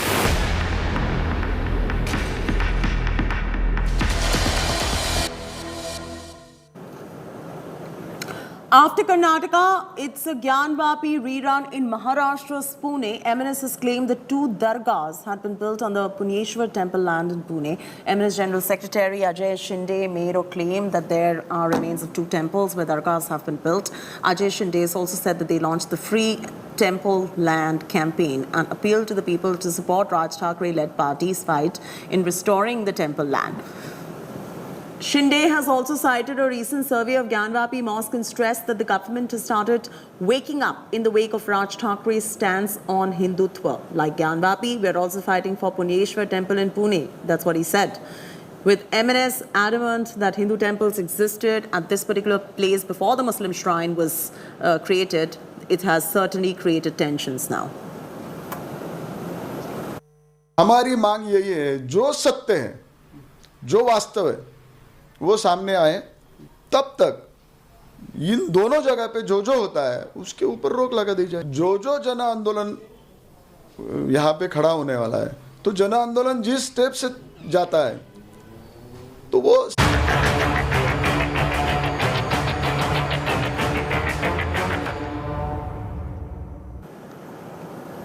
In line with Gyanvapi Mosque showdown, similar demands to survey a mosque in Karnataka have surfaced. This after a video emerged of a Hindu temple-like architectural design discovered in the premises of old mosque in Mangaluru in April. The Hindu group Vishwa Hindu Parishad has now raised doubts on whether the mosque was constructed over a temple or not.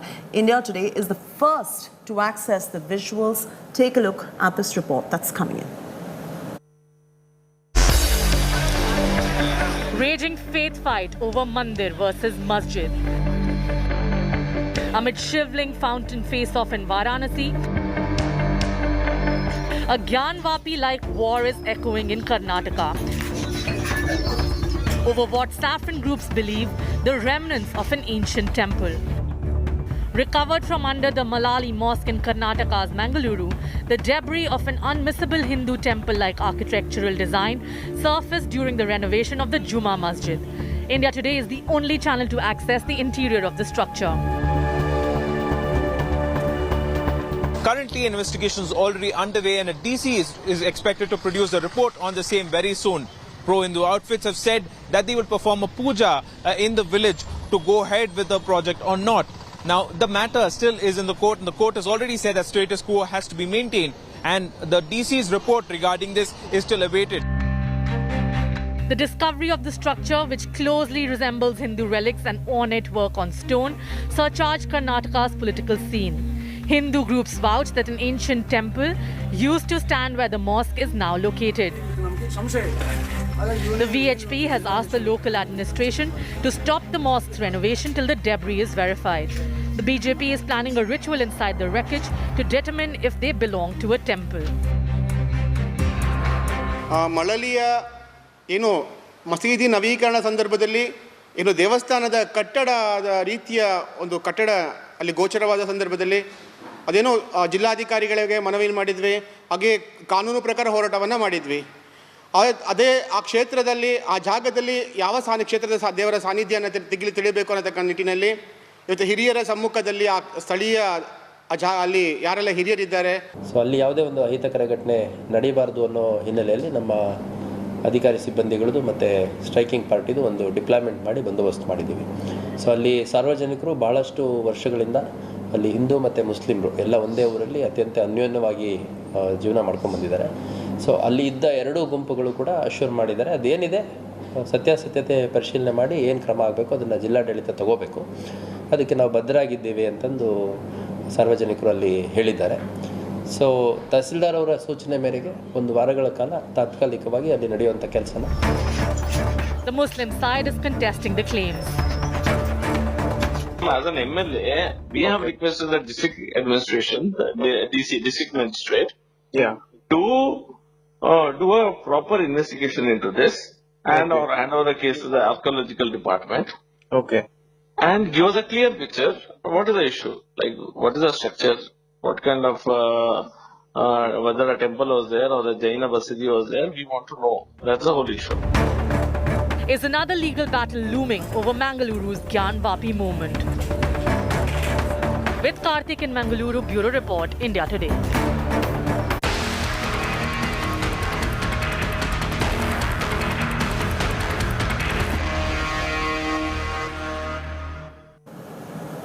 The Delhi court has reserved its order in the legal battle for mega Qutub ward. Petitioners demanded right to worship at Qutub Minar complex, saying it was originally a temple.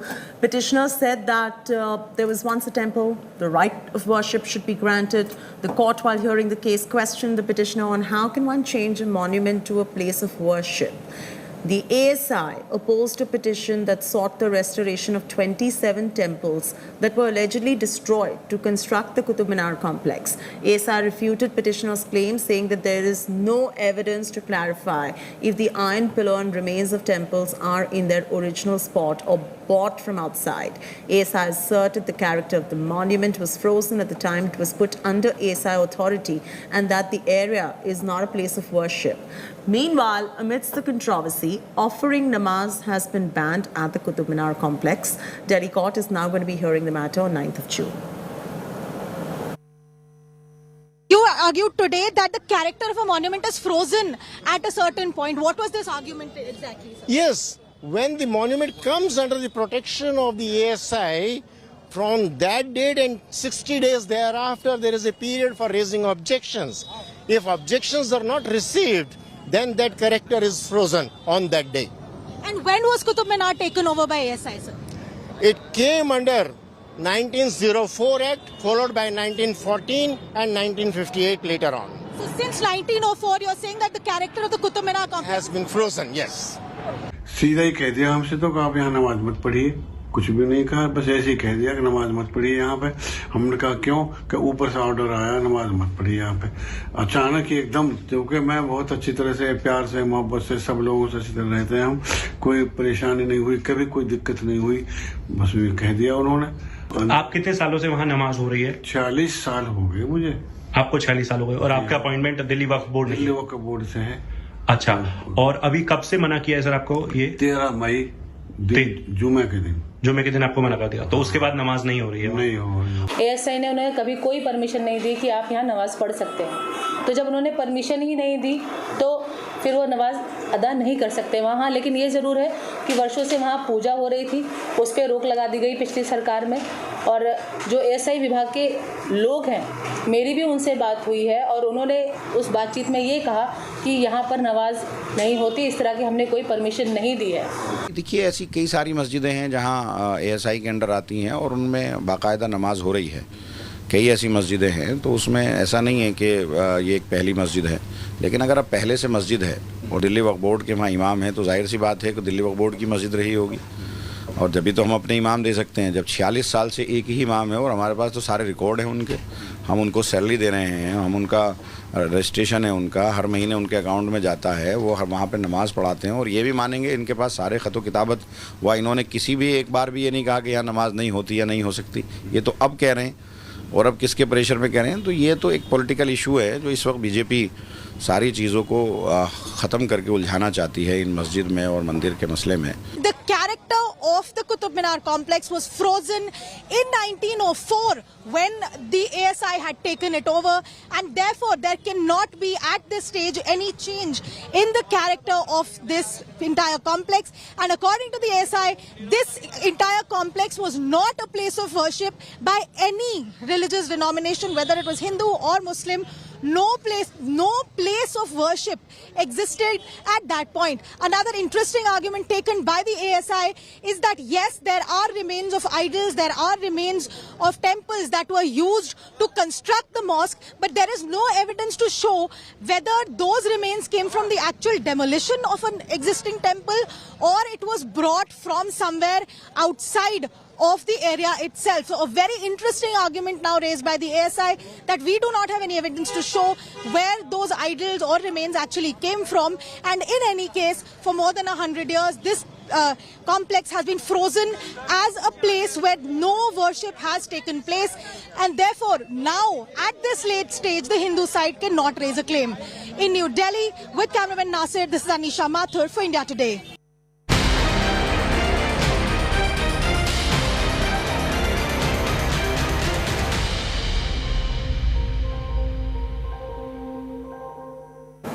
AIMIM chief Asaduddin Owaisi has once again stoked a controversy. Owaisi, in a big Mughal defense, said that the Emperor Ashoka too had killed many people and why RSS never speaks anything against him. Owaisi, in a cryptic statement, said that everyone knows who did Mughals marry and who their wives used to be. In a scathing attack at Prime Minister Modi, Owaisi said that just like there's a chorus of surveying mosques for temples, the house of Prime Minister too should be dug in search of a mosque. Owaisi asserted that a nation can never run on the basis of faith. All of this comes in the backdrop of Gyanvapi Mosque row, where Owaisi has said that he will not let anyone raise another mosque again. Bharat का मुसलमान किराएदार नहीं है, हिस्सेदार है। आप ले जाकर मुगलों से मिलाते हैं, अरे मुगलों से हमारा रिश्ता नहीं था। वो मुगल जितने बादशाह थे उनकी बीवियां कौन थी, किससे शादी की थी उन्होंने? क्या उसका जिम्मेदार आप मुझे बनाएंगे? ताजमहल के नीचे क्या मिलेगा आपको? नहीं, हम खोद के देखेंगे क्या मिलेगा। तो क्या मैं भी खड़े होकर कह दूं कि देश के प्रधानमंत्री मोदी जिस घर में रहते हैं उसके नीचे भी मस्जिद है, खोदी जाए? अगर तुम्हारी आस्था है तो मेरी आस्था नहीं है। ये देश आस्था पर नहीं चलता मोदी जी, ये देश चलेगा तो संविधान पर चलता था और चलता रहेगा। बादशाह अशोका ने हजारों लोगों का कत्ल किया। बोलो आरएसएस वालों, अशोका के बारे में तुम्हारी राय क्या है? क्या ये बात सच नहीं है? पुष्यमित्रा ने बुद्धों की मंदिरों को तोड़ा, इसकी बात क्यों नहीं करते बीजेपी और संघ परिवार के लोग? देखिए, मुगल शासक की बीवियां कौन थी, यह महत्व का विषय कैसे बन जाता है, ओवैसी बताएं। और इस प्रकार की उत्तेजनात्मक बयान देकर वास्तव में वे एक ध्रुवीकरण और उत्तेजना पैदा करना चाहते हैं। प्रश्न उठता है कि उन्होंने जब मुगलों को भारतीय के मुसलमान से अलग कर दिया, जिस बात को हम बार बार कह रहे थे, तब मुगलों के द्वारा किए गए कुकृत्यों को, जिन कुकृत्यों में भारत में मंदिरों को ध्वस्त किया जाना और उसको मस्जिद में तब्दील किया जाना, उन दावों को उन्हें छोड़ देना चाहिए, स्वयं आगे आकर पहल करनी चाहिए। मैं ओवैसी से जानना चाहता हूं कि ज्ञानवापी पर अपने दावे को छोड़ते हैं या नहीं।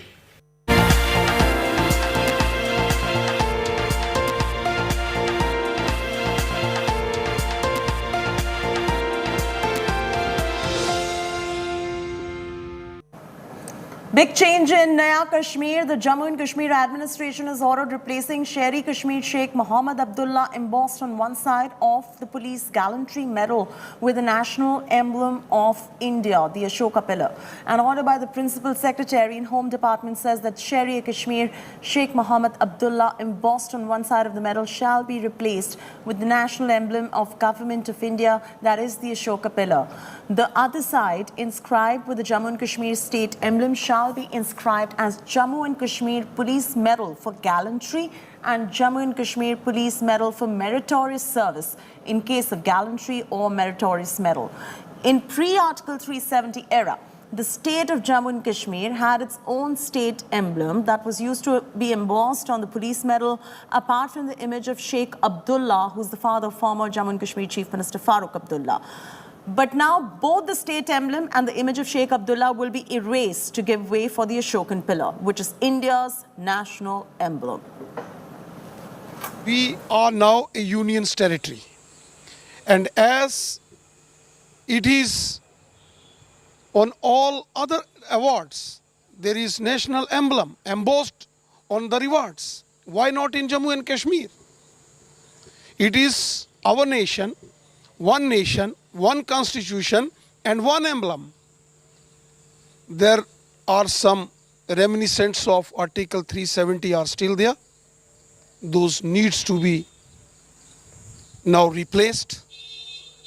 It is ironical that for so long this trend was continuing, where the people who lay down their lives fighting against the tendencies of Atankwad, Algawad are given medals which contain the embossing of those who endorse Atankwad and Algawad. this is not erasing any legacy, but it is in fact correcting a historical mistake that was made. अब सिर्फ शेरी कश्मीर खास एक political party की promotion जो आए रोज बिल्डिंगें बना के उन्होंने की है, अब ये खत्म होनी चाहिए। बड़े हीरोज हैं जम्मू कश्मीर, बहुत बड़े लेजेंड्स है, यहाँ के बहुत वली अवलिया है। क्यों ना शेखुल आलम के नाम पे बनाए, क्यों ना दस्तगीर साहब के नाम बनाए, क्यों ना मुकद्दम साहब के बनाए। अब ये पॉलिटिकल जो इन्होंने आज तक ये पब्लिसिटी की थी उसको खत्म करना चाहिए। अब जो कल गैलेंट्री जो मेडल्स जम्मू कश्मीर पुलिस के नाम जो मनसूब था, जिसको भी शेरी कश्मीर के नाम पे रखा दिए थे, देखिए पुलिस शेरी कश्मीर की पुलिस नहीं है, जो पुलिस है वो जम्मू कश्मीर की पुलिस है, और जम्मू कश्मीर पे नाम पे अगर वो गैलेंट्री अवार्ड दिया था, बहुत ही खुशायद कदम है। भारतीय जनता पार्टी इसका वेलकम करती है। तब्दीली करने इसका कोई मतलब नहीं बनता। इससे क्या होगा? इससे हम लोग एक फिरके को एक नफरत पैदा कर रहे हैं उस स्टेट के अंदर, और जिससे वो इरिटेट होके देखिए वो एंटी हो जाएंगे। आप जम्मू के डोगरों को भी नाराज कर रहे हो और कश्मीर के लोगों को भी नाराज कर रहे हो। इससे आप नफरत पैदा कर रहे हो देश के अंदर, शहर के अंदर। इससे और कोई चीज हासिल नहीं होगा। ये जो आप दिल्ली को खुश करने की कोशिश कर रहे हो, दिल्ली तो खुश होगी लेकिन कश्मीर नाराज होगा। Slipping to a very short commercial break here on India Today, but when we return, news for the hearing impaired. Stay with us.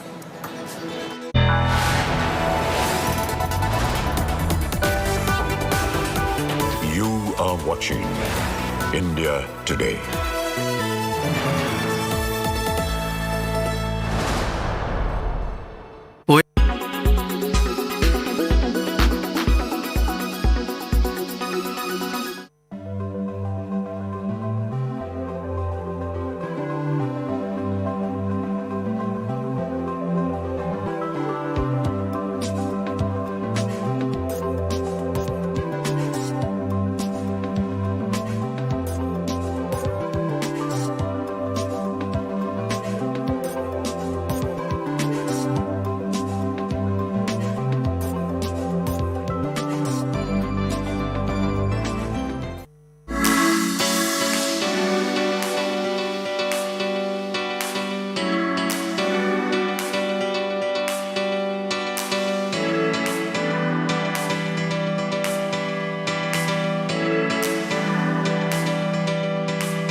I have seen, storytelling changing around this topic, the subject, is that people are getting more real now.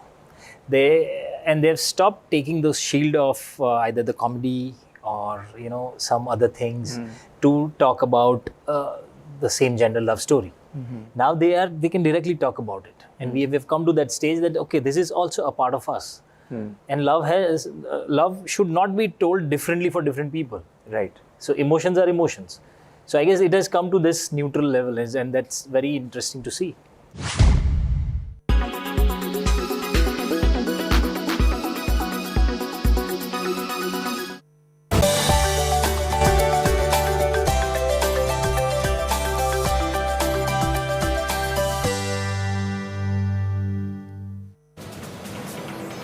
The much anticipated Modi and Biden one-on-one bilateral was held today in Tokyo.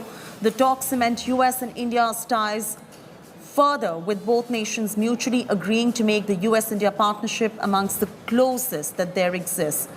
Post the COVID-19 pandemic recovery, trade investments, technology, and creating a resilient US-India supply chain, these were some of the key agendas of this bilateral meeting. On day 2 of Modi's Tokyo tour, the Prime Minister and his counterparts from United States, Japan and Australia attended the second in-person meeting of Quad leaders, during which they exchanged views about developments in the Indo-Pacific region and global issues of mutual interest. All three Quad leaders hailed India and Prime Minister Modi for the aid delivered during the COVID pandemic. The Varanasi District Court has once again reserved its order in Gyanvapi Masjid case. The court ordered that all the status quo should be maintained till Thursday. Varanasi court will decide on the maintainability of the case. The judge has also sought a list of objections from the Muslim side. Meanwhile, the Wazu Khana will be sealed, but namaz with the mosque premises will be allowed.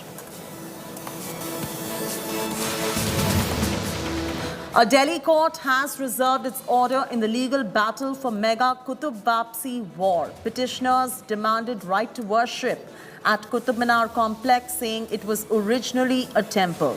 But the ASI refuted this claim and said there is no evidence to clarify if the iron pillar and remains of the temples are in their original spot or brought from outside. Amidst this controversy, offering namaz has been banned at the Qutub complex.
Make your media plan smarter with India Today Live TV on your connected devices. You are watching. History is at a turning point, from the war in Ukraine to the climate and food crisis. From the much-wanted metaverse to unstable cryptocurrencies, get a ringside view to the ideas and challenges that are shaping the post-pandemic world. Catch me all through this week on India Today and Business Today as I bring you all the latest from a World Economic Forum that's being held this time in summer in Davos. Presented by Aditya Birla Group, Big in Your Life.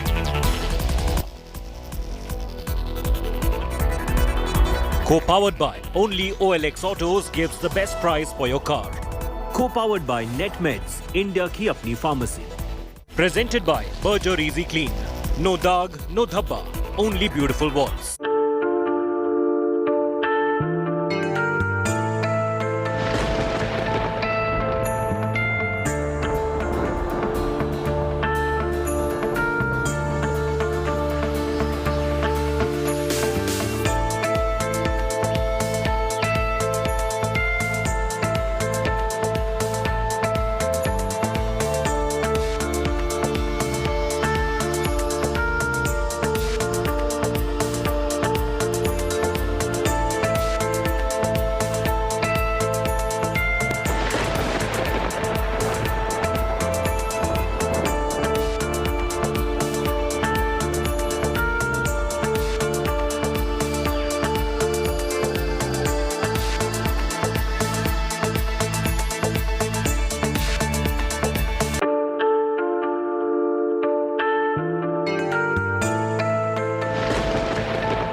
In association with Sensodyne Daily Sensitivity Protection, Voltas Pure Air Adjustable AC,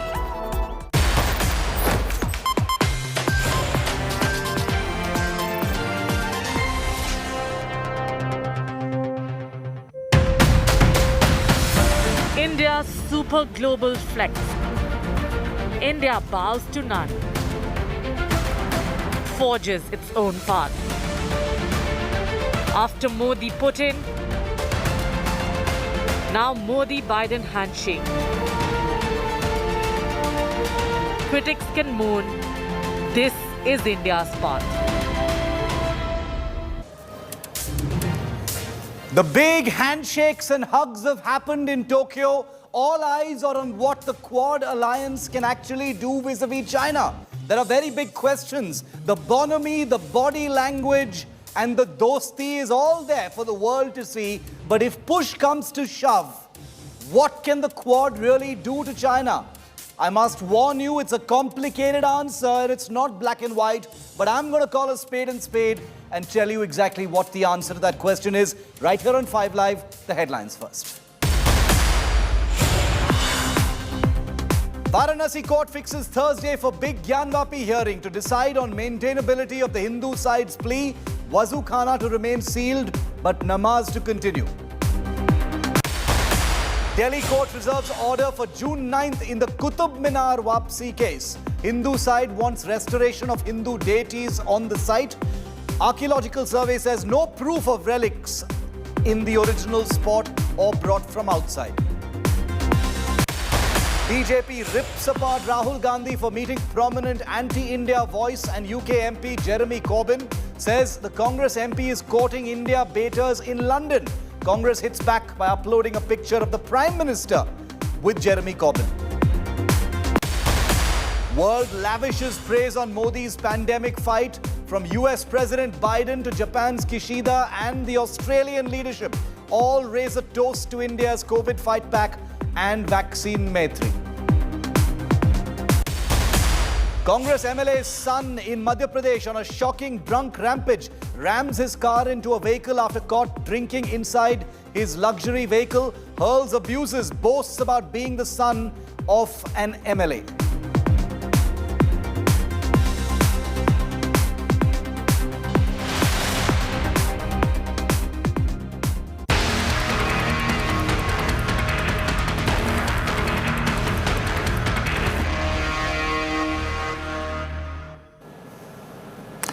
India and Prime Minister Narendra Modi have come in for huge praise, in case you missed it, on the day of the Quad meeting in Tokyo. India, the United States, Japan and Australia, and all of this over India's tackling of the coronavirus pandemic and the manner in which it helped the entire region and many parts of the world. It was one of the big takeaways from the third Quad summit in Tokyo today. Take a look.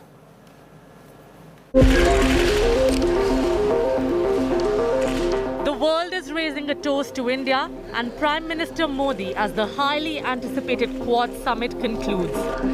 US President Joe Biden led the Quad, lavishing praise on Prime Minister Modi for his continued commitment to democracy. Prime Minister Modi, it's wonderful to see you again in person. Thank you for your continuing commitment to making sure democracies deliver, because that's what this is about, democracies versus autocracies, and we have to make sure we deliver. Thank you for the extraordinary leadership. But this was not all. Sources revealed to India today that Biden paid tribute to India's stellar COVID fight back during the Quad leaders' closed-door summit. Biden lauded Prime Minister Modi for handling the COVID pandemic successfully and contrasted India's success within parameters of democracy with autocratic China's failure to handle the pandemic despite a brutal crackdown. He added that Prime Minister Modi's success showed the world that democracies can deliver and busted the myth that autocracies like China and Russia can handle the rapidly changing world better. Biden's remarks were unscripted and impromptu as he made a special intervention to convey them to Modi before his prepared remarks. In fact, newly elected Australian PM Anthony Albanese said that vaccines supplied by India to other countries have made a massive difference on the ground. Our relationship with India is a very important one, and it was a great honour to meet with Prime Minister Modi. Japanese Prime Minister Fumio Kishida also appreciated India's contribution and recalled that Indian-made vaccines delivered under the Quad Vaccine Initiative were received with gratitude in Thailand and Cambodia recently. With Paulami Saha in Tokyo, Bureau Report, India Today. But everyone's wondering, what is the point of this entire Quad alliance if it's not a security alliance like NATO? For instance, like in NATO, if any one member country comes under aggression from outside, for instance Russia, then the other member nations of NATO are mandated to come to the victim country's aid. It's not the same case with Quad, which is why many of you will be wondering, what is the point if this is supposed to be focused against China? Then if push comes to shove, will these countries work together militarily to check China? Watch this report, it answers your question.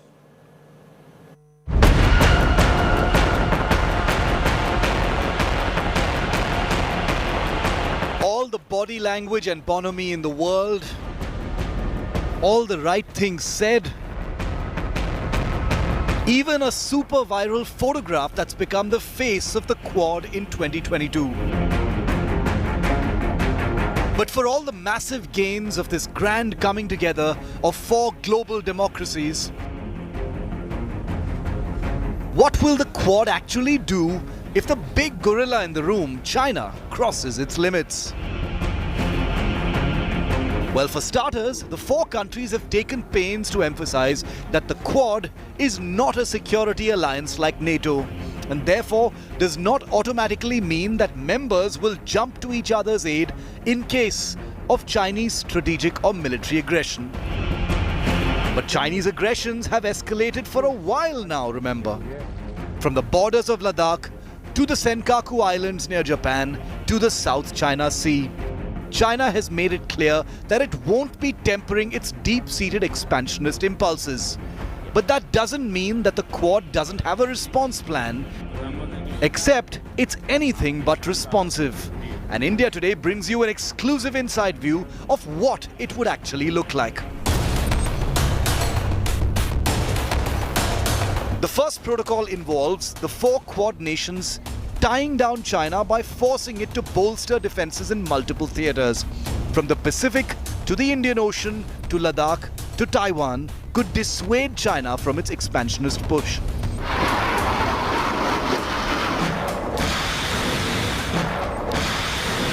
The second Quad protocol would involve the nations aligning their offensive capabilities with all four countries capable of long-range missile strikes on China, repeatedly reminding Beijing that such strikes are possible in coordination with each other.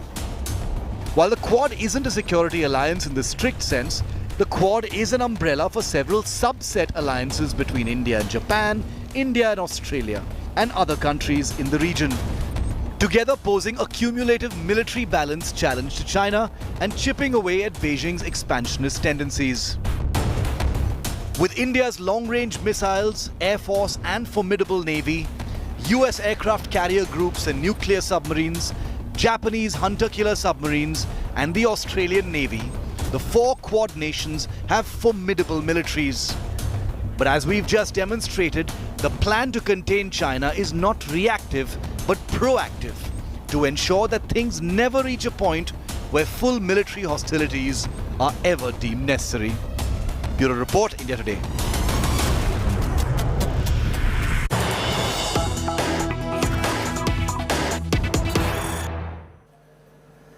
And we've got some breaking news coming in now. As the Quad meeting was taking place in Tokyo, Japan now says that Chinese and Russian jets were conducting an exercise nearby.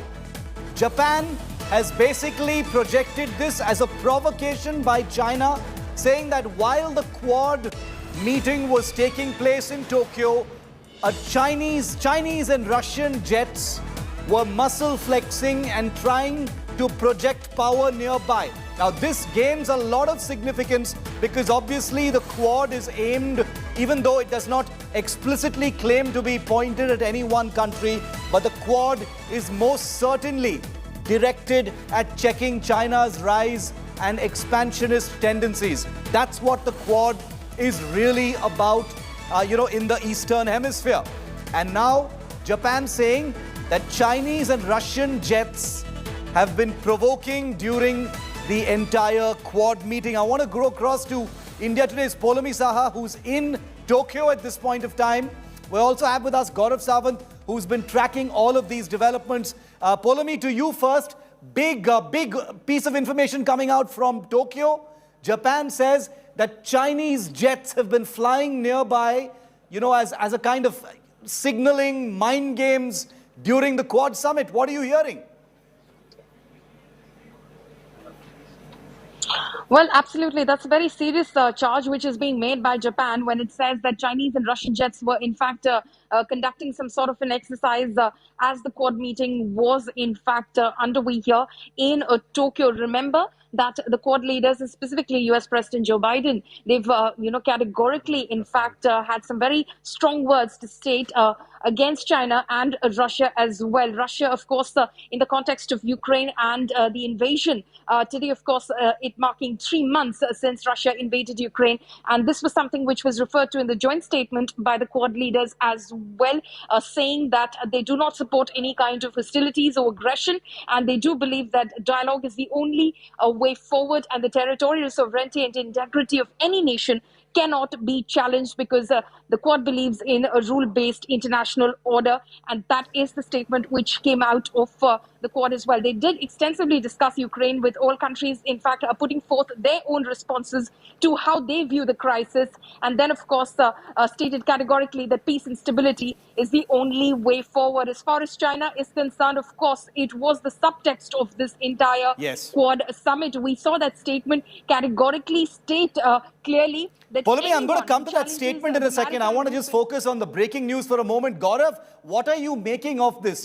Another instance of Chinese power projection, mind games, psychological operations, flying jets as claimed by Japan, not very far from Japan apparently, while the Quad summit was taking place in Tokyo, Gaurav. Shiv, this is the new world order that's emerging in a way, and India had cautioned against this. India has constantly been cautioning against pushing Russia too close to China, saying that it would have consequences for the entire world, and that is exactly what appears to be happening. That while a Quad summit is happening, 4 powerful democracies, the United States, Australia, Japan and India, you have Russia and China, according to Japan, carrying out a flypast not far from that area. So as you very rightly point out, this is muscle flexing. Russia in a way beholden to China for the assistance provided in more ways than one in the past 3 months after Russia invaded Ukraine on the 24th of February, and the fact that Russia would increasingly require China more in terms of an exit, in terms of resources, financial resources, and also to sell its energy in terms of oil and gas. China would be a big market. The fact that it's being the US dollar is being eased out, and RMB, won and ruble trade is happening. So to a very large extent, Russia is beholden to China, and this is a cause for concern for the entire democratic world. And Russia is even more dependent on China at this point of time after the Ukraine conflict, with the entire West pretty much pulling out from Moscow. China is the big fallback as far as Russia is concerned. India and Russia have their own separate relationship, but as far as China is concerned, vis-a-vis the Quad, it looks like Russia and China have their own tango going when it comes to mind games.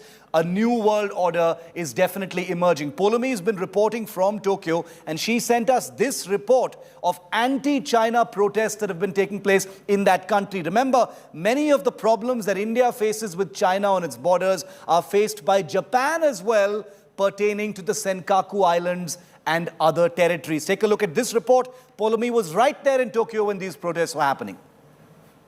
Right outside the Japanese Prime Minister's office in Tokyo, where the Quad summit has just concluded and the bilaterals have also concluded, you can see these protesters who've gathered over here bearing these placards which basically say, as you can see, Quad requested action to the Quad summit. They want the Quad to act against China, become the breakwater of the China's expansionism. They're protesting China's expansionism. Realize the free and open Indo-Pacific is what they stand for. They have their various causes, but the concern area is one, China. What are you protesting over here, sir? South Mongolia. You're from South Mongolia. Okay. What about the protest placard that you're holding? What do you want to say about China? We protest for the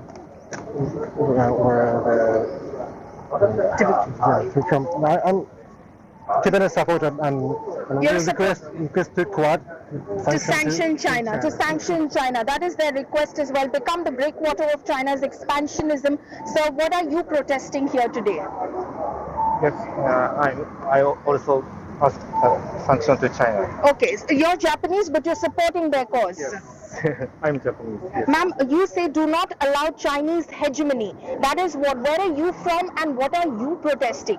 I'm from East Turkestan. Okay. China is that country. China genociding Uyghur people. Okay. 3 million, 5 million Uyghur people, China genociding. And you want the Quad to act against China because of the genocide of the Uyghur people? Yes. Okay. So that is your that is the demand that you make from the Quad summit and its leaders. As you can see over here, this gentleman also, in fact, is a Uyghur. He's also holding up a poster. Can you tell us, ma'am, what's on his poster? She's a 3 years old, very young Uyghur woman. Okay. China kidnapped you.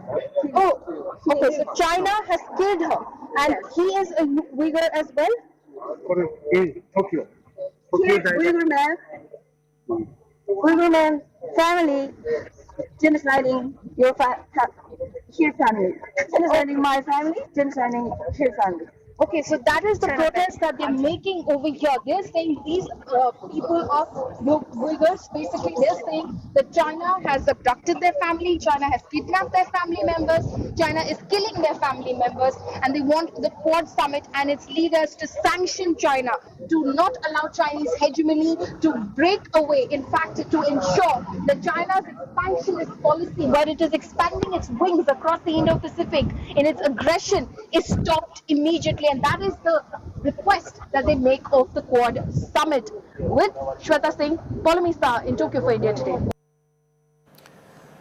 So there is a protocol that the Quad can kick into action in case any one of the member states actually, comes under aggression. Remember, two of the big states that are part of Quad, that is Japan and India, already face territorial aggressions by China in the Senkaku Islands and on the borders of Ladakh. So the natural question is, what use is the Quad? What is the Quad going to do if members of the Quad come under aggression of this kind? And that's a question I want to take to Gaurav and Poulomi while we play out for you the many scenarios of our understanding of how the Quad will actually play a role. Gaurav, the Quad is not a security alliance. The member states have, made it a point to emphasize it is not a NATO-like alliance which mandates one country coming to the aid of another, member country. So, to your understanding and appreciation then, Gaurav, isn't it true that the Quad's way of checking China is more preemptive rather than reactive?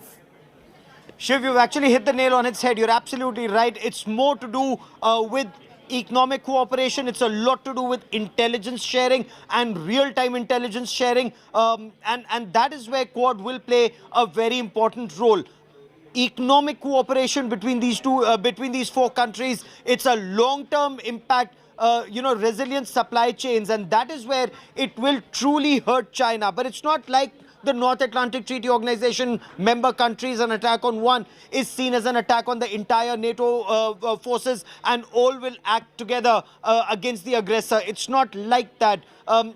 We've seen the example of Chinese aggression and transgressions along the line of actual control. While the Americans provided intelligence, but it was India that had to take all action on our own. Point one. Point two.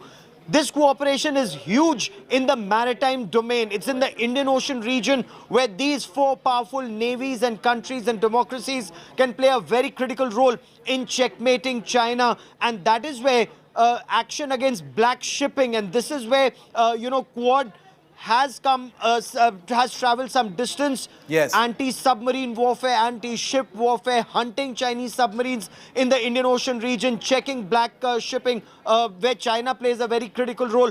All of this is where these countries play a crucial role, and also Shiv, resilient supply chains, shifting them out of China more into India, with Japanese capital, American technology, and a lot more coming together. Absolutely. So a lot of economic preemptive actions by the Quad can actually keep China from, constantly invoking its expansionist tendencies. Poulomi, you've been in Tokyo for the last few days. You've gotten a sense of the, political mood there as well. Japan is an old ally of the United States. There are American military assets that are based in many parts of Japan. How much faith is Japan itself putting into the Quad as a kind of military response measure to the increasing aggressions of China? And Japan knows these aggressions all too well, Poulomi. Oh, absolutely, Shiv. Japan knows all these military aggressions all too well, and it is hoping that, of course, this is not a military grouping as such. The Quad's mandate is not such. But, of course, it is hoping that as Quad moves forward in its initiatives and the goals that it had set, given the fact that, the Quad, in fact, has really gotten into action post-2017, and especially in the COVID era, really in terms of vaccine cooperation, that's when things started coming to fruition, with the top leadership of the heads of states of these four countries actually coming on board. Up until then, it was just the foreign ministers, who were meeting. But then, of course, now it has become much more important. And Japan is hoping that as the others also are, in fact, victims, if you might say, of China's expansionist policies and its aggressive and belligerent nature, there will be some stricter measures that are taken in order to send out a very clear message to China, as has been done in today's joint statement, which is a very important and a significant one, where it categorically states that the Quad... Poulomi, thanks very much. We're going to let you go for the moment, because you've got the Foreign Secretary of India who's addressing a press conference on the back of the big Quad summit. Let's cut across to that press conference and listen in live. Cooperation among Quad partners, as also between the Quad partners and the countries of the Indo-Pacific, for free, open and inclusive Indo-Pacific, aimed at peace, stability and prosperity in the region. Discussions during the summit were focused on mutually beneficial consultations, and as I said, agenda was constructive and the tone positive. 2. Support for ASEAN unity and centrality as the Quad and the countries of the Indo-Pacific pursue their shared goals in the region. 3. Focus on common efforts to respond on COVID-19, including in particular the post-pandemic recovery and strengthening of health security and health-related infrastructure. 4th, work together to promote infrastructure delivery, as also efforts to bridge the infrastructural gaps in the Indo-Pacific region, and do it in a manner that does not burden the countries of the region with unsustainable debt and unsustainable infrastructure projects. Fifthly, the Quad leaders also welcomed a new Indo-Pacific partnership in maritime domain awareness, a regional initiative to help the countries bolster their capabilities to respond to humanitarian and natural disasters, as also to combat illegal fishing.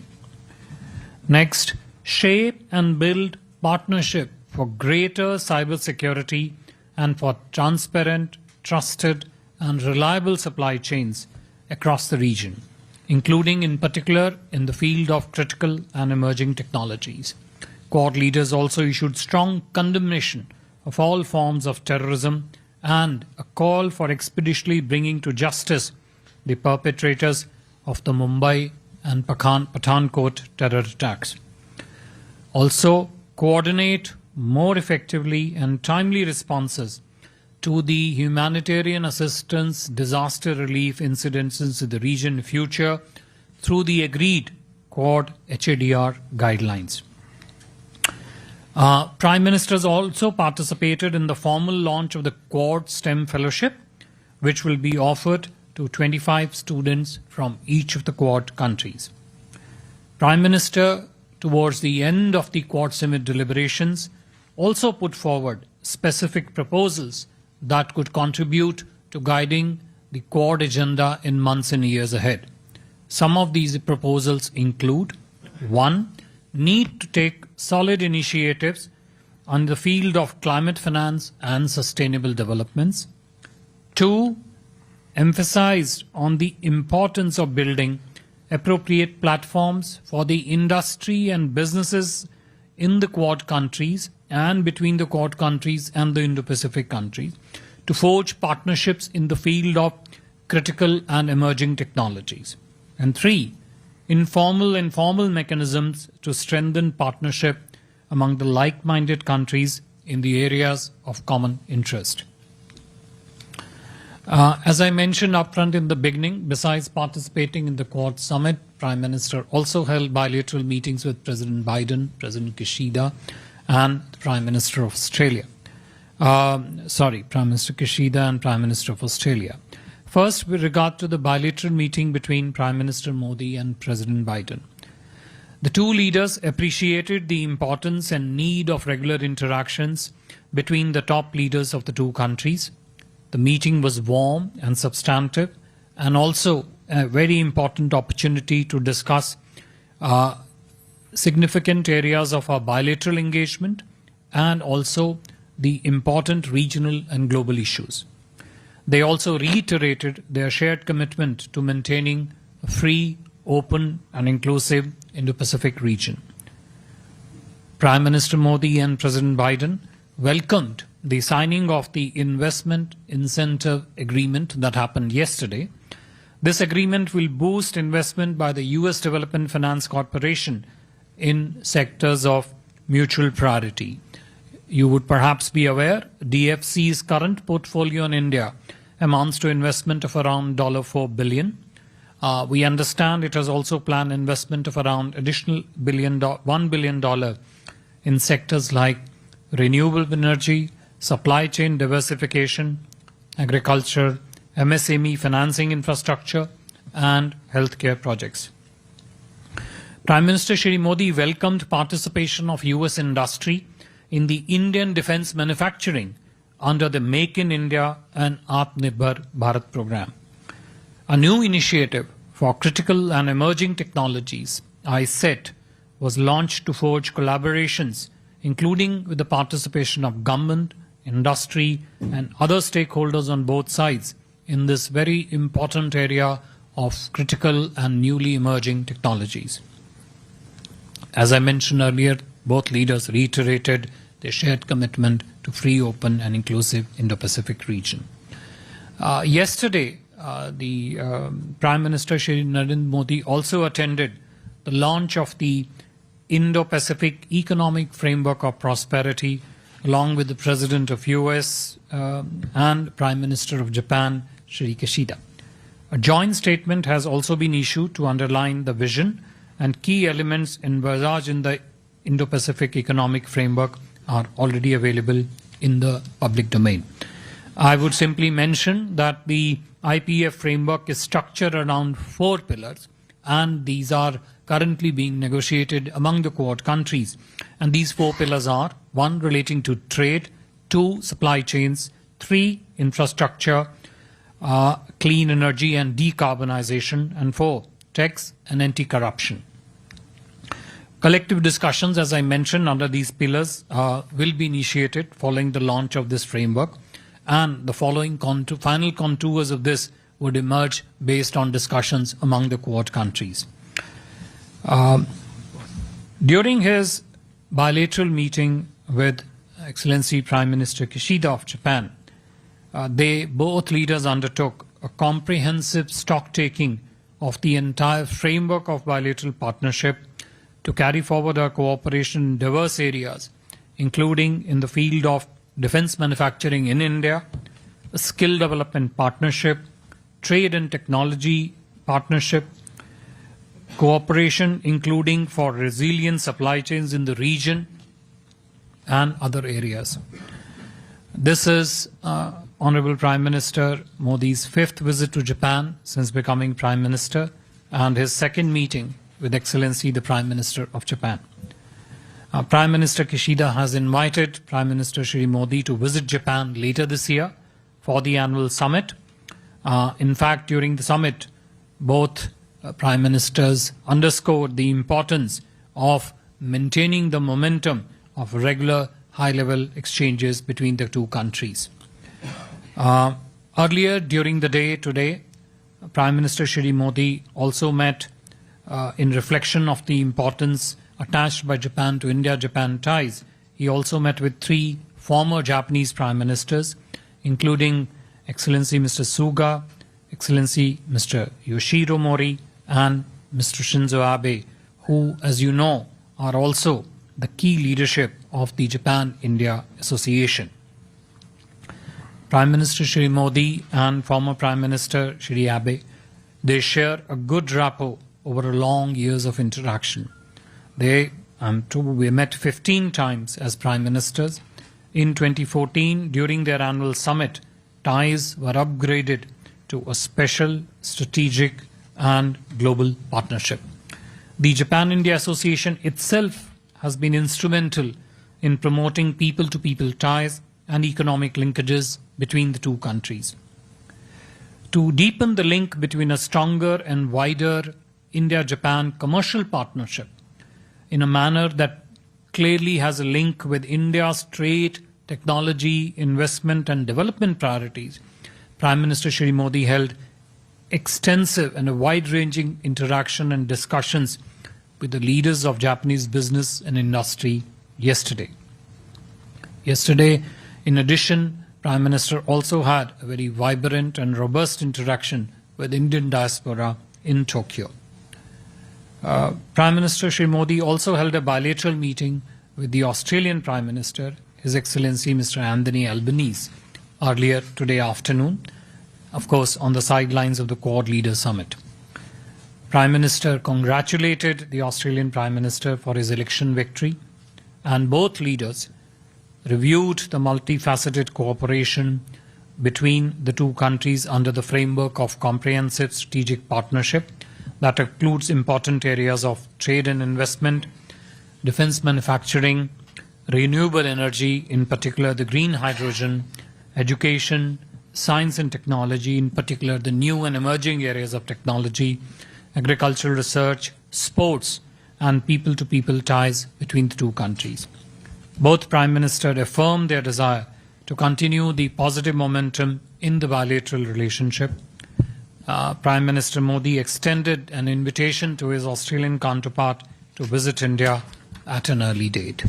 I would stop here and would be happy to take a few questions that might be there in the room. Thank you, sir. Thank you very much. Before I take the questions, just the ground rules. Please identify yourself and the organization that you represent. Also keep your questions very, very sharp. I saw Madhav there, please. And limited to the topic. Yeah, that of course. And please limit it to the visit of the Prime Minister here. Yeah, Madhav, the floor is yours. Sir, a sensational claim being made by Japan. Could I have your name? I'm Madhav from Times Now. Yes. Sir, a sensational claim being made by Japan. They've said that China and Russia had joint military exercises in the northeastern part of Asia, even as the Quad summit was underway, where military jets, fighter jets were flown. Do you see this as some kind of a deliberate positioning on part of China and Russia? Because all of this has happened while the summit was underway. And clearly the statement also reflects a number of points which would directly reflect on China and Russia. Thank you. Sure. I think before we go to the next question, let's capture all the China questions in the room first. Yes, so let's go one by one and then we'll come back to that in one single shot. Yeah, please. Sir, Manish Chand, India Rights Network. My question is that, if one studies the joint statement carefully, many of these initiatives and remarks seem to be aimed at China. Clearly, there was a lot of discussion. Could you give a flavor of the discussion on China or China-related activities at the summit beside what is there in the joint statement? And also an infrastructure partnership. $50 billion have been committed.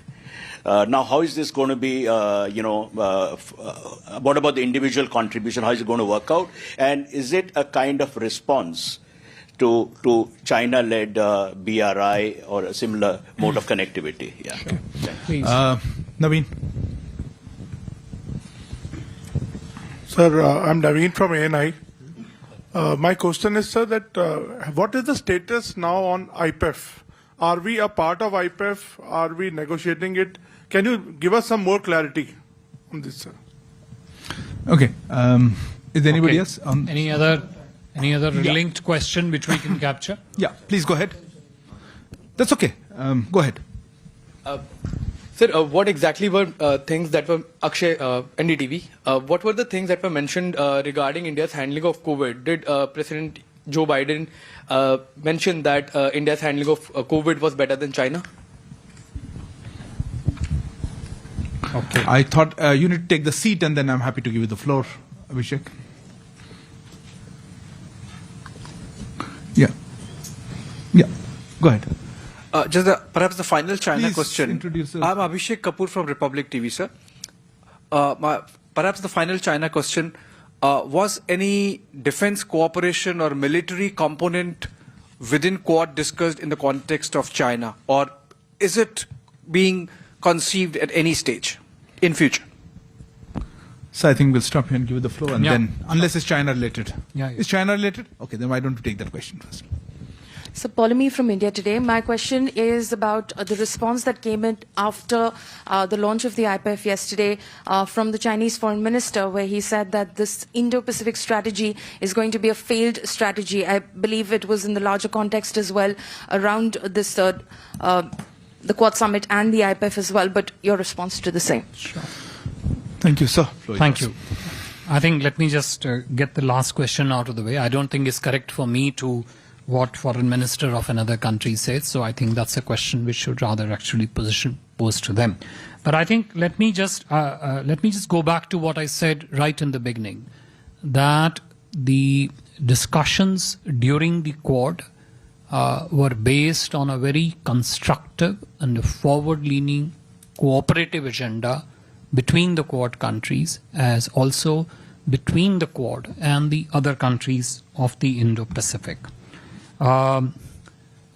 Naturally, during the various agenda items of the Quad, the discussions did focus on what could be the way forward for cooperation among the Quad countries. The leaders also discussed the challenges and the opportunities that are there in the Indo-Pacific region. They also looked at how different economic priorities, as I mentioned in my remarks, those relating to the COVID-19 pandemic, the post-COVID recovery, building of health preparedness in terms of health infrastructure so that such pandemics could be fought, were discussed very extensively and discussed in terms of what they can do forward. I think the economic dimension of how the countries of the Indo-Pacific attend to their common needs, build each other's capacities, strengthen the resilience of their economies. How do they shape an agenda of trade, technology and investment that builds the economic capacities and individual economies of Indo-Pacific region is something which is essentially the sum and substance of the Indo-Pacific economic framework. Somebody asked the question, whether India has, as you saw, Prime Minister Shri Modi was present at the launch of the IBF. And as I mentioned right in the beginning, the cooperation within the IPF will be structured along 4 of its pillars. And I mentioned those pillars. Now, the discussions among the Quad countries will start on these 4 pillars. And based on that, they would decide which pillar to progress, at what speed, etc. And actually, this is something in which all the countries which were part of the IPEF launch would be involved in those conversations. I think the question relating to infrastructure, 50 billion plus, how it will work, what will happen. Again, I'll refer back to my comments which I said.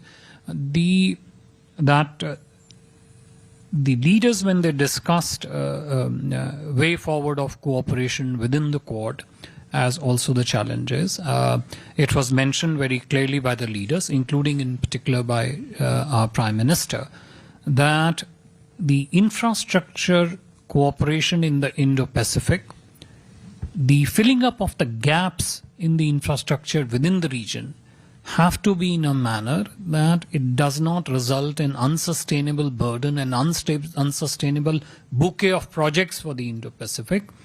And for this, the Quad countries need to come together. And the figure that you saw is a projected figure.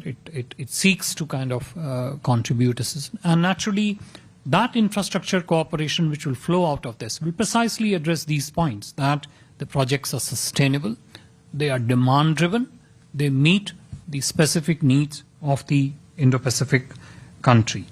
There was, health of COVID.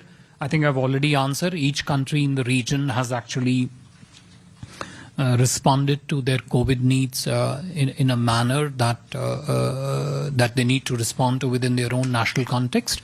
But I think there was a clear realization that the countries of the Quad, and this was put forward right at the time of the first COVID summit, which is the Quad Vaccine Initiative, which has evolved since then to include not just COVID vaccines, number one, not just expansion of the basket of vaccine within COVID-19, but three, also aspects relating to building up of health infrastructure, the increase of vaccine manufacturing capacities, including, for example, a particular project in India. All those elements now form part of the Quad's outlook and Quad's approach to the entire question of COVID-19. It, of course, has an element relating to the post-COVID response.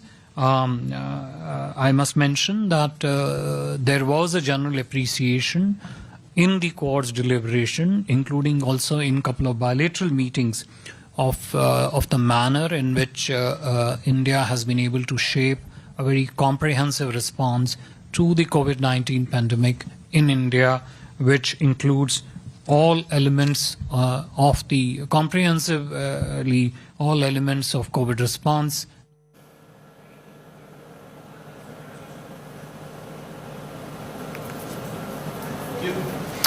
Okay, the highly anticipated Modi and Biden one-on-one bilateral talks were held to further strengthen US-India mutual ties. And what shone once again was the India story, as Biden heaped a huge amount of unscripted praise on the Indian leader. Take a look in case you missed it.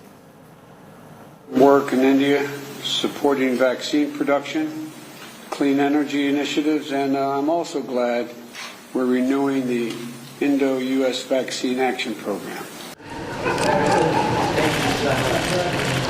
The biggest world leader